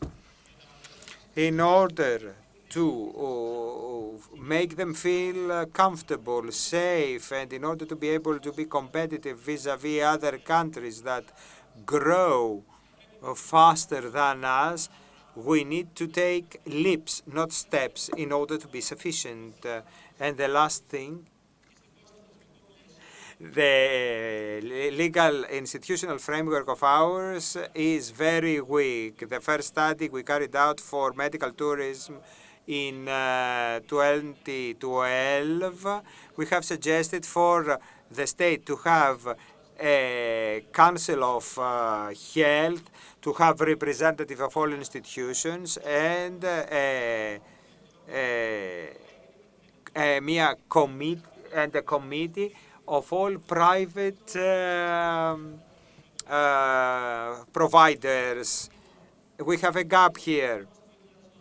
In 2012, we had a law voted, but we never had the ministerial decisions issued regarding health tourism. We have an institutional gap regarding complexes outside urban areas. Present regulations on air and on land uses do not allow complexes to introduce a clinic in the complex to treat people with kidney problems. for example, and we need to revisit these things and try to find solutions if we want to be prepared for the future. Thank you very much. Thank you very, very much indeed. I think this has been a really interesting session.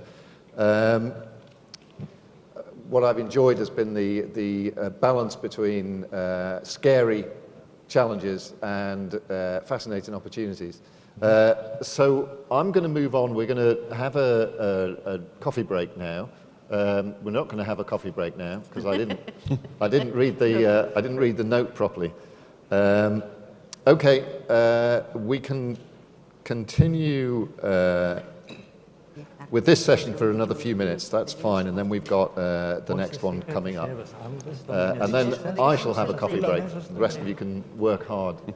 Okay, so, well, first off, let's give you all an opportunity. If any questions have been raised by that and anybody wants to pose a question to our voluble panel, are there any questions in the audience? None on this occasion. Okay, well, I'll leave you thinking about that, and I'll pose one of my own. This is to you, I think, Deputy Minister. I mean, as I said, it's been very interesting in this session, this sort of balance between opportunity and the challenges that the government and that the country faces more broadly. I know that you've already made the point that it's important to strike a balance between what the government should be expected to do, what public policy should carry, and how the private sector should step up and fill in some of these gaps. But I just wondered if you'd like to express a view on this idea of this sort of balance between opportunity and challenge, and how you can go about, perhaps with subtle measures, swinging the balance in favor of the opportunities. I think that if we also take into account the recent coronavirus crisis, I think that it's obvious that we as a country were able to turn this crisis into an opportunity. That's why we were able to remedy certain weaknesses of this, even of the national healthcare system, and we were very quick to overcome the obstacles at a quite satisfactory level, and at the same time we laid the foundations for the long-term treatment of these weaknesses. Now, coming back to infrastructure and transport. The things we discussed in this panel, and I presume the things you discussed in the previous panels, unless there is proper preparation, for instance, for buildings, for roads, for access to specific premises. So unless there is such a preparation, we won't be able to reap the fruits of the opportunities that will present themselves in the future. Let me repeat myself. I'm one of those who believe strongly that we should not await the state to do everything. There have to be partnerships between the private and the public sector. Normally, the state should have a monitoring role and minimize its intervention, and that's my closing remark. Anyway, every crisis may be turned into an opportunity. So your question, and the question submitted by the previous panelists, the other panelists, it's a question that shows that we can deliver even in difficult times. I'm optimistic, and I believe that we can be amongst we can be one of the winners of the challenges globally. Mr. Tuntas, I wanted to come back to you. You've been quite clear, I think, in your sort of expression of the range of challenges the healthcare system faces in Greece. Just putting yourself, perhaps for a second, in the minister's shoes, how do you prioritize approaching that? How do you prioritize where you start? What are the most important measures, in your view, that need to be taken now or in the coming years to enable a solution to these long-term problems? Yes, priorities in order to radically change the healthcare system, because for me now the NHS is absolutely, totally obsolete. Okay, we need a restructuring, a fully fledged restructuring, which means we need a comprehensive vision. I'm afraid that the current government keeps on announcing changes, structural reforms of the NHS without giving us a total outlook, a total picture, the total context of where these changes are, let's say, belong to. What is the common purpose, the end of that? So I believe that the first priority is the state, the government, in collaboration with the scientists, and let me open a parenthesis, the response to pandemic was a great sign of collaboration, but a few months before the pandemic, when they passed the bill, they didn't, about the public health, they didn't take into account what the public health experts had to say. So I believe that there has to be a total restructuring of the system, and as the minister said in the morning session, priority is our primary health care. This is the priority. This is where we should place all the focus, because this is the weakest link. In my contribution before, I emphasized on the fact that apart from the primary health care, we have to look to the primary health care. The bill on primary health care was passed 1 month ago. They didn't take into account the COVID experiences, and even and regardless of the COVID, I think the bill was way below the expectations. That's why I'm saying that the proper debate on the kind of NHS we want is the first thing. The second, another debate on primary health care before the decision makers and the MPs start voting about new bills. We have to turn that into a national cause. It's not a partisan or a political cause. It's a national cause. And last but not least, we have to revisit our priorities of how we structure public health facility and organization. Very much. Minister, I'd be happy to give you an opportunity to respond to that if you want to. No need to if you don't. Κοιτάξτε, δεν... In principle, I have no objection to what the dear professor just said. In any case, I believe that public health-related policies have to have the maximum possible consensus. It's a national cause, not a political, partisan or government cause. But I think that the recent crisis showed that the government does take into account what the experts have to say, and I think this is one of the key to success.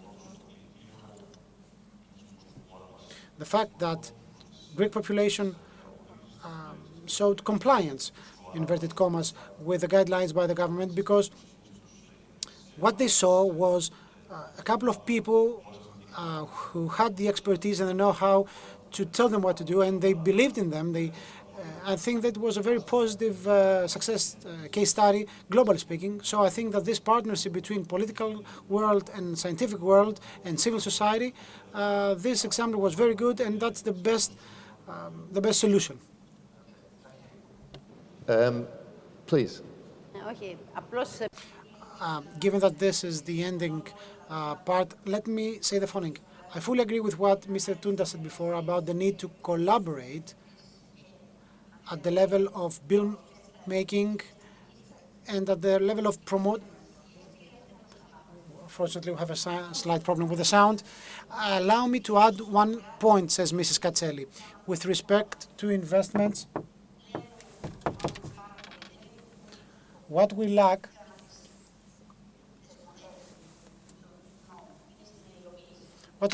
is the implementation of the law. We have to rethink of how we organize ourselves in order to tackle let's say, to make every intervention matter.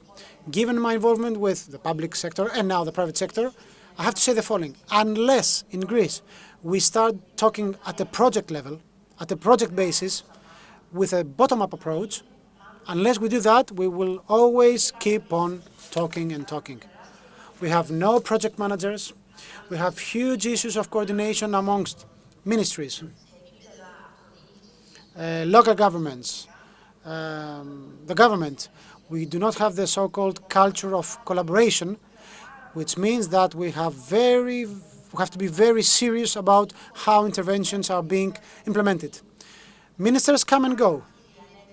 And as the professor said before, a measure, an act is announced, the bill is passed, then we have no executive resolutions and decisions or ministerial decisions, and the bill remains just a text. So it's very important to organize both the implementation of the law and the monitoring and the evaluation of its implementation, because every minister who comes starts from scratch. There is no infrastructure at a ministerial level to do the so-called follow-up. So my proposal is dual. A, bottom-up organization for every development-related intervention in all sectors, and B, second, a certain structure, maybe an independent authority for monitoring and evaluating every intervention. Wonderful. Thank you very much. And again, a lovely balance between vision and detail. And once again, I think we provided a minister with a very comprehensive program. So your job's easy from now on. Please join me in thanking our excellent panel. Thank you. Θα μου δώσετε ένα email.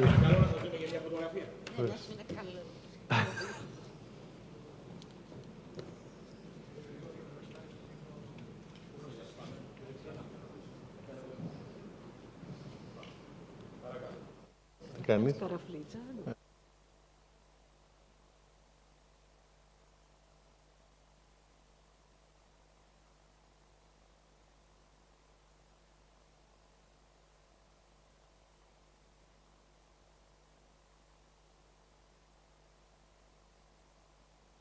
Είσαι μικρός.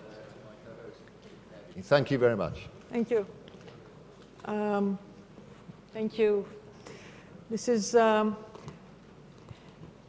really a very nice follow-on. Είναι πολύ ενδιαφέρον και ευχαριστούμε και για το... It is very interesting, and thank you for your interest to attending the conference and following us. I would like to invite Mr. Pierakakis, Mr. Reiner, and Mr. Pehlivanoglu.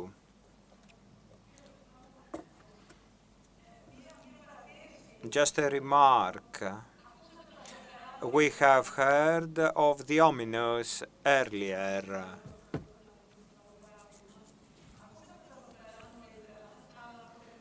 But from the last panel, we became a bit more optimistic on how to turn this tsunami into an opportunity. We heard about the opportunity, the longevity economy. Another session is the one we are going to tackle now. The opportunities that are offered by technology and make this tsunami an advance,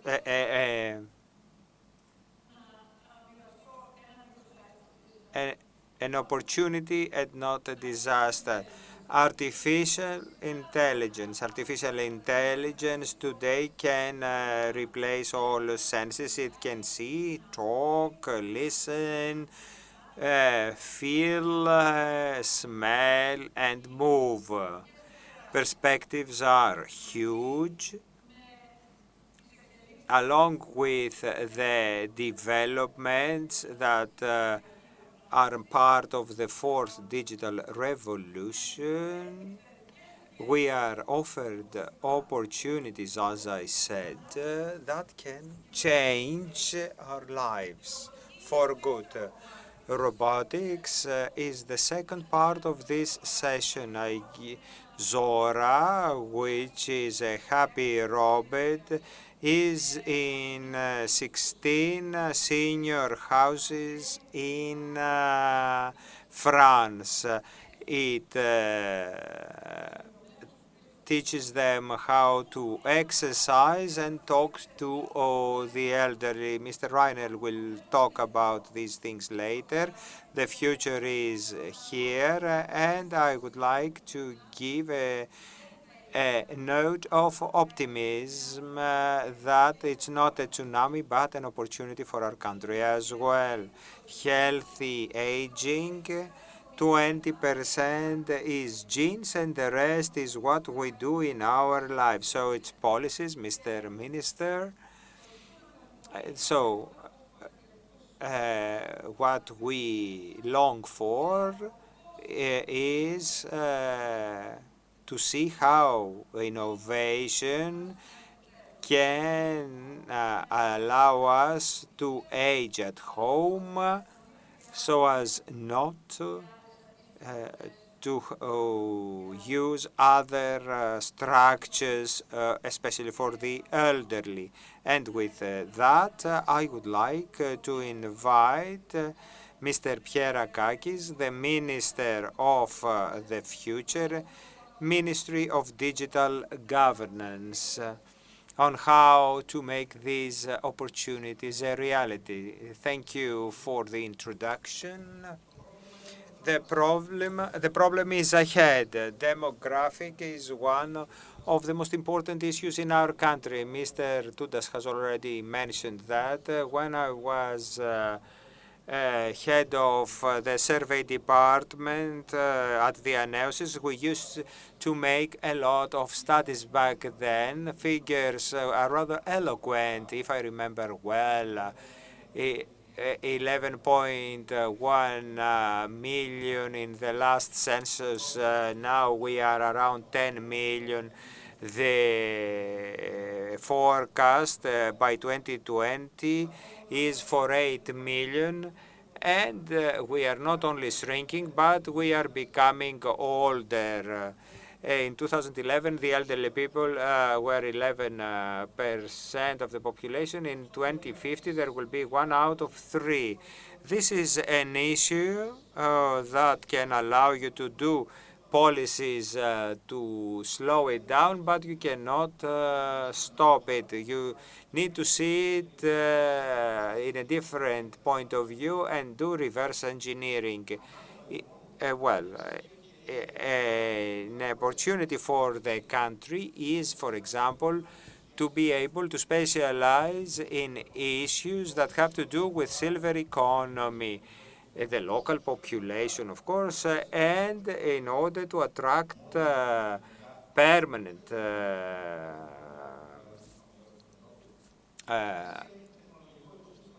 tourists in Greece. AI can play a role in that. Of course, it does. The other members of the panel can talk more about this.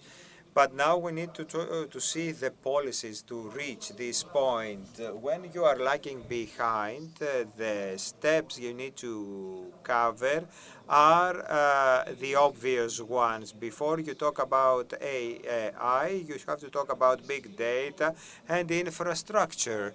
5G, for example, and infrastructure of 5G are related to all these technological aptitude of the country. That is what we do right now.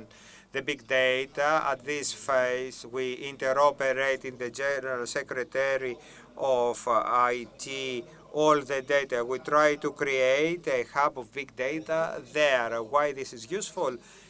Just to have correlations.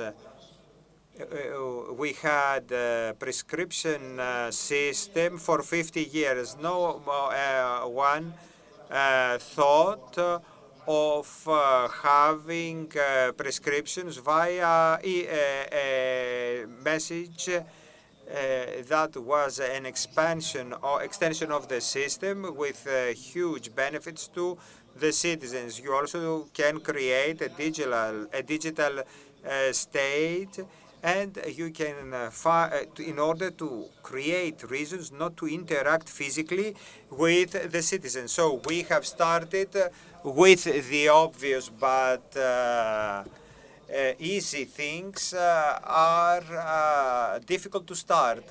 Each of these actions exponentially adds to the existing infrastructures. What we are pending, we have e-prescription, but now we need to have an e-file. We need to have IT systems in hospitals as well, so as to have all these e-files being able to reach by everyone.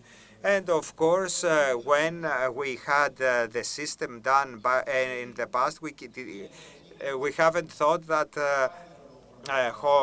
hospitals can interoperate among them. Also, referrals in mobile phones will be introduced soon. Remunerations also via a mobile message also. The difficult things are to come. Specialized project in this area so as to be able to move forward. Innovation here will not come from the state, but will come from the market. The state should set the framework and tools, funding tools, and then the market will come. A good example which was introduced after 2010 was Jeremy fund, and we have leveraged funds that brought new ideas in everything. BIT was an example, Wordable, and here we come with the new law about 5G in September. We suggest to our European partners to be the first country to create a specialized fund using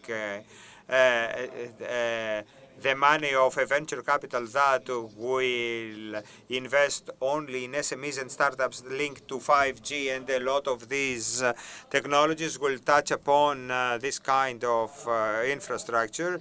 You will introduce aging as well, of course. The aim is to lift the impediments, to create the regulatory framework. We are going to do that with a code of digital governance in September. It will be the most important law voted ever by the parliament during this term of government, 200 articles, and we try to regulate everything: digital signature, digital ID, identification methods, how to work from home.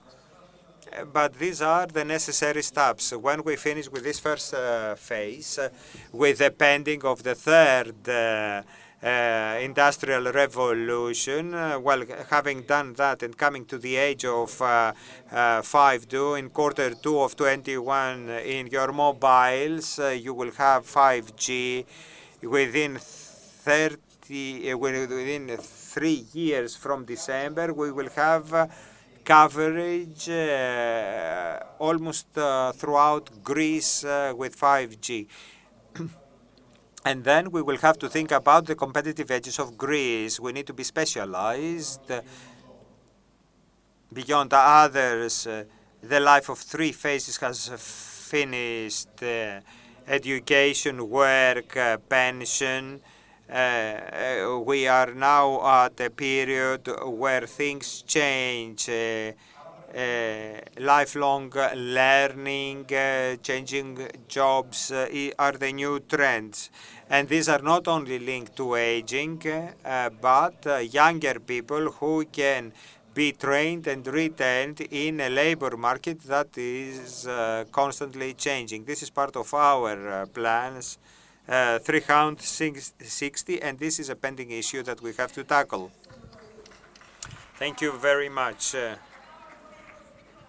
A personal remark. It does cover the gaps and sets the pace.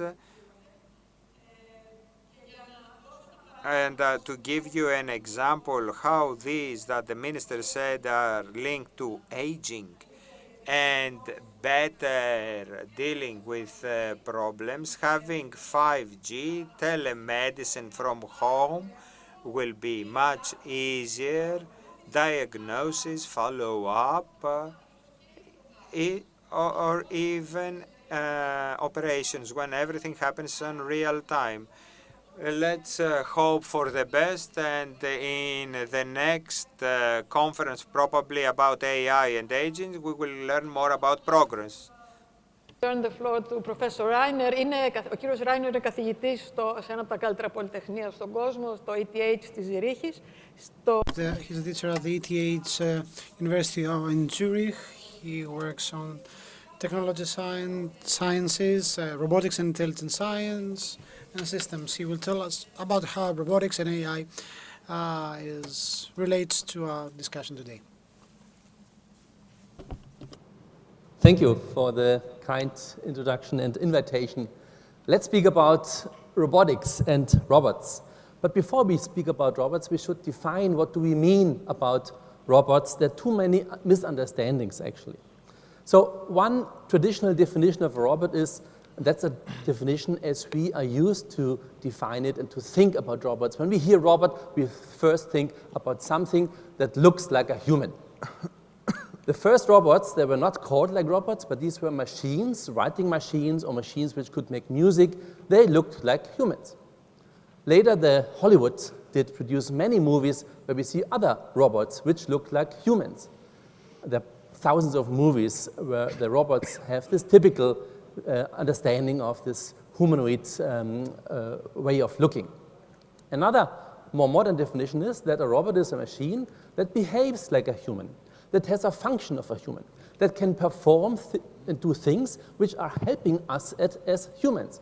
They can support our work in factories and do their work which is not only boring and exhausting, but maybe also dangerous.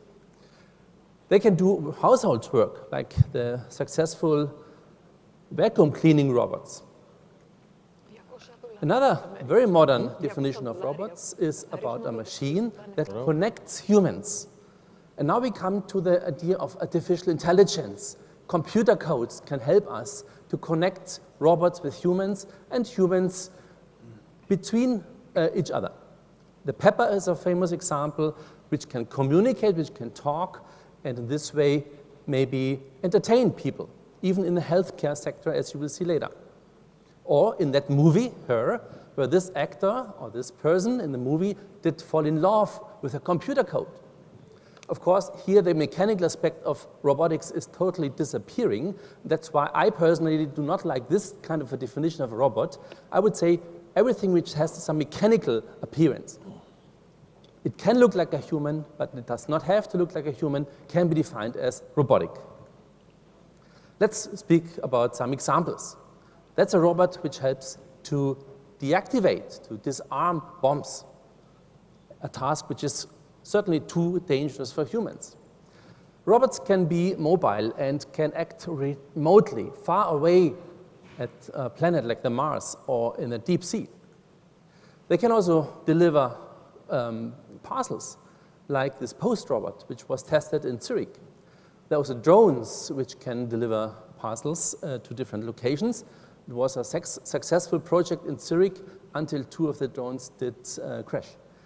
But the idea of using drones is also very popular nowadays to fight COVID-19.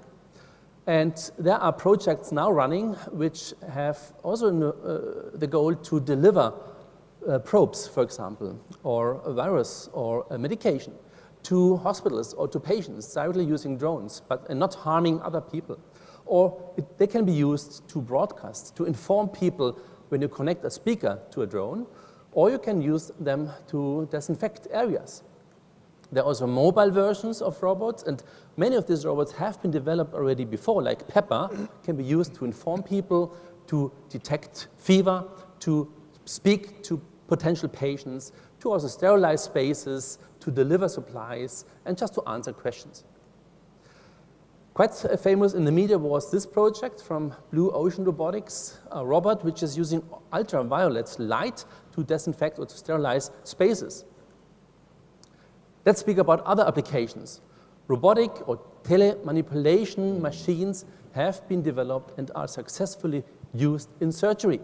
The Da Vinci robot, for example, from Intuitive Surgical can be used for removal of tumors in the bladder or prostate, for surgery at the uterus and even at the heart. Other robots have been developed in Japan. That's a nursing robot which helps to carry a patient, to move a patient from the bed onto a wheelchair, to do some hygienic tasks, to change the bed linen. But when we see such robots, we might smile a little bit or feel even anxious if such a strange device with that face is approaching us. So in Europe, we have another attitude and opinion, but there are similar devices. Yeah? That's a device which is exactly doing the same. It's a lifting apparatus that helps to move a patient from the bed to the wheelchair or change the linen. Then the pepper again can be used in clinics, in children clinics or in elderly homes to help communication, to serve for entertainment. They have also other ways of entertaining machines like the Paro, a robotic seal. When you touch, it can produce sound, it can blink the eyes, it looks cute. There's other devices like this artificial dogs as pets, which can be used in elderly homes. And robotic devices exist also in beds. They can have some intelligence to adjust to the shape of the patient. In this way, distribute an optimal pressure at the contact between the body and the bed. In my lab, we develop smart beds which can rock and improve also wellness, but also can be used to treat people with insomnia by rocking. We can detect the different sleep stages online and then improve the sleep quality and even increase the time of falling asleep. We can detect if somebody is snoring, if somebody has apnea, and try to use mechanical interventions like movement, like rocking or like changing the shape of the mattress in order to improve or to avoid snoring and avoid apnea. In many diseases, like stroke, for example, we have 16 million cases of stroke in the world every year. It's a very high number. It's one of the most common neurological diseases, which are resulting in impairment, in a paralyzed body. People have a hemiplegia. They cannot move anymore. They have to be hospitalized at the beginning.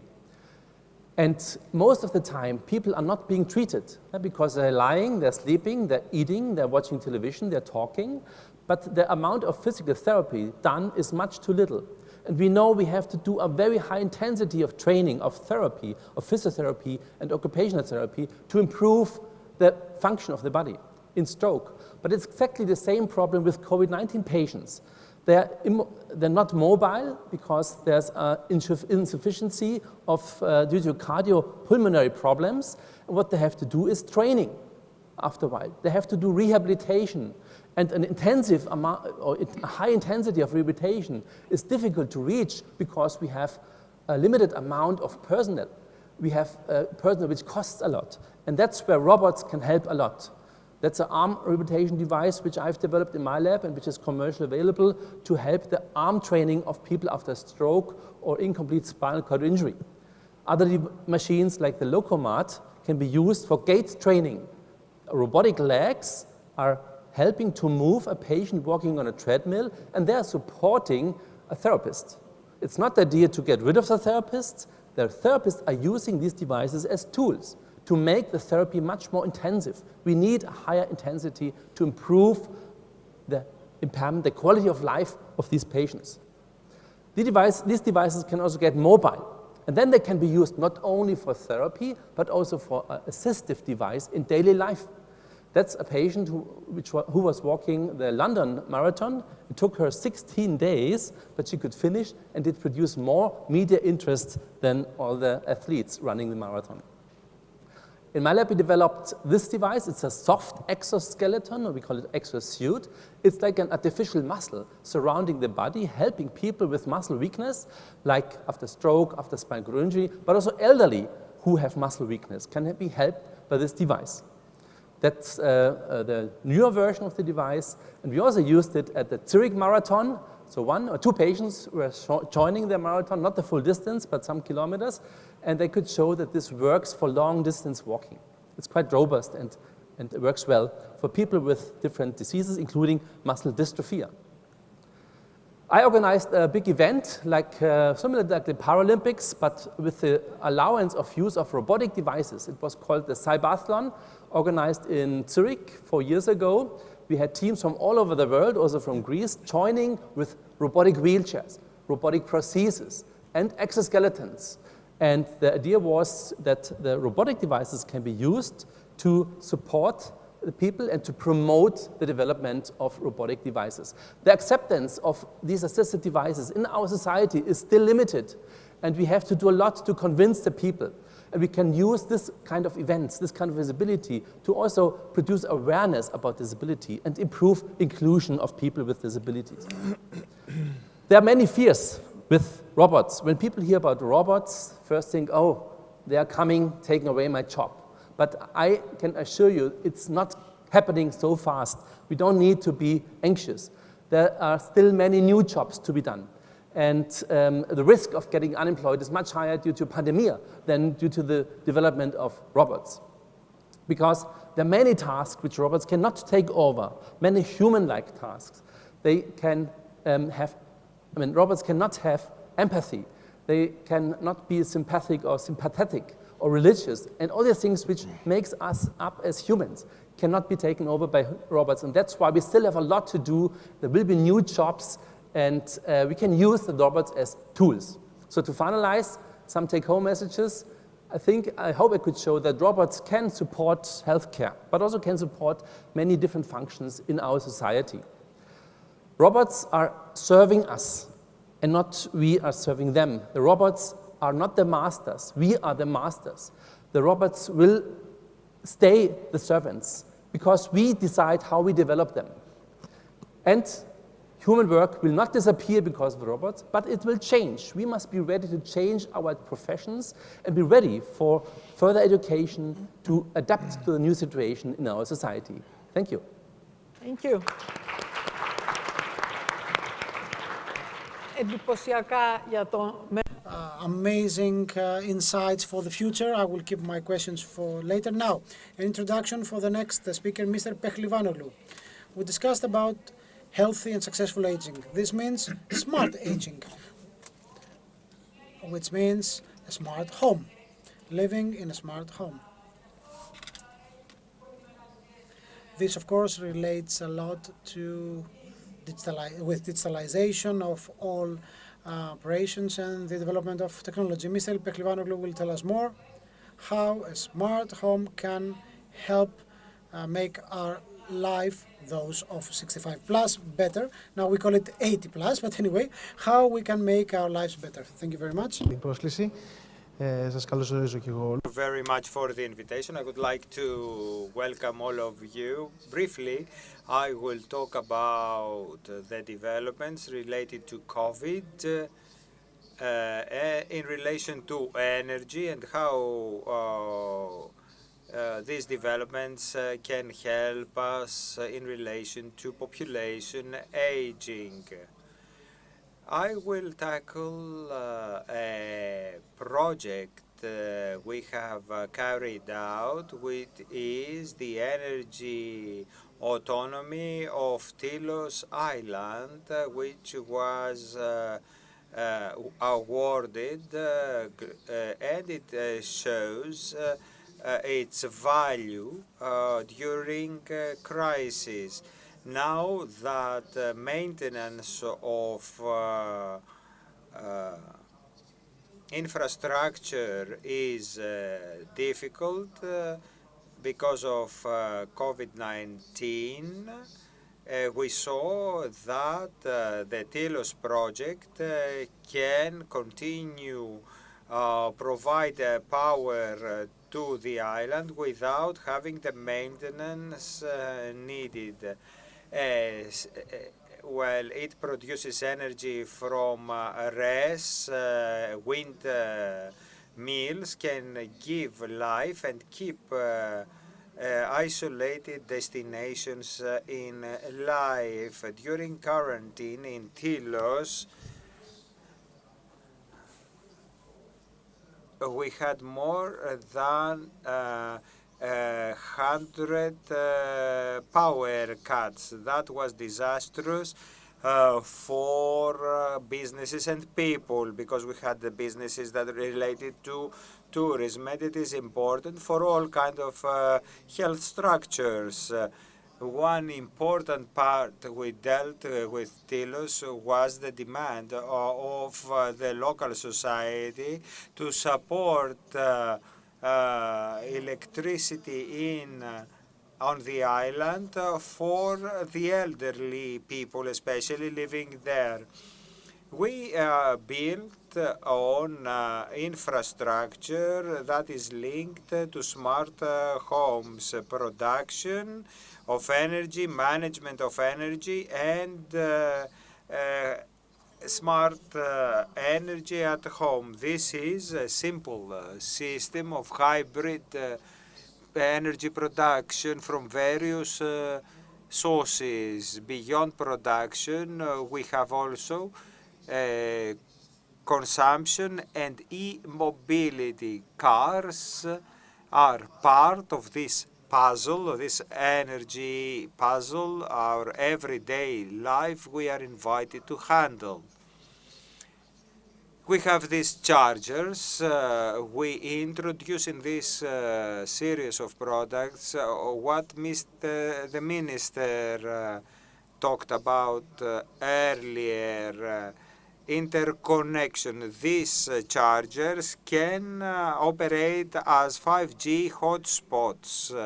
This allows a reliable autonomous driving of cars. Since we have chargers all over the road network, these chargers create this hub that will allow cars to autonomously drive. This is also linked to health services, autonomous driving towards hospital or emergency units. All these things come together. Going at home now and creating a link with the topic nowadays, our homes, wanting it or not, become smart. We have device management systems, heat and cooling systems. They start become smart. What we work on, and is of paramount importance, what we see today because of COVID is the need of people to be at home, work from home. Energy autonomy of homes is a priority. If we think that we work at home, live at home throughout the day, as we did during the quarantine, we all need to have power. So we need to teach the house of our habits. That can be done in various ways. A smart way to do that is to use a smart meter. What we develop in this part is the following. When we have smart meters at home, and the smart meters can understand from the profile of our consumption what we do, so they are capable to communicate with other structures some specific data. For example, I have a house and I see that the pattern, I have an AI system that sees that my daily pattern on the way I operate with the fridge, the washing machine, is a standard one, and when it observes an abnormality, it actually is an alarm for the system, for example, and might understand that something wrong is happening and probably call a doctor. So all these platforms that were mentioned earlier can interact among them in order to help us operate our house in a smart way and improve our daily lives in a smart way as well. The different dots you see is the activity of people. They turn on the lights, turn off the light, they turn on a device, turn it off.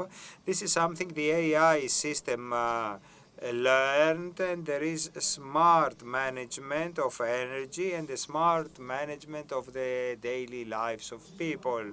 Briefly, with all these I showed you, I wanted to show you where we are heading to regarding the autonomous production of energy and how we can link that to other services at home, in our personal lives, and the crisis we experience today is also an opportunity to introduce ourselves to a new technological environment and take the leap towards the future.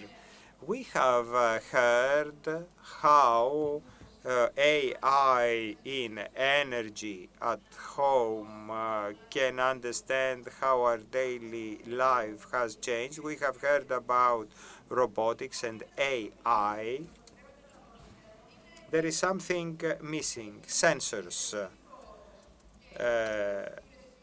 Progress has taken place, and sensors in the field of health are now important. We have patches, watches placed on our skin, measuring all our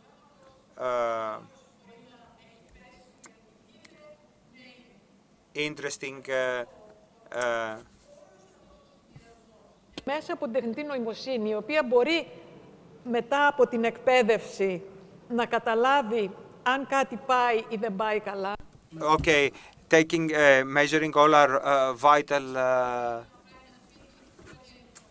vitals. So these are important, especially for the elderly living at home or in old people's homes.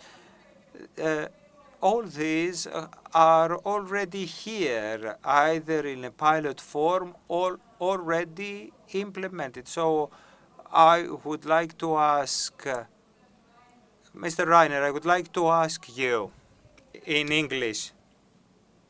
The adoption of exoskeleton, I mean, the idea that people who have a stroke or have other musculoskeletal diseases could be assisted. It's a unique opportunity. It sounds like a miracle to them. So how expensive they are, how do you think it will evolve, and how fast do you think we can see them? Yes, it's a good question. There's still a lot to do.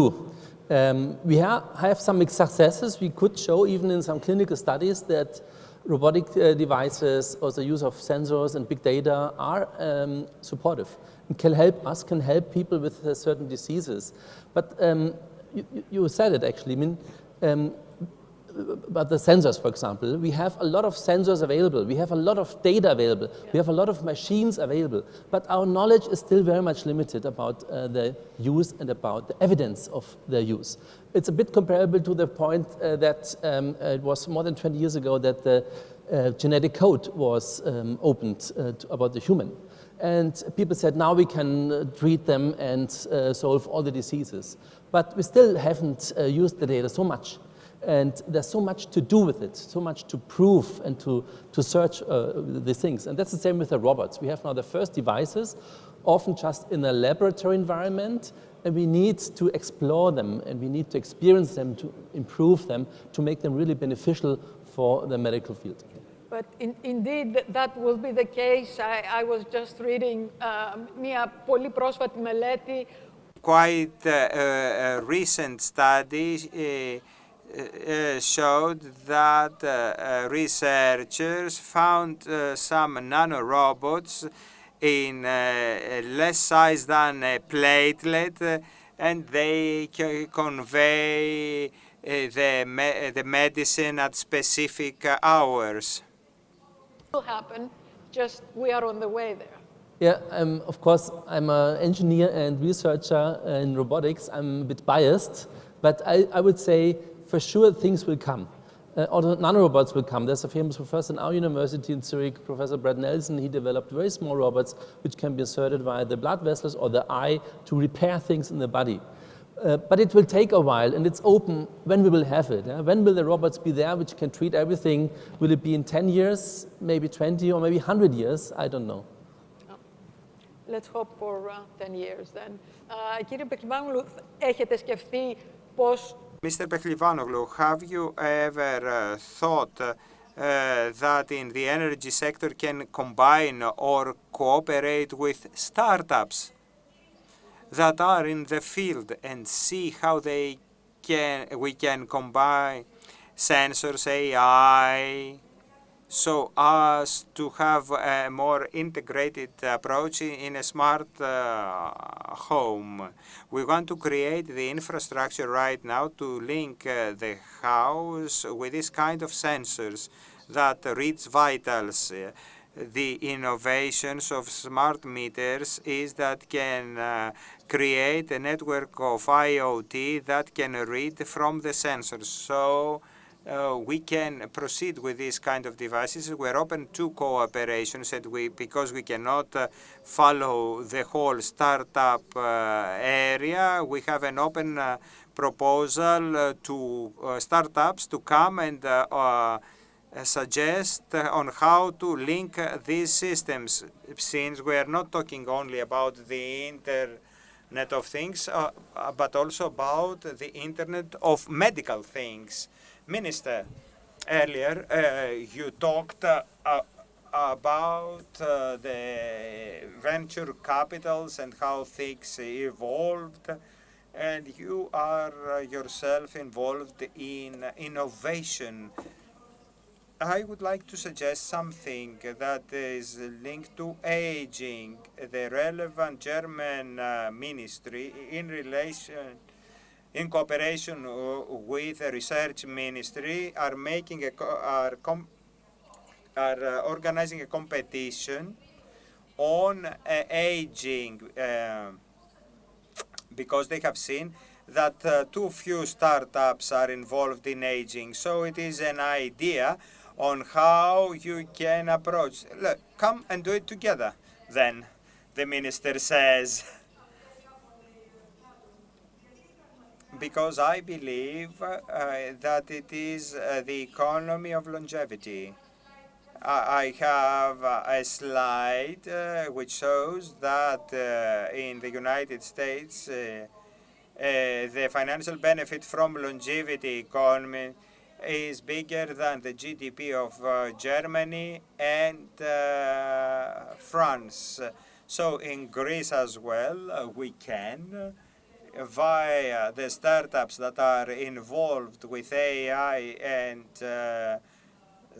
software and the possibilities that can be found in the Greek society, to find solutions. Well, it is an interesting idea.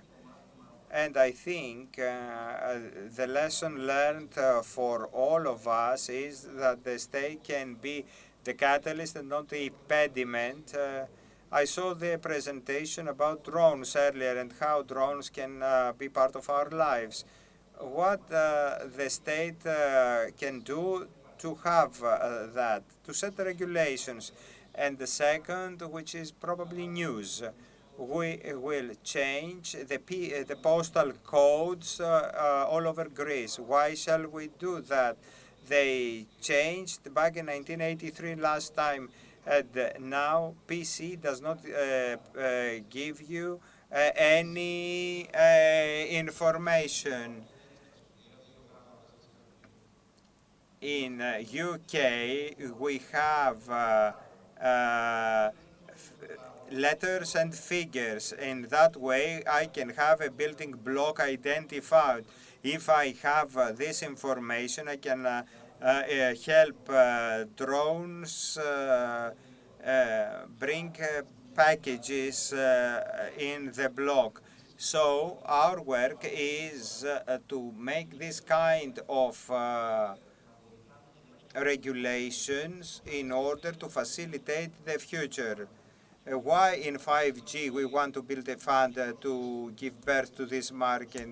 I was attending an Accenture study meeting today, and they talked about the speed of data would be 50 times or 100 times more, but the benefits to you is zero.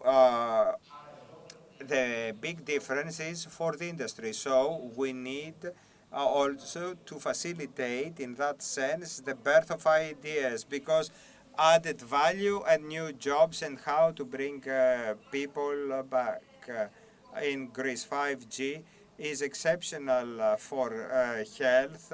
I think health will be highly benefited from that, and I think that you will show special interest in that in order to deal with the problems. We don't have a lot of structures. We are ranked last in OECD countries for long-term health care. So the question is how we can live at home, have technology assisting us and in order to avoid visiting hospitals. So, shall we get some questions from the audience, if there are any, or everything is crystal clear? No questions? Oh, or probably you're tired. Ah, there is a question. Hello? Hello? From the Bank of Piraeus and a coordinator in FinTech Horizon 2020. I would like to ask the Minister about the big data base you want to build. Is it a European directive, our own initiative? Is there a deadline? Have you thought about regulation and ownership?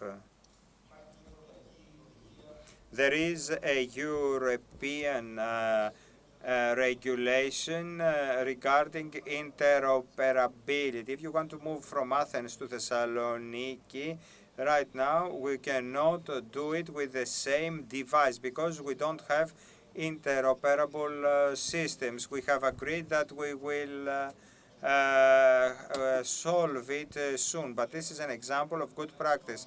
We need to have interoperability between systems, among systems. That is not the case in various parts of our lives. When some body is born, you need to solve some issues and queue in 5 different queues. When somebody dies, in order to solve the pending issues related to death, you need to stand in 13 queues. So if we want to solve all these things, we need to use technology and interoperability of systems. We look everything into the architecture of systems and in cooperation with the independent authority, but at a state where we have a lot of bureaucracy, it is important to make people understand that interoperability will decrease red tape. The Prime Minister during COVID could see in real time, Mr. Chordas, Mr. Kardalias, what is happening on the field. Data is a source for decision making for everyone.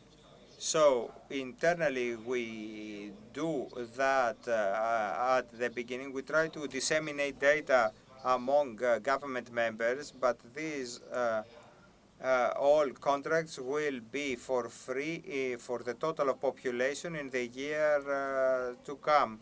This is impressive.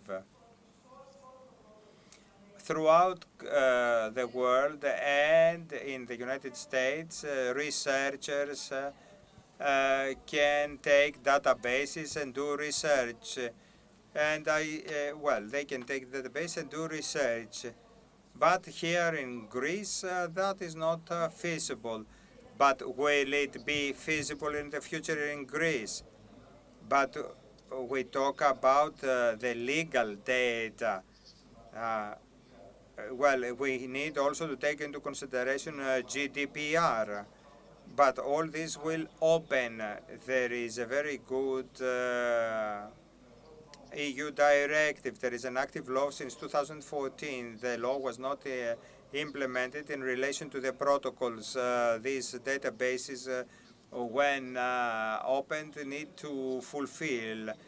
But as a culture, we need to disseminate throughout the public sector. This is part of our wealth, and we need to take advantage of that. It makes your life easier and our life easier, especially when we need to take decisions. Data and information. A professor of mine used to say when I was a student, is not the same thing. So data is the analysis of information. Thank you very much. I wish you all the best. And hopefully, Mrs. Katselli.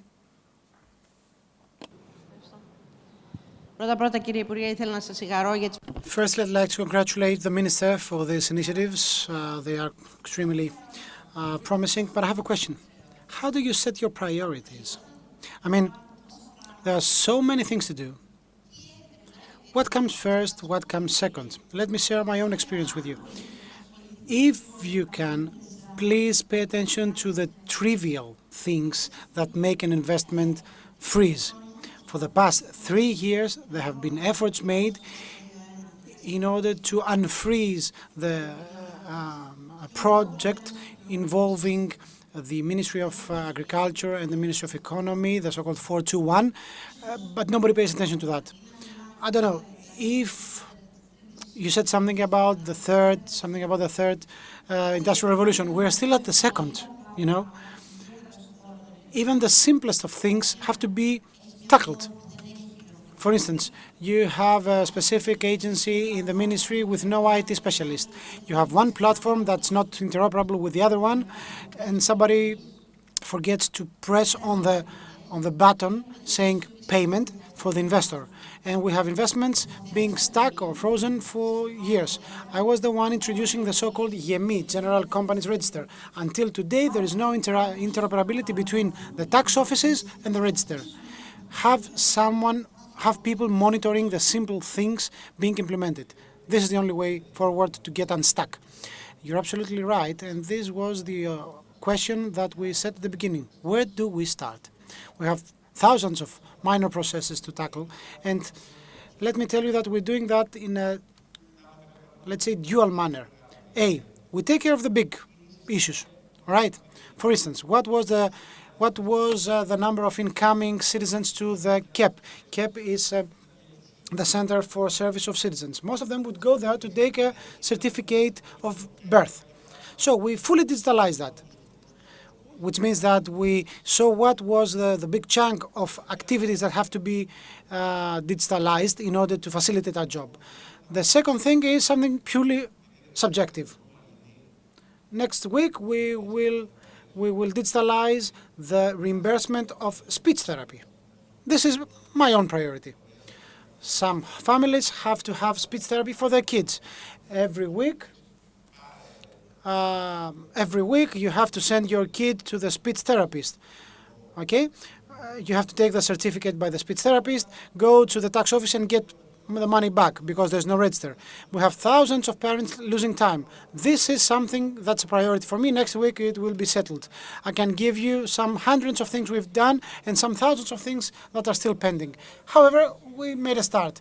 The interconnection of the register with the tax office is very important, you're right. The first thing we did was to interconnect the tax office with the first major registers. The register of the companies is the fifth one. It's the next one to come. That's very important. But please,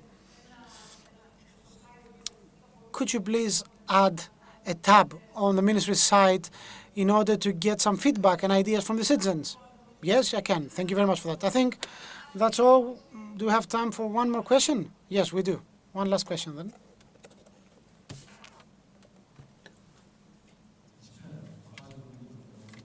My name is Nikos Papazoglou. If I got that right, the minister said that they're trying to implement the e-prescription. There is already the so-called electronic prescription system since 2010. That's when it started. Now we are adding, in the past 3 months, the so-called intangible prescription. So the e-prescription exists.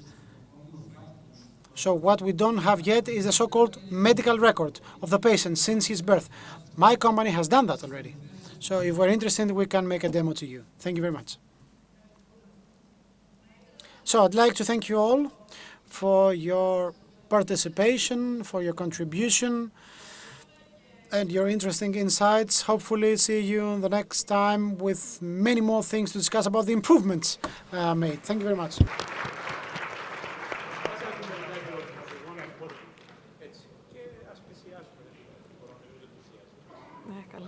Ναι, εντάξει.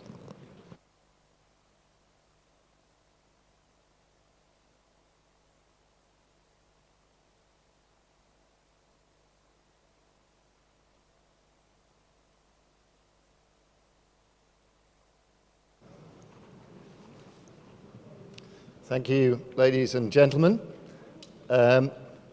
So we move on to what is our final formal session for today. Hello, sir. Hello there. Hi. Hi. You're very welcome. I think we've had a fantastic day, but there is one issue that we've not really mentioned at all today, and we are in the business today of looking at the short-term shocks and the long-term challenges. And among those long-term challenges, there is one that's particularly pressing already and that's going to become existentially important over the coming years and decades, and that is climate change. And so we're going to finish off today with a discussion of climate change, of the interaction between climate change and population trends, and demographics, which is the core theme of our meeting today, all within the context of the epidemic emergency that we confront at the moment. Before I even attempt any names, I'm going to put my glasses on, otherwise it's a recipe for disaster. It is indeed, believe me. If there's one thing we've learned today, it's that the English are very, very poor at reading other people's languages, but I think we already knew that, didn't we? So I'm really delighted to be joined on the stage. I assume you're John Evantolopoulos. My God, what a pronunciation. Is that bad? Yeah. Oh dear, well I apologize. Thank you very much indeed. And also we have remotely online Phoebe Kunduri, who is an altogether easier name for me to manage, if she's there. Yes. If she isn't, then I'm sure she will join us as soon as she's available. But in the meantime, we will press on. By the way, Phoebe is a very interesting person. She is a co-chair of the UN Sustainable Development Solutions Network and a mover and shaker in Europe's policy thinking about climate change. But we'll start with you, John, Professor of Health Economics at the University of Athens. For my benefit, as much as for anybody else's, a very simple question. Can you draw us the broad line connections, the dynamic between population and climate change? I'm sure you can do that in 3 minutes. I do have in no, that's 13 fine. minutes. You take your time. You take your time. Okay, thank you very much indeed. I will use the presentation here. Thank you, sir. It has been a great pleasure for me, actually, because since my student days, I used to read The Economist, not read, also study The Economist, and then I've learned more and more, and congratulations for your critical thinking. Thank you very much. Κυρίες και κύριοι, αποτελεί ιδιαίτερη. Ladies and gentlemen, it's with particular pleasure to attend this event. I'd like to thank The Economist for the invitation. Climate Change and Health. This is the title, and my presentation is structured as follows. Three units. The first one is about climate change and health, and I will present to you the results of the study carried out along with Professor Zerefos, that is the Bank of Greece and the University of Athens together. Then I will discuss the issue of pandemics and the social and financial repercussions of COVID-19. In this particular case, I'll discuss not just the financial repercussions and what will happen if we have a second wave, but I will also comment on the so-called social identity. How did Greeks feel, the Greeks of different age feel about the pandemic? Last but not least, I will make a brief reference to the study of our university on third age and quality of life. Now, this is what the WHO proposes or suggests. These are the major challenges ahead. First and foremost, the environmental challenge. Something has to be done about that. This is why the climate challenge is a major challenge, not just for the WHO, but for almost all international organizations. Second challenge, aging. You will see how aging will be tackled from the viewpoint of active aging, not of passive aging. And then we will discuss about the issue of life expectancy. Mrs. Kacelli commented on that. In the University of Athens, we have been following the life expectancy since ancient Greece. Back then it was 30 or 35 years. And as Mrs. Kacelli said, by the end of the century we will have reached the number of 100. So when we say 100 years, we have to take care of what the WHO underlines. It's not about the years of life, not years to life, but life to years. This is the greatest message that we have to perceive and discuss during the third part of my presentation. Last but not least, solutions and policies that have to be implemented in order to mitigate the impact of aging. These are the 12 tips suggested by WHO in order to be healthy, according to which health is a subjective phenomenon. Analysis shows that the state, the government, the healthcare system contributes by no more than 20% to health. The remaining 80% has to do with the lifestyle, our eating habits, our working out, etc., etc.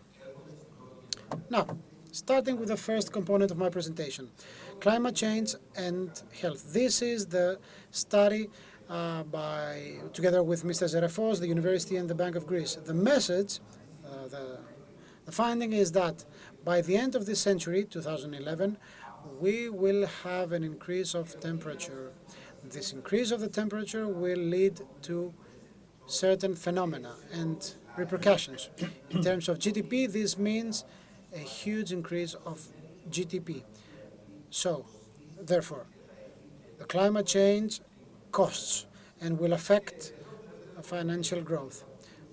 I will try to avoid equations and formulas, etc., or correlations. This is a diagram showing how we elaborated on climate change with respect to society, the health system, and the environment, and how we approach the immediate and direct impact it will have. The final outcome was that climate change affects 4 major population groups. A, the elderly, and you will see how. Second, people suffering with chronic diseases or chronic conditions, what WHO has characterized as non-communicative diseases. They represent 80% of the total morbidity and mortality load. The poor people, those with poor nutrition and migrants. These are the four main groups where the impact of climatic change is severe. Our measurements show that a rise of temperature by 1 degree Celsius will bring 1 to 4% increase of mortality. What does this mean for Europe? It means that annually until 2030, we will have 30,000 deaths annually because of the climate change. And from 2030 onwards, this will be approximately 50 to 110,000 deaths until 2080 annually. Our analysis, based on certain models we implemented, we came up with three scenarios. The intermediate scenario suggests that annually in Greece, the impact of this climate change on health will cost approximately 95 billion euros. Second part of my presentation, equally important. The pandemic and its financial and social dimensions. Now, another research. Back in 2019, economists, seeing the pandemic coming, the pandemic was something unknown until then, so all the forecast by the National Bank of Greece, by financial economists, etc., and experts, you see that in 2020, Greece will have a 2% growth rate. Then the Bank of Greece said there will be zero growth. Then Morgan Stanley said there will be a 5.3 drop of the Greek GDP. And quite recently, the IMF suggested that the recession of Greece will be no less than 10%. What matters and what's worth saying is that in the beginning, we had a growth curve, as we call it. In blue, you can see what is the single hit scenario, and in red is the double hit scenario. The second hit is expected to come in September. Currently, we're experiencing the first signs of it. Then you see the demographic pyramid, the population pyramid, and you can see how the pyramid is being reversed. In 2018, it was this way, and by 2050, the pyramid is reversed. According to our forecast, we see that until 2080, we will have 35% of our population belonging to the elderly. So the question placed before was the following: do we have the infrastructure to cater for 35% of our population being over 65 years old? Previously, it was said that this is one of the opportunities ahead for Greece. Mrs. Hadjiandreou, Mrs. Luca said so, but unfortunately, our country is always lagging behind in terms of infrastructure, and this is this is the forecast for population. From 10 million people, we will drop to 7. And in terms of demand, we will not have 7 million people. We will have 3 million Greeks of active population. And they are the ones to finance the remaining 4 million people. According to the OECD, the ratio should be 1 to 5 and 1 to 7. We will reach the point of 1 to 1 ratio. Now, talking about the study. What has the study shown? I'm talking about the study of the University of Athens. So the column, the rows show the age groups, and the vertical column show the questions posed. The first one, optimism. In the first case, you see that the over 65 years old are less optimistic. Trust to family. The more over 65 years old offered a helping hand, financially and morally. Yes, there was a lockdown, but one of the good things about lockdown, which has not been highlighted enough, was that family serenity and support was strengthened, especially this support coming from the elderly. Third point, trust to scientists. Trust to politicians. I think you can listen to the speakers saying that trust politicians was torn apart as a result of the Trump's example, drink chlorine, etc. That's what the speaker said in English. we see that the elderly trust scientists the most. And of course, they trust TV a lot because they spend most of their day watching TV. That was the next column. Now, the fifth column, the one on the left, what about the adverse impact on economy? And what is the impact on your personal finance? With respect to the impact on economy, given that the elderly feel more secure, they get their pension, they say that, okay, there will be some adverse effect, but I won't be that much affected that much. The same, this was about the national economy. The same happens with the personal economy because the pandemic affected a lot the active population, 45 to 65. And now the last part of my presentation, the quality of life and aging. Once again, you see the findings of our survey with 6,500 interviewees. We have the honor of having Mrs. Katseli as the professor of our university. We used various algorithms. Vertical axis is the current health condition. The horizontal axis are the age groups. So if you ask them what is your current state of health, they say that you see that there is a declining trend. When you ask them about their net monthly income, there is a significant decrease after 45 to 50 years old. But when it comes to pharmaceutical expenditure, there's a contradiction. We have less income, we have worse health condition, but we spend more for drugs. And another thing that has not been discussed a lot is the psychological dimension of the pandemic on the third age, solitude and social exclusion. So if you try to interpret that, you see that loneliness grows rapidly.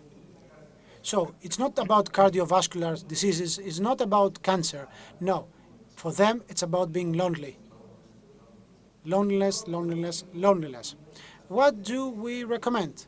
We recommend the so-called healthy aging, exercise, social inclusion, etc. So the last question. The last two slides about a major question. What do we want and what can we do in terms of politics? What do we want? Melancholy, solitude, isolation? Or do we want active social participation? You see that the lady, the most elderly one, has the leg higher up. Or what about the elderly men? Exercise. Thank you very much. Thank you, sir. Thank you. Well, that was excellent. We are indeed, I'm very happy to say, joined by Phoebe.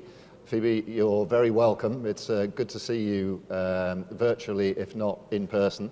Perhaps you'd like to give us your sense here of the interaction between these two extraordinarily challenging long-term trends, population and demographics on the one hand, and climate change on the other. Go ahead, please. Thank you very much. First of all, thank you for an excellent pronunciation of my name. Yes. And indeed, it's easier than most Greek names. And I apologize for not being able to be physically there. Thank you for this kind and honorable invitation. I always enjoy and appreciate Economist events. From my point of view, at this point in time, we are facing 3 tsunamis of different magnitudes and a sleeping elephant in the room. The first tsunami and the smaller one is the COVID-19 pandemic. The second, which will be longer lived and bigger, it's the economic recession that COVID-19 pandemic is bringing. And the third existential tsunami that we are facing, this is the tsunami of our generation, is climate change. Climate change, I hope we all know by now that climate change, the climate emergency, is this urgency of limiting global warming to plus 1.5 degrees Celsius, beyond which the risk of extreme weather events and poverty for hundreds of millions of people will significantly increase. And we know, based on the United Nations Environmental Program, that global emissions need to be cut by 7.6% per year. Calculated, this means a global reduction target of at least 68% by 2030. The sleeping elephant in the room is, of course, population and the aging of world's population, which you've discussed extensively in this conference, and I know is quite explicit that it's a result of the continued decline in fertility rates and increased life expectancy. The phenomenon of population aging, which is unprecedented in human history, brings without a doubt sweeping changes in population needs, capacities, with significant important implications for employment, savings, consumption, economic growth, asset values, fiscal balances, well-being, people's well-being in general, but also interacts quite explicitly with climate change. The interaction between climate change and aging of population will impact global health and financial stability. Both aging and climate change are top major threats to long-term fiscal policy. And although action has been much too slow, both have been recognized as major drivers of macroeconomic and social change. And it's all about planetary boundaries, which we have exceeded. Put simply, as more people live longer, the human population uses more resources, and this places a greater burden on Earth's environment and contributes to climate change. And continued and increased longevity needs to be underpinned by more sustainable economy. This is an overarching theme that we need to focus on. This is the time for the transition to sustainability, to a sustainable economy, because this is what can support the increased longevity needs. In most countries, we have built economies that are giving us unprecedented improvements in the quality and quantity of life, but at the same time, these economies are unsustainable because they are based on extensive use of non-renewable resources and approaches, production and consumption processes that have pushed us beyond many planetary boundaries. So we need government policies that can support corporate and scientific innovation to ensure longevity brings rewards to society without increasing the burden on our planet. For example, life insurance is building new ways of enhancing longevity of its members in ways that will promote environmental sustainability. Now, the COVID crisis has revealed that the world is only as resilient as the last country and last person in the world. And we've also seen that there exists widespread social, economic, and environmental vulnerability. So this is the moment to effectively reboot development towards people-centric, inclusive, rights-based, participatory, and green development. And all these are envisioned in SDGs. The Agenda 2030 and the 17 Sustainable Development Goals, the 169 targets, which is the only global agenda signed by 193 countries. Coupled with this, let me give you an overview of the existing policies that will support this transition to sustainability, that is the important underpinning support for our aging population. So in 2015, September, we had the 17 SDGs and Agenda 2030 signed, and a few months later, we had the signature of the Paris Climate Agreement. 197 countries agreeing that we should limit global temperature below an increase of 2 degrees Celsius.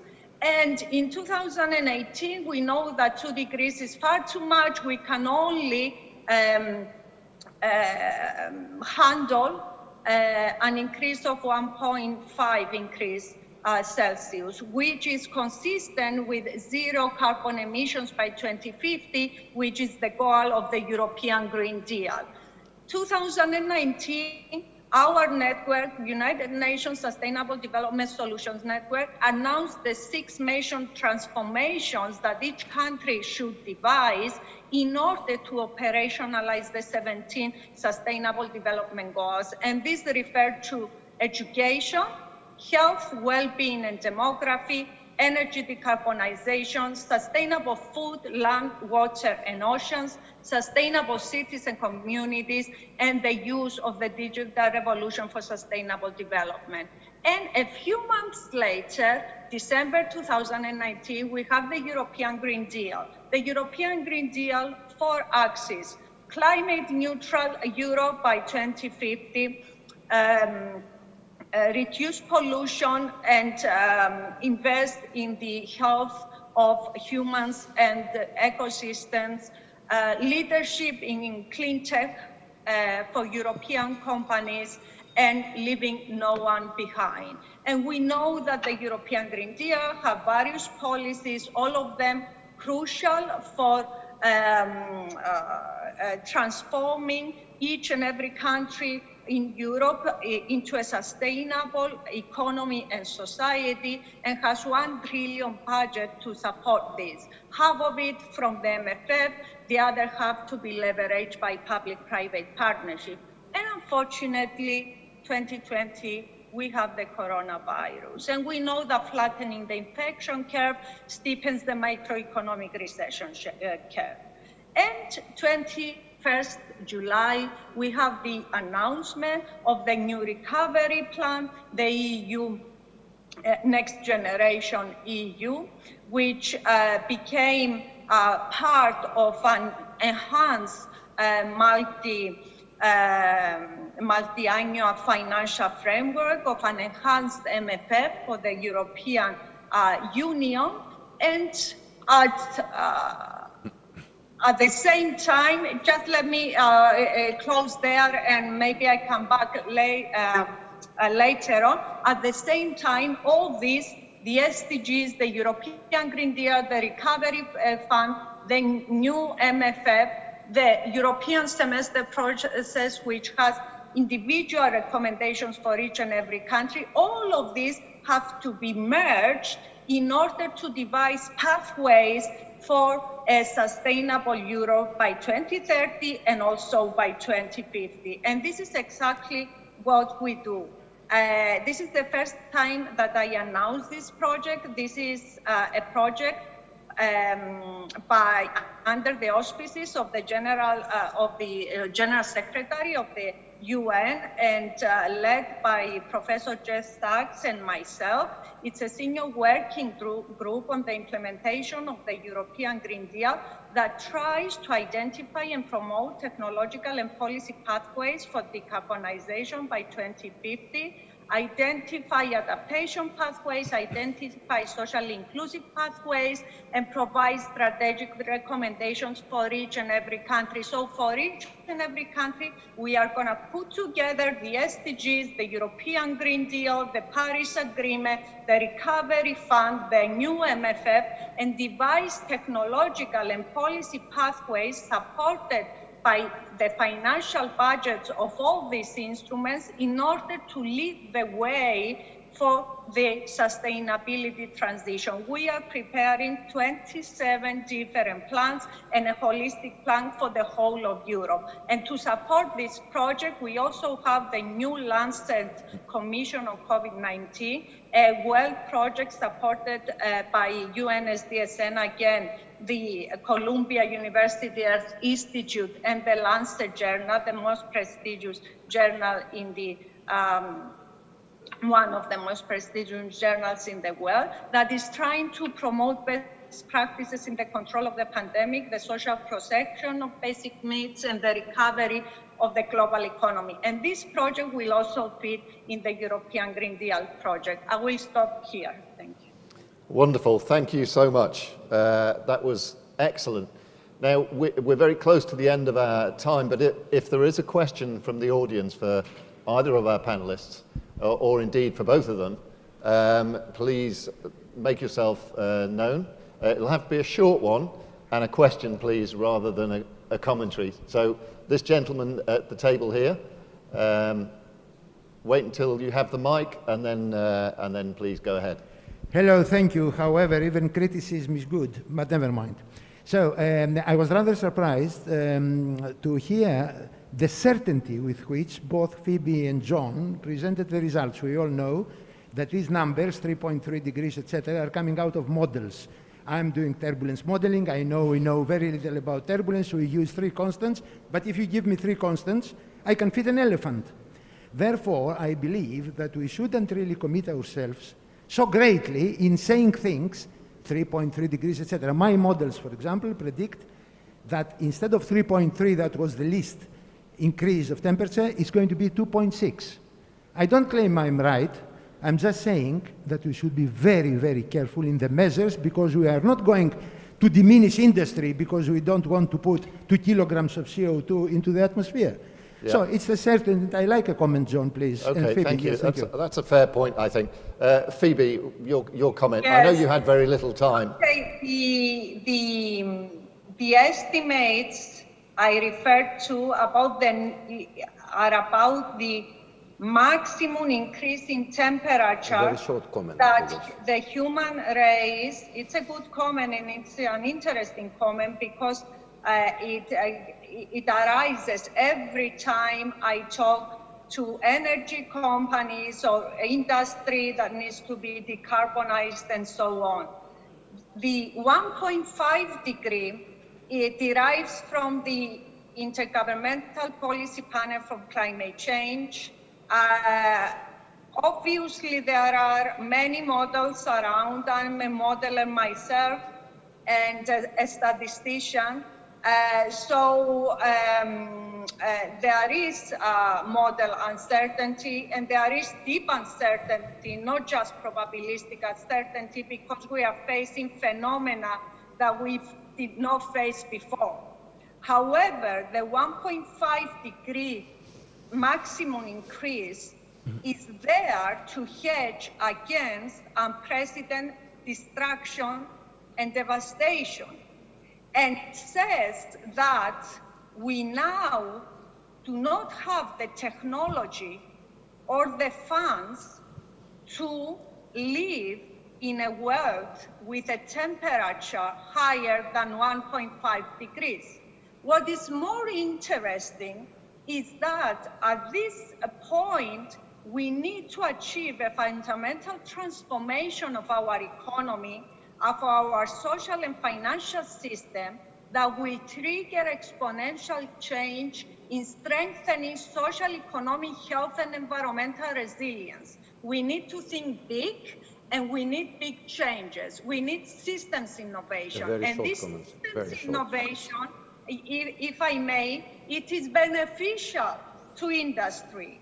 A revision of production processes that can be supported by the finance of the European Green Deal and EU Recovery Fund and green bonds, for which I am fighting for in the European Commission and the European Investment and European Central Bank, can transform your company, the industry, the heavy industry of Europe, which does not have an explicit zero carbon technology yet, can support the transition of change towards a circular production process, which is cheaper, it uses less natural resources, it pollutes less, and it achieves higher profit. I'm afraid, and I said that in speeches in front of the bigger energy companies like Statoil and Enel and Eni and so on,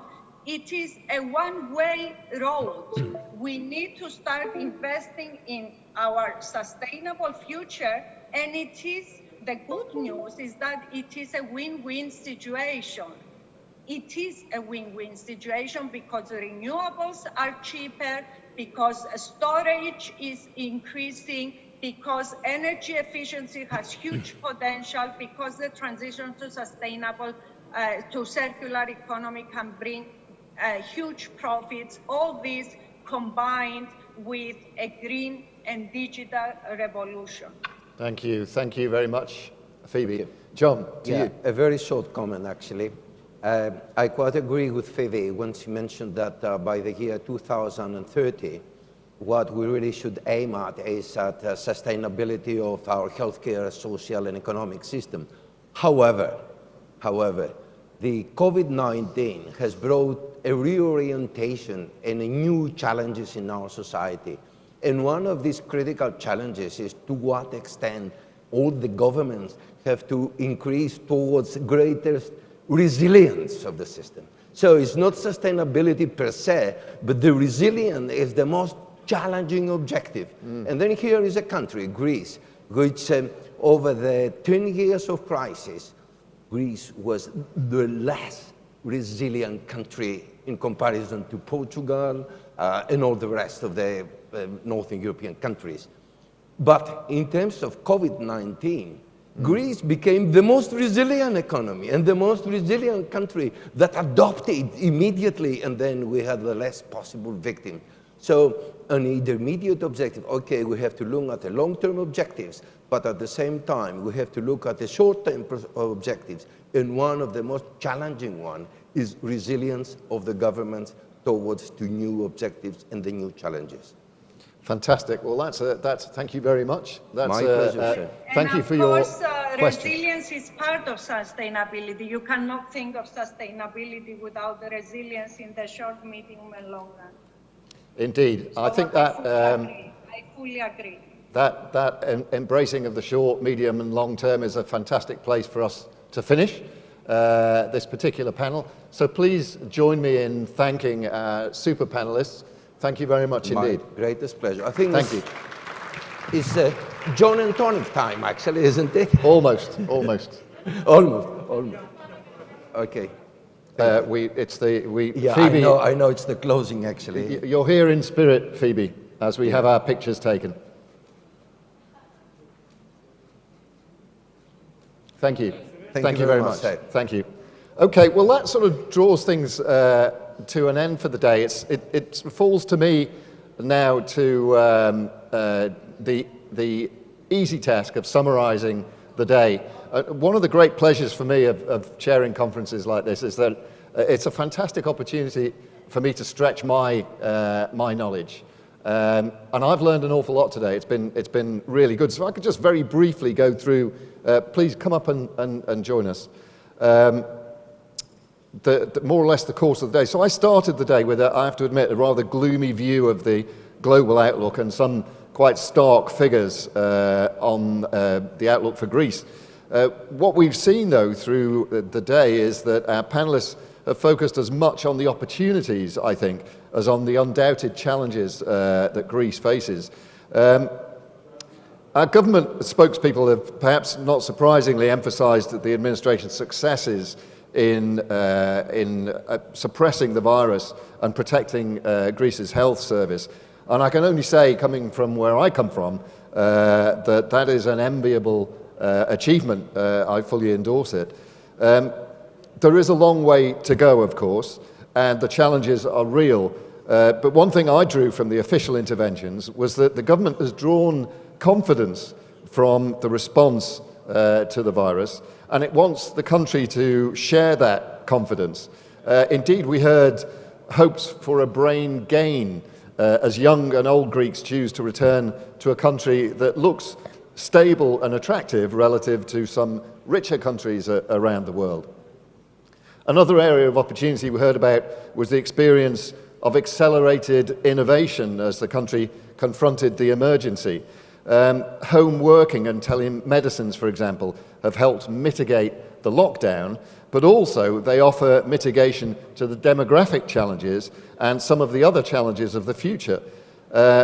This is a positive legacy of COVID-19 that perhaps we weren't expecting to come away with at the end of today. We learned that getting older isn't the same as getting old. Instead, we see a longer middle age, a period when people can live extended, happy lives and contribute to the economy rather than constitute an economic burden.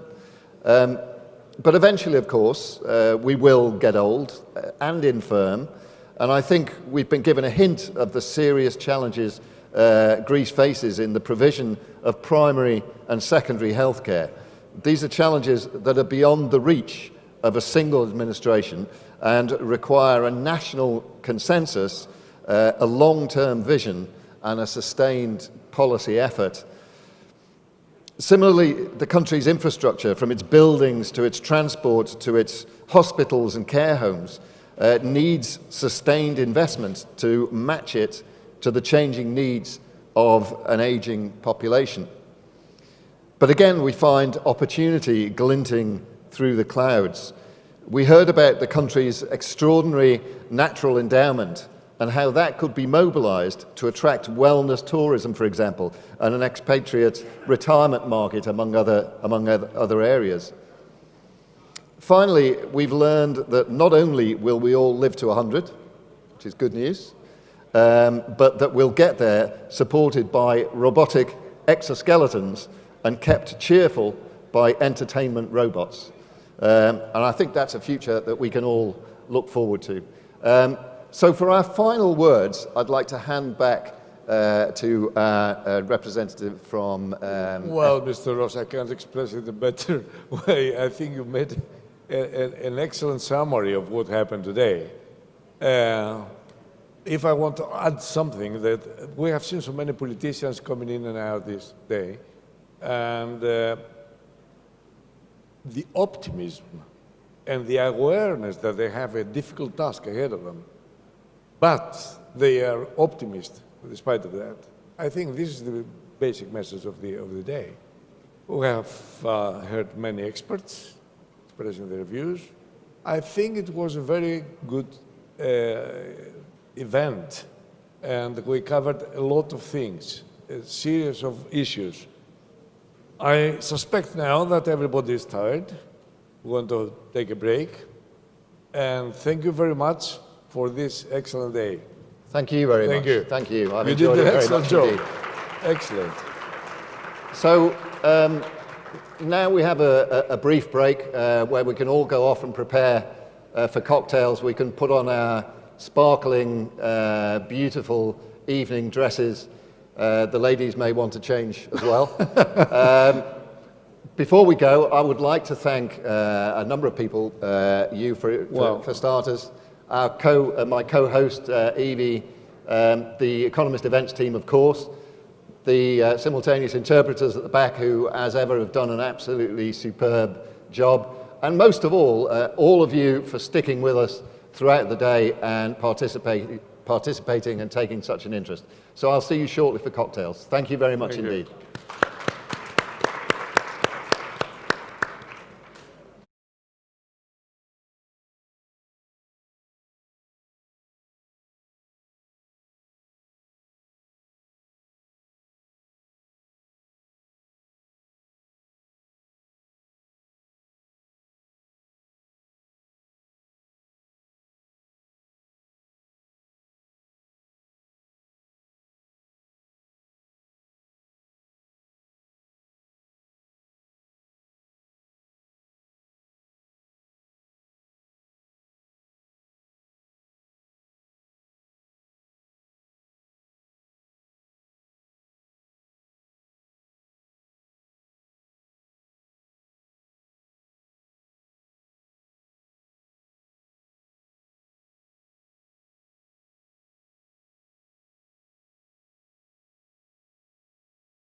Once again to our Silver Tsunami conference, the evening session.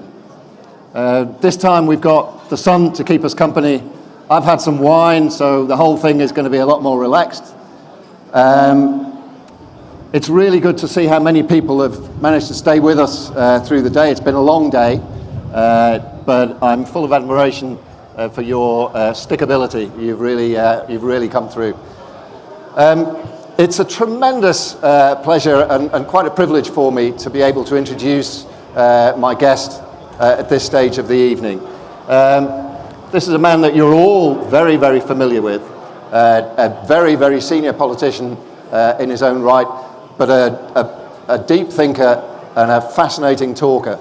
So I'm really looking forward to the conversation we're about to have. So please join me in welcoming to the stage George Papandreou.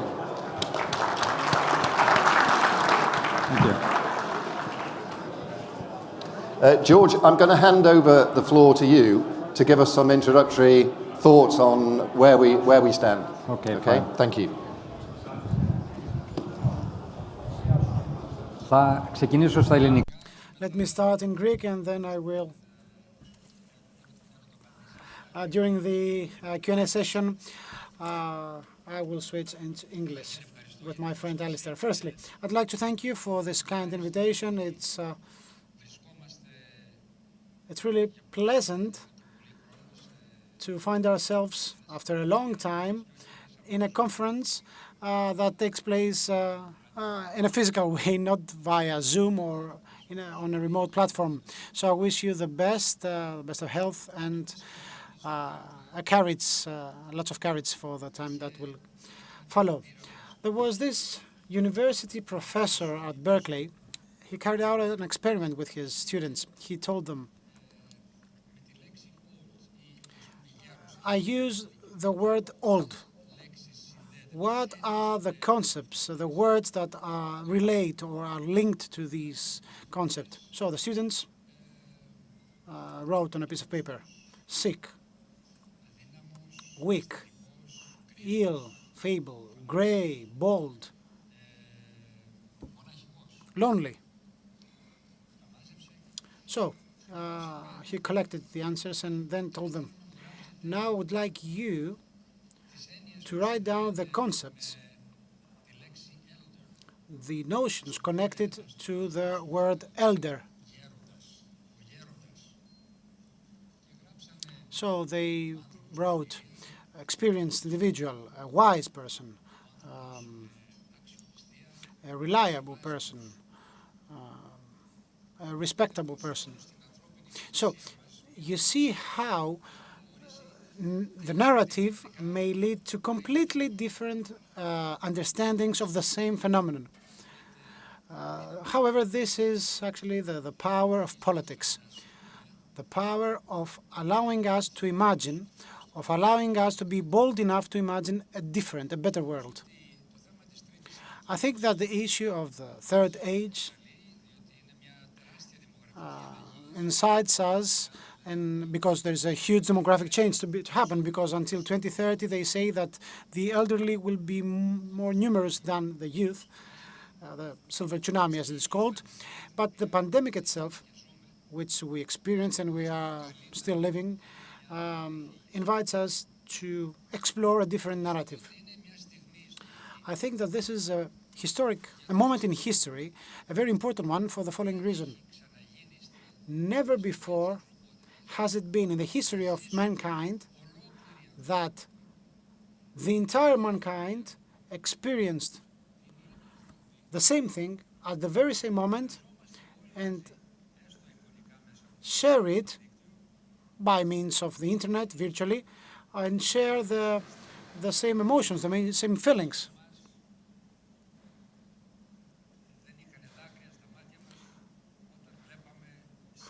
There were so many of us in tears watching the fight of the nurses, of the doctors, the signs of solidarity, the Italians singing on their balcony songs, the happiness when a patient was released from hospital, and the sorrow of people watching their relatives go or pass away. This experience helped us rediscover certain notions: compassion, community, solidarity, humanitarianism. It also gave prominence to something else, that we are all vulnerable as human beings, regardless of our religion, of our race, of our nation. We are all equitable. But we are not equal because this pandemic highlighted the inequalities of this world. It highlighted the huge inequality with respect to access to healthcare service. 90% of pupils were obliged to discontinue their lessons. I'm talking globally now. 90% of them had to stop following classes, and only 50% of them were able to have proper access to their online courses. So issues of infrastructure, of energy, of nutrition, of food chain, of technology. Technology played a very important role. All these things highlighted the huge inequalities of this world, along with something else: the need for an organized state, while there was this strong economy ideology that let's leave the market free. Global capitalism will solve everything. So we see that this system is weak, and we have to revisit. We have to make globalization more humane. In this context, we had also to tackle the issue of the third age and the different approach to these people. We need to discuss again about the so-called social pact, and we also need the need of a well-functioning government and state mechanism. We need proper resources, and as we discussed before, we have this very important decision taken by the European leaders to raise funds for the recovery, and of course it's up to us to see how we will use them to link these funds with the imminent crisis and the long-term reforms we want in our country. What is the kind of productive model we want to implement? What are the new forces we want to let shine? And I also believe that inequalities are very intense if one comes to think that Jeff Bezos, the owner of Amazon, 2 days ago, I think it was on Guardian, he made $13 billion in a day. So his personal wealth is about to reach the GDP of our country. So what are the instruments that countries may use in order to invest on the society when we have such an accumulation of wealth in certain individuals in the context of our system? So I would like to close my opening remarks because this is kind of challenging question, some food for thought, because everybody says we're about to come back to a brand new to return or to enter a new reality, a new normality. Who is to define this new normality? If everyone stays at home, okay, someone will dictate what this normality will be. Should we think of making use of our imagination? Because I think it was our ancient Greeks who used to see politics as such, as a way to imagine and create the world. So unless we move to the right direction, we won't be able to build something better. The healthcare system has to undergo huge reforms. We have people here who are experts on that. The issue of a holistic approach, because let's talk about the elderly. Epicurus had a completely different approach to the third age. He used to say that it's the most beautiful moment because you can revisit your experience through the eyes of a wise man. It's not like being young and stressed about your future, like Confucius and Oriental cultures used to have a more holistic approach. The same happens with healthcare. We need to have a holistic approach. The president of the American Health Academy, Mr. Zhao, with whom I'm working on a committee on longevity, he said that we have to move from, or to shift from treating the patient, to promoting prevention and wellness, from treating an organ to healing the human being, from case-specific technology to a user-friendly technology. Let's turn the patient into a part of the solution, not just the object. It's not just about hospital care, it's also about community care, primary health care. We saw that during the pandemic, and unless we would have done nothing unless we collaborated. And of course, I know that innovation was also the subject of your discussion. Technology is great. You know, I'm a friend of gadgets and iPads and all that stuff. You know that. I'm the one who has promoted the Avia e-prescriptions, but technology has always to be under democratic control of the state, because immense power that data bring about and the power of the owner of data will be a major issue for tomorrow. The pensions schemes, working, employment. We have to discuss about the role of the healthy elderly people, which is one of the 17th Millennium Development Goals for the UN. We have to have healthy people at all ages. So how can we provide the elderly with a brand new role so that they can contribute? We don't want to put them on a shelf. No, they can contribute at a school, teachers, or we can make use of their wisdom, community service, or at the primary tier. We have so many elderly people into gardening. There are so many creative things that contemporary old people can do. But this calls for a different philosophy vis-à-vis employment, which is not just related to the elderly. It invites us to think about labor in a different way because, okay, robots, teleworking, AI are coming in, yes, but we have to put together a social apparatus or state that will guarantee decent living for everyone, both young and old. So all these concepts and notions like basic income, fundamental income,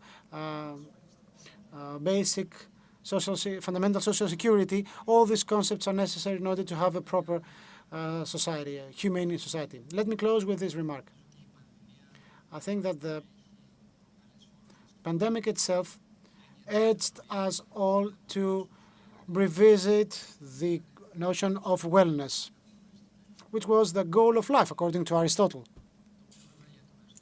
Of course, for Aristotle, it wasn't just about mental or physical health. It was about offering to your community.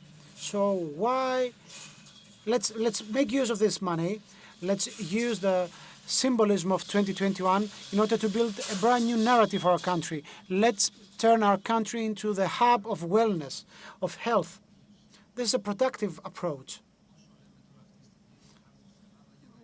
We say that people come to Greece because we're a safe country. Yes, let's change our nutrition, our touristic offering, our culture on that basis, that Greece offers a brand new model of life, of wellness, of citizenship, a model for the entire world.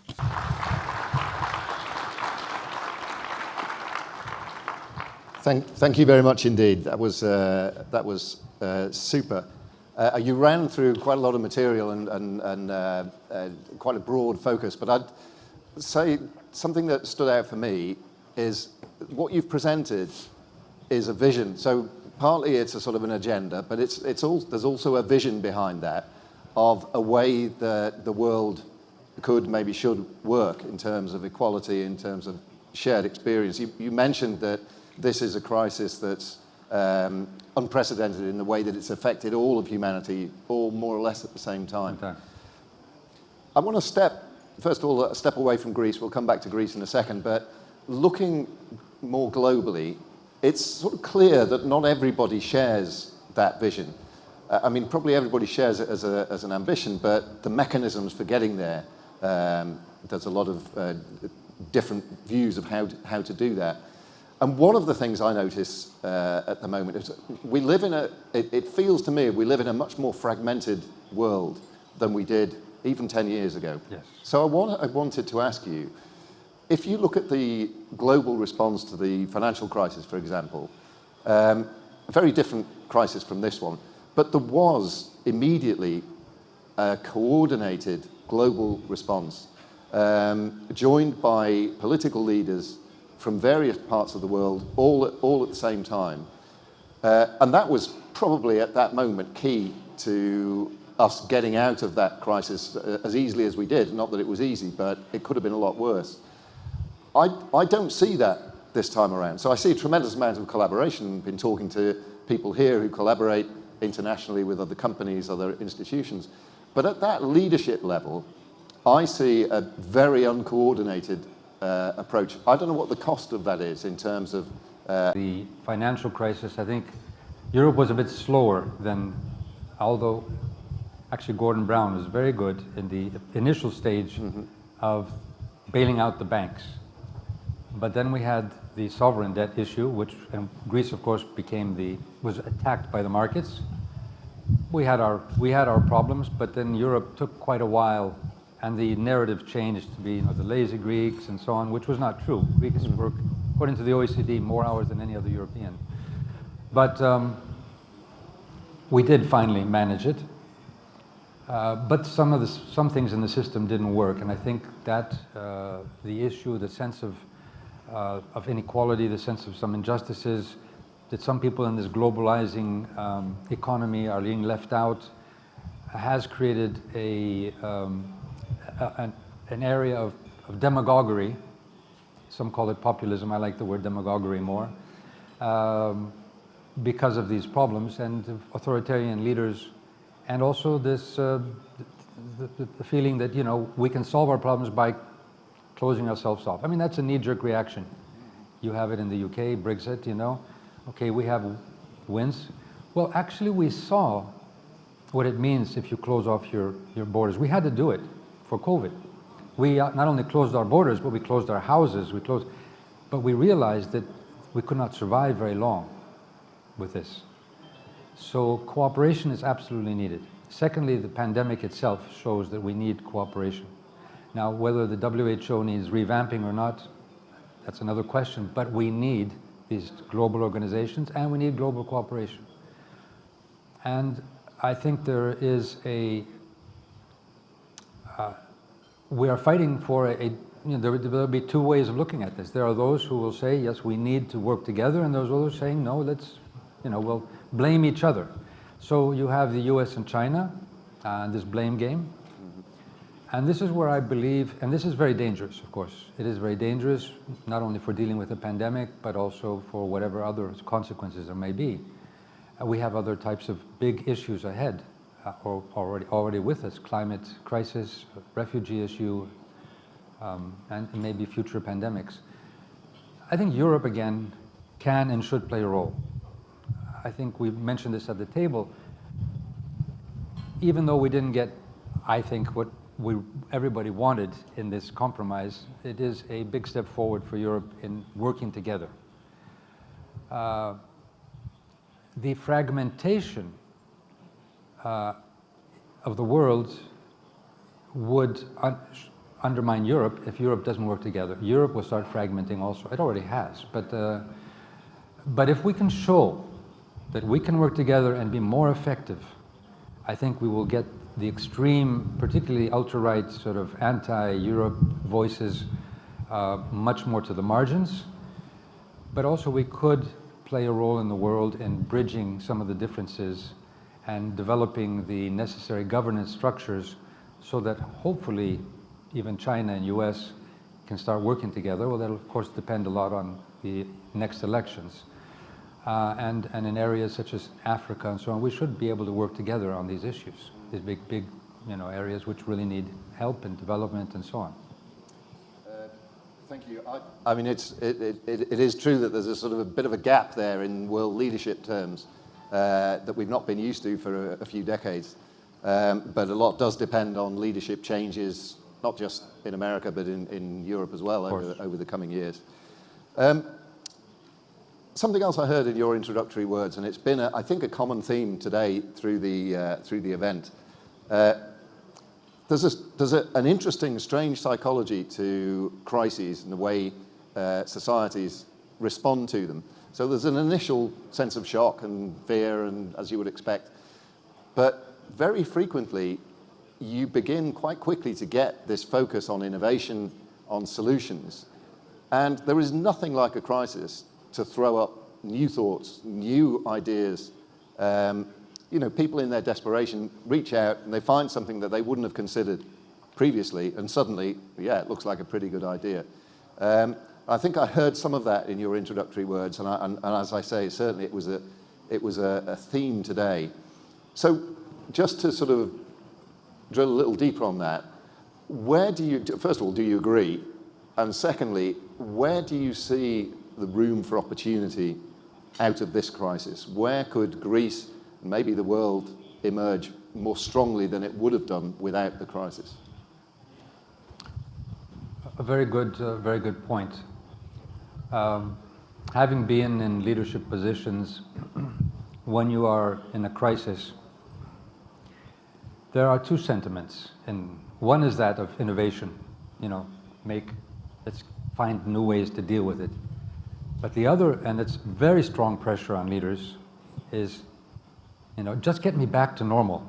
Let's just go back to where we were. Let's if we can just get rid of this crisis. It's really, so there's a lot of pressure on leadership around the world, either to ignore the crisis and say it's like Trump was saying up to a few days ago when he wore a mask, that this is just going to go away. He was hoping that it was going to go away, didn't. But also that people push for just going back to normalcy.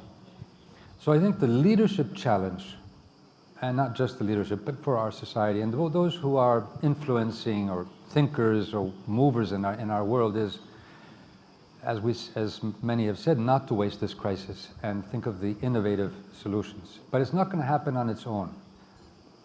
There is uncertainty, but that uncertainty should open up our mind to find solutions. So what are the areas? I think we have to somehow go back to basics, but then think of some innovative solutions. Now, I know that we had a lot of people in this discussion today on technology. So there is a bit of a sense that technology can be solve everything, and all we need is just more disruption and more startups and new ideas and so on. I think the problem is not technology. The problem is, what are the values? What does this crisis bring out as far as the values we need to serve? We need to serve a sense of community. We need to serve a sense of working together beyond races, nations. I mean, we have our conflicts in this area, and in the Mediterranean. We have our tensions with Turkey. But if you think of the major challenges in the world, you would say, well, these are stupid. We should be able to solve these. Antonio Guterres talked about a truce. Let's stop conflicts during this COVID period. The values of,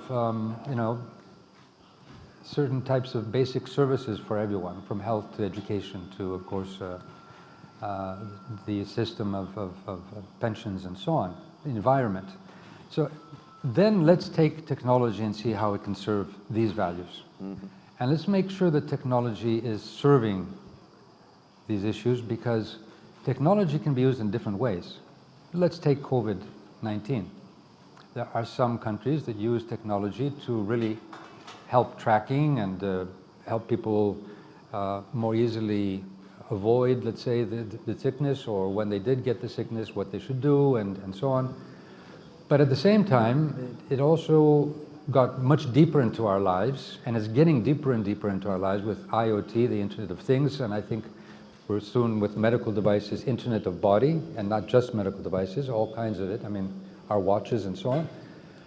We are being tracked, and this can be used for authoritarian and anti-democratic and all kinds of manipulation. And we've seen it. It's not something that is.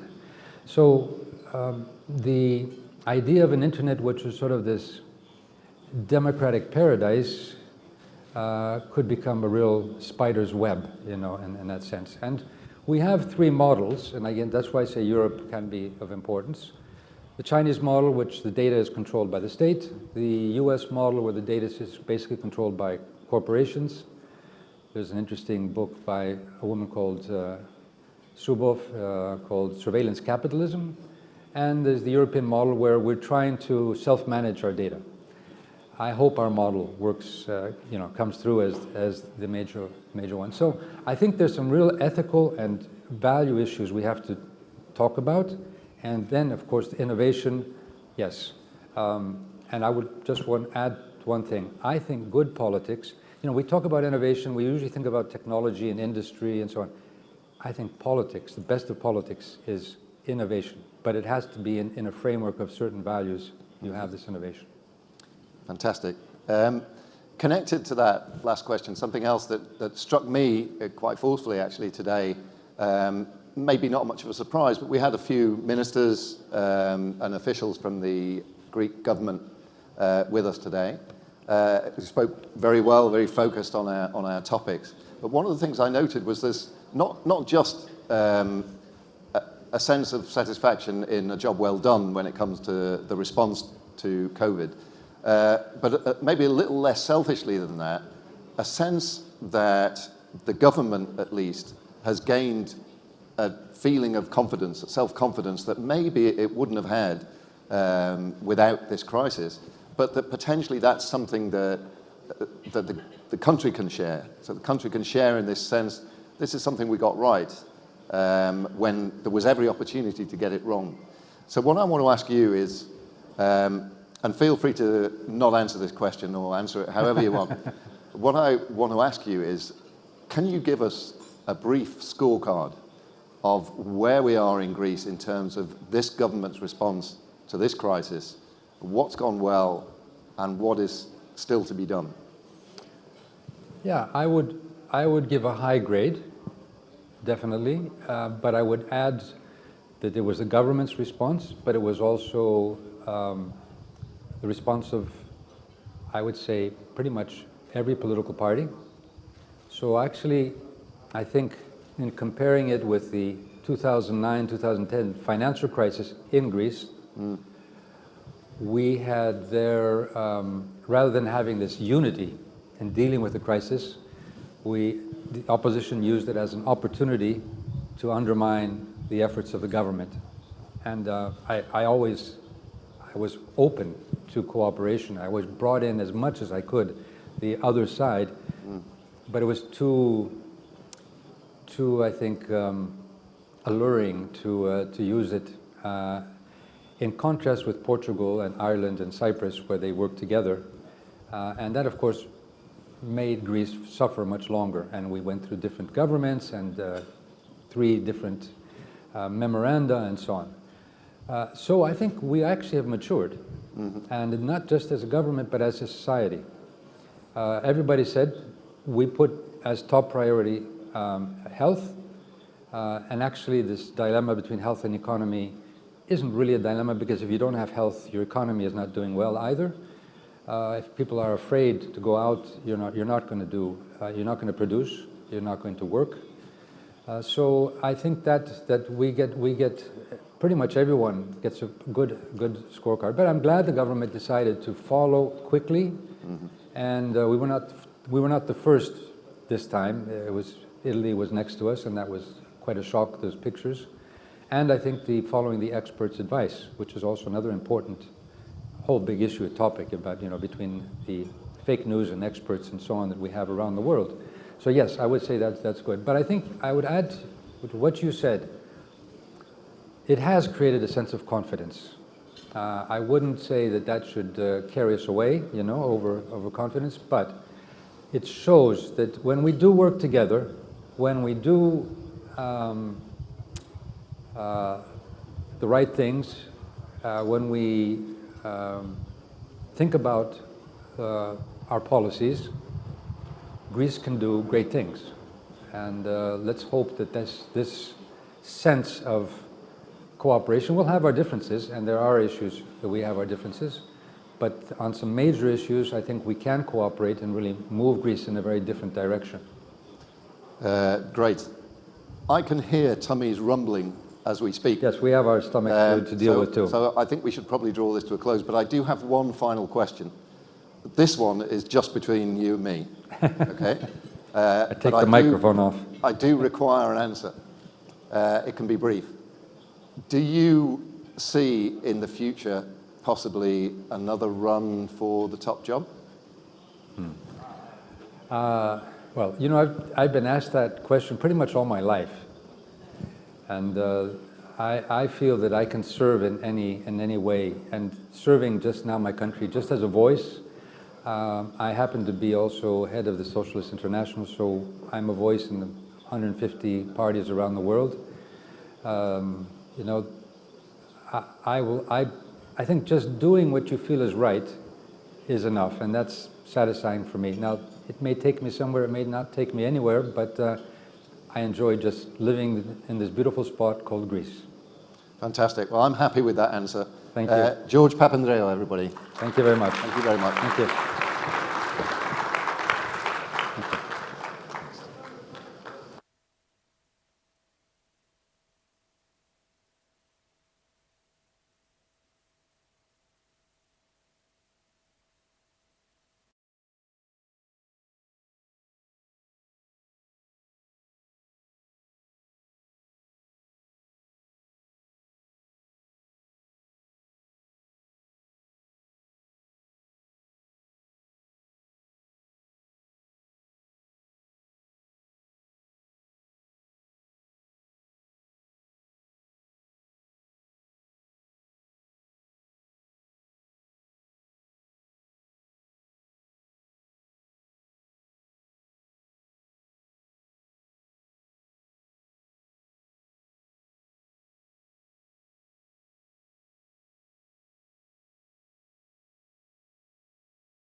We're really beginning to swing now. So I'm really very pleased to have on stage with me an MP for the ruling New Democracy Party in Greece, a lady with a tremendous history in politics and many, many interesting roles and posts that you've held, and an inside voice, not just from today's government, but from a political process that goes back some years. A very, very important voice too.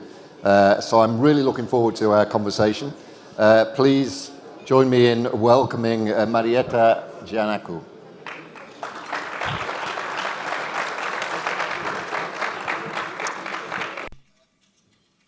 I don't know if you had any introductory words that you wanted to offer, or if you just want to go straight into the hard questions. Let me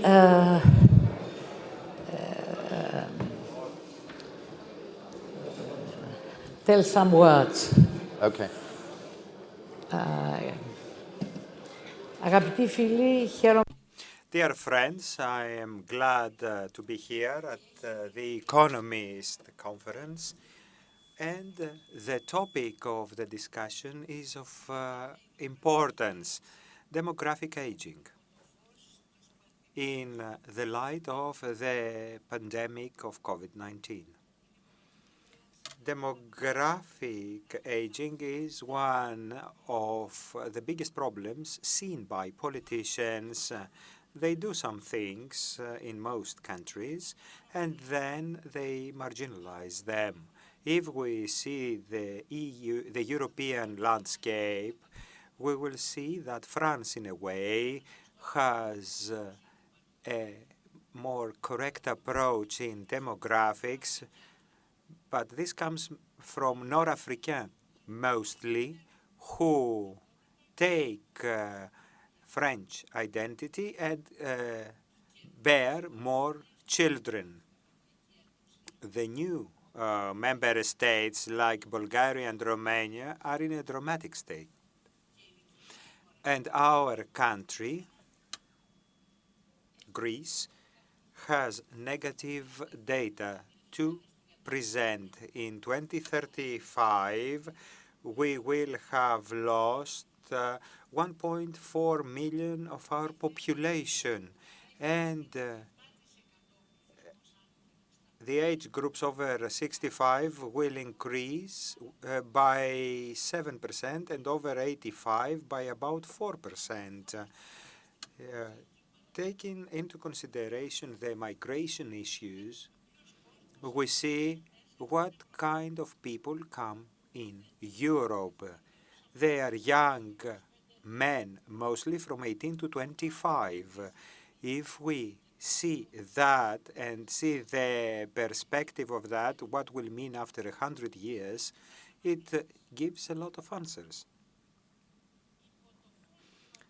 In the light of the pandemic, the situation, the demographic problem that is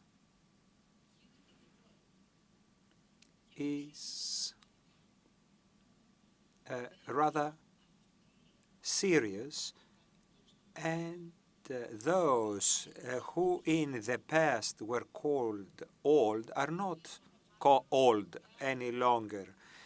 It is obvious that people of the age of 70 can work fine and they have a quality of life because there is longevity. We have medicine assisting them and science as well, and that they have changed the whole picture for those people. At the same time, we see more and more young employees try to support with their social contributions, social security funds, more and more elderly people. The system is not viable, cannot work properly. We could say that we need to be very cautious on the way we handle social security data. And we see that there is a portion of citizens who usually tax evade in many countries and in our own as well. But during the pandemic, everybody asked the state to help them.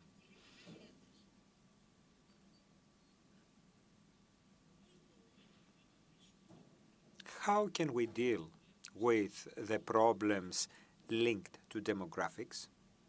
First of all, we need to reinforce births and families. No matter the profile of the family, there is a need to create conditions so as individuals, women mostly, at a younger age than today, to have children and at the same time keeping their work. We see in Nordic countries, for example, more women have children between 20 and 25 years old. In our country, they give birth to children when they are 32 to 40 years old. There is a huge difference. What is the policy for demographics in Europe? If we want to see the truth, it is that if we exempt France and Nordic countries, Sweden, Denmark, in the rest of the countries, the policies are not that strong as they should be. In our country, they're not strong at all. There is also, nevertheless, the benefit for the third child or the birth benefit, but people don't feel that they are covered by the situation so as to make a family or have children. And they don't have the general feeling how much responsibility bears with the citizens of the country when they think about the perspectives of this country and that they have to contribute in solving this demographic problem, because it's not an issue only dealt by the state, but it's something that citizens have to solve. COVID-19, things seen now from a different directive. Countries like Greece doing well, and countries like Sweden not being that successful. The UK not being that successful, and Denmark as well. What did we have to face during the pandemic? We have to deal with an issue that have to do with our personal life, economy, with the society per se, to be able to deal with that in a way really effectively.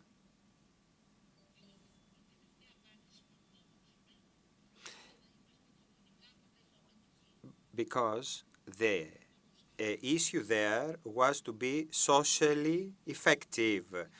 We saw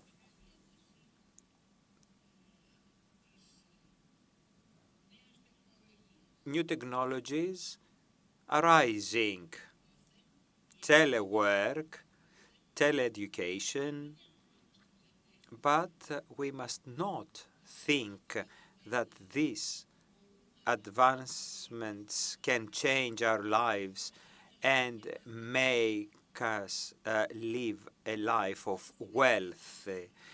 In education, things were difficult for many children and families that did not have the proper skills to deal with the demands, and in telework, things are not so easy.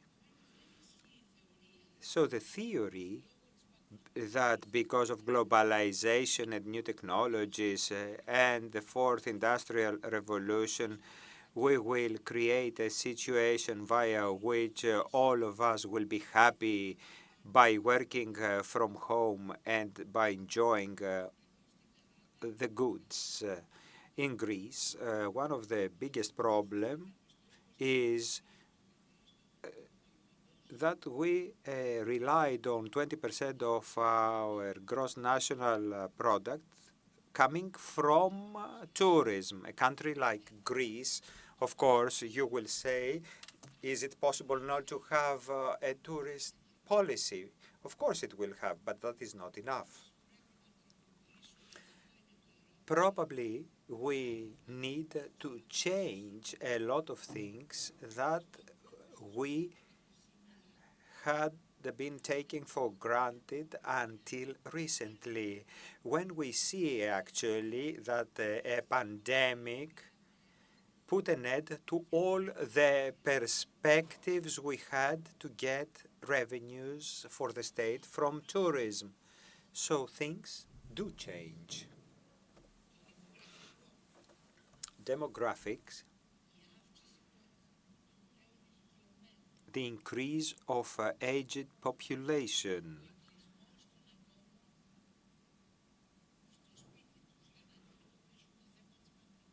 people staying at home to deal with the pandemic, the race of the scientific community to find a vaccine in COVID-19 case. If we have a solution, because for AIDS vaccine, we've been trying to find a solution since 1983.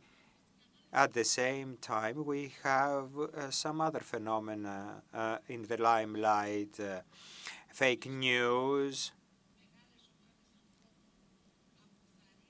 and we also see that groups of people discourage parents from vaccinating their children, and as a result, we have the appearance of diseases that we considered non-existent in the past.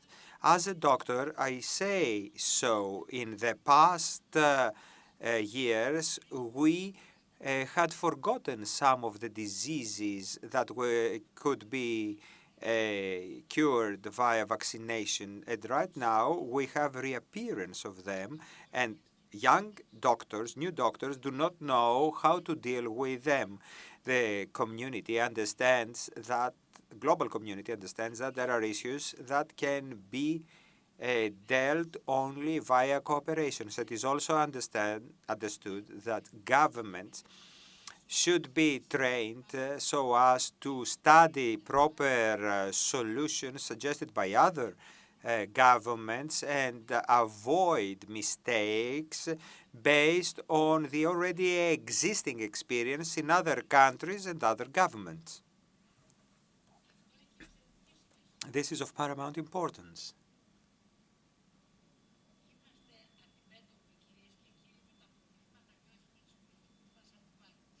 We are facing problems, and not only our political opponents in Greece. The government dealt effectively and efficiently, and thanks to the cooperation of the citizens, the pandemic, and does understand what can happen in the future, because we haven't finished with the pandemic. So we can say that people that followed instructions, the guidelines, did not follow the guidelines without questioning them, because the question is, maybe because of the pandemic, the population had to follow what the political leadership said, or that the political leadership distorts the framework that should exist for real democratic course and development of a country. These questions were set throughout the course of the pandemic. How can we deal such problems without at the same time having an issue of individual and political rights? We see that demographics, increase of aged population, the possibility of the elderly to be able to work and offer at ages they did not do in the past because there is life expectancy.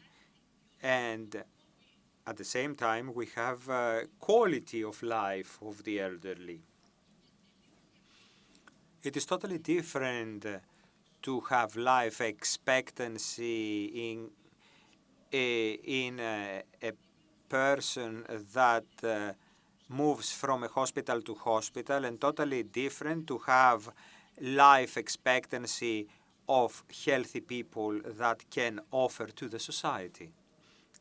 So,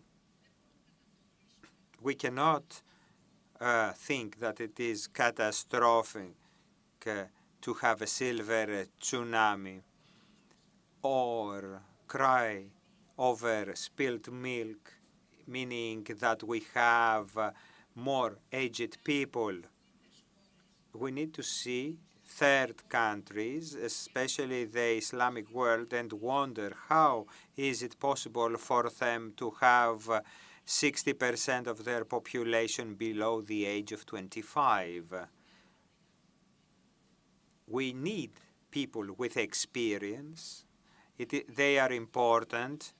We need them in our work, and because they can contribute to the solution of certain issues. They can support the families, and on the other hand,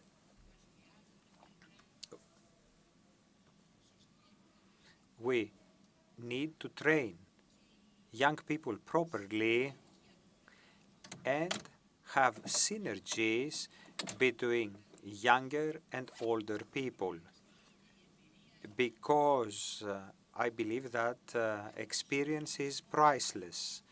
We are taught from what has happened. We are taught a lot, and nevertheless, we need to understand that we bear responsibility as a state, individuals, families, and vice versa. States are responsible vis-à-vis families to give answers to demographic issues. What will happen after 200 years in Europe? What will be the percentage of population, what we call today European population? Some say that we don't care about that. Well, in Europe, then we might have different races, totally different population. I think we need to be interested what will happen in Europe after 200 years. And I would like to congratulate The Economist and Nectaria, because they have chosen such a critical issue that has to do with political responsibility, not the current political responsibility that has to deal with current problems and leave aside others, but we talk about an ongoing responsibility of everyone. Thank you very much. I'm going to ask a question. Feel free to answer in Greek if you prefer. My Greek, as you'll have noticed, is absolutely perfect, You have to learn. as long as I'm wearing these. So you mentioned Europe in 200 years, which is quite a thought, quite an interesting thought experiment, actually. But I wanted to just ask you a little bit more about that. So you have experience, you know the European political system inside out. You're an MEP, you know your way around Brussels. I've been fascinated, as I think many other people have, by the terms and the clarity and the size of the rescue package that Europe agreed the other day. I think the nature of that package it's important, obviously, for the current crisis, but it was also a signal of direction. It was quite a new step, I think, for Europe to take. So my question is this, particularly in the wake of Britain's departure from the European Union, is this a step towards a more federal Europe? Is it a key step, and is it a step that will be followed by more steps in that direction, do you think? It's a good question. Θα σας πω ότι... It's a good question. It's a good question. Yes, indeed. This might be a step, not a direct step towards a more federal Europe, but it is a step towards social responsibility of EU member states. And that's really important. What Europe currently lacks is a true European governance. Yes, we do have the Commission. Okay, this is the executive branch. We do have the Council, which is the legislative power in Europe. We have the Parliament. It represents also the legislative power. We do not have a true, a genuine European governance. So, building this recovery fund it's a great deal, means a lot. Although it took 4 days of disagreements, despite it took the 4 days of ongoing discussions, despite the fact that the Netherlands, a very important country for building Europe with a Christian Democrat tradition, generated this fuss, all these problems they caused. In essence, they reached a decision, they reached an agreement that we have to have a balanced effort to provide assistance to EU member states on the basis of specific policies. And it doesn't matter if we gave more money for grants and a bit less for loans, or vice versa. What I'm annoyed by is one thing. Over the past years, we have the term those who give and those who receive. The frugals, for instance, right? So my question is the following. All these countries giving more money in the European Fund, the Recovery Fund, don't they get more power out of that? They get a lot back, because it's one thing having Germany standing on its own. Okay, how important, how great Germany is within the international system. Yes, but Germany as the head of Europe means a lot. Whenever someone asks Mrs. Merkel, how is Germany doing? She says, Germany is doing great as long as Europe is doing great. So I'm a bit annoyed by this jargon, usually deriving from northern countries, because, for instance, the Netherlands, the country that caused this friction, knows very well that they themselves enjoy the power when depositing enough funds so that Greece, Italy, or the South may enjoy some benefits. This is, at the end of the day, this is Europe. This is the kind of relationships between Europeans. I hope that by means of this fund, and by means of the common policies to be implemented, and by means of the programs to be deployed, because, COVID-related problems are similar. for all Europe, to all European countries. I hope that this will allow political leaders and leaderships to perceive, to understand that they share a common responsibility, and to understand that, yes, Europe is governed by consensus and settlements or compromise.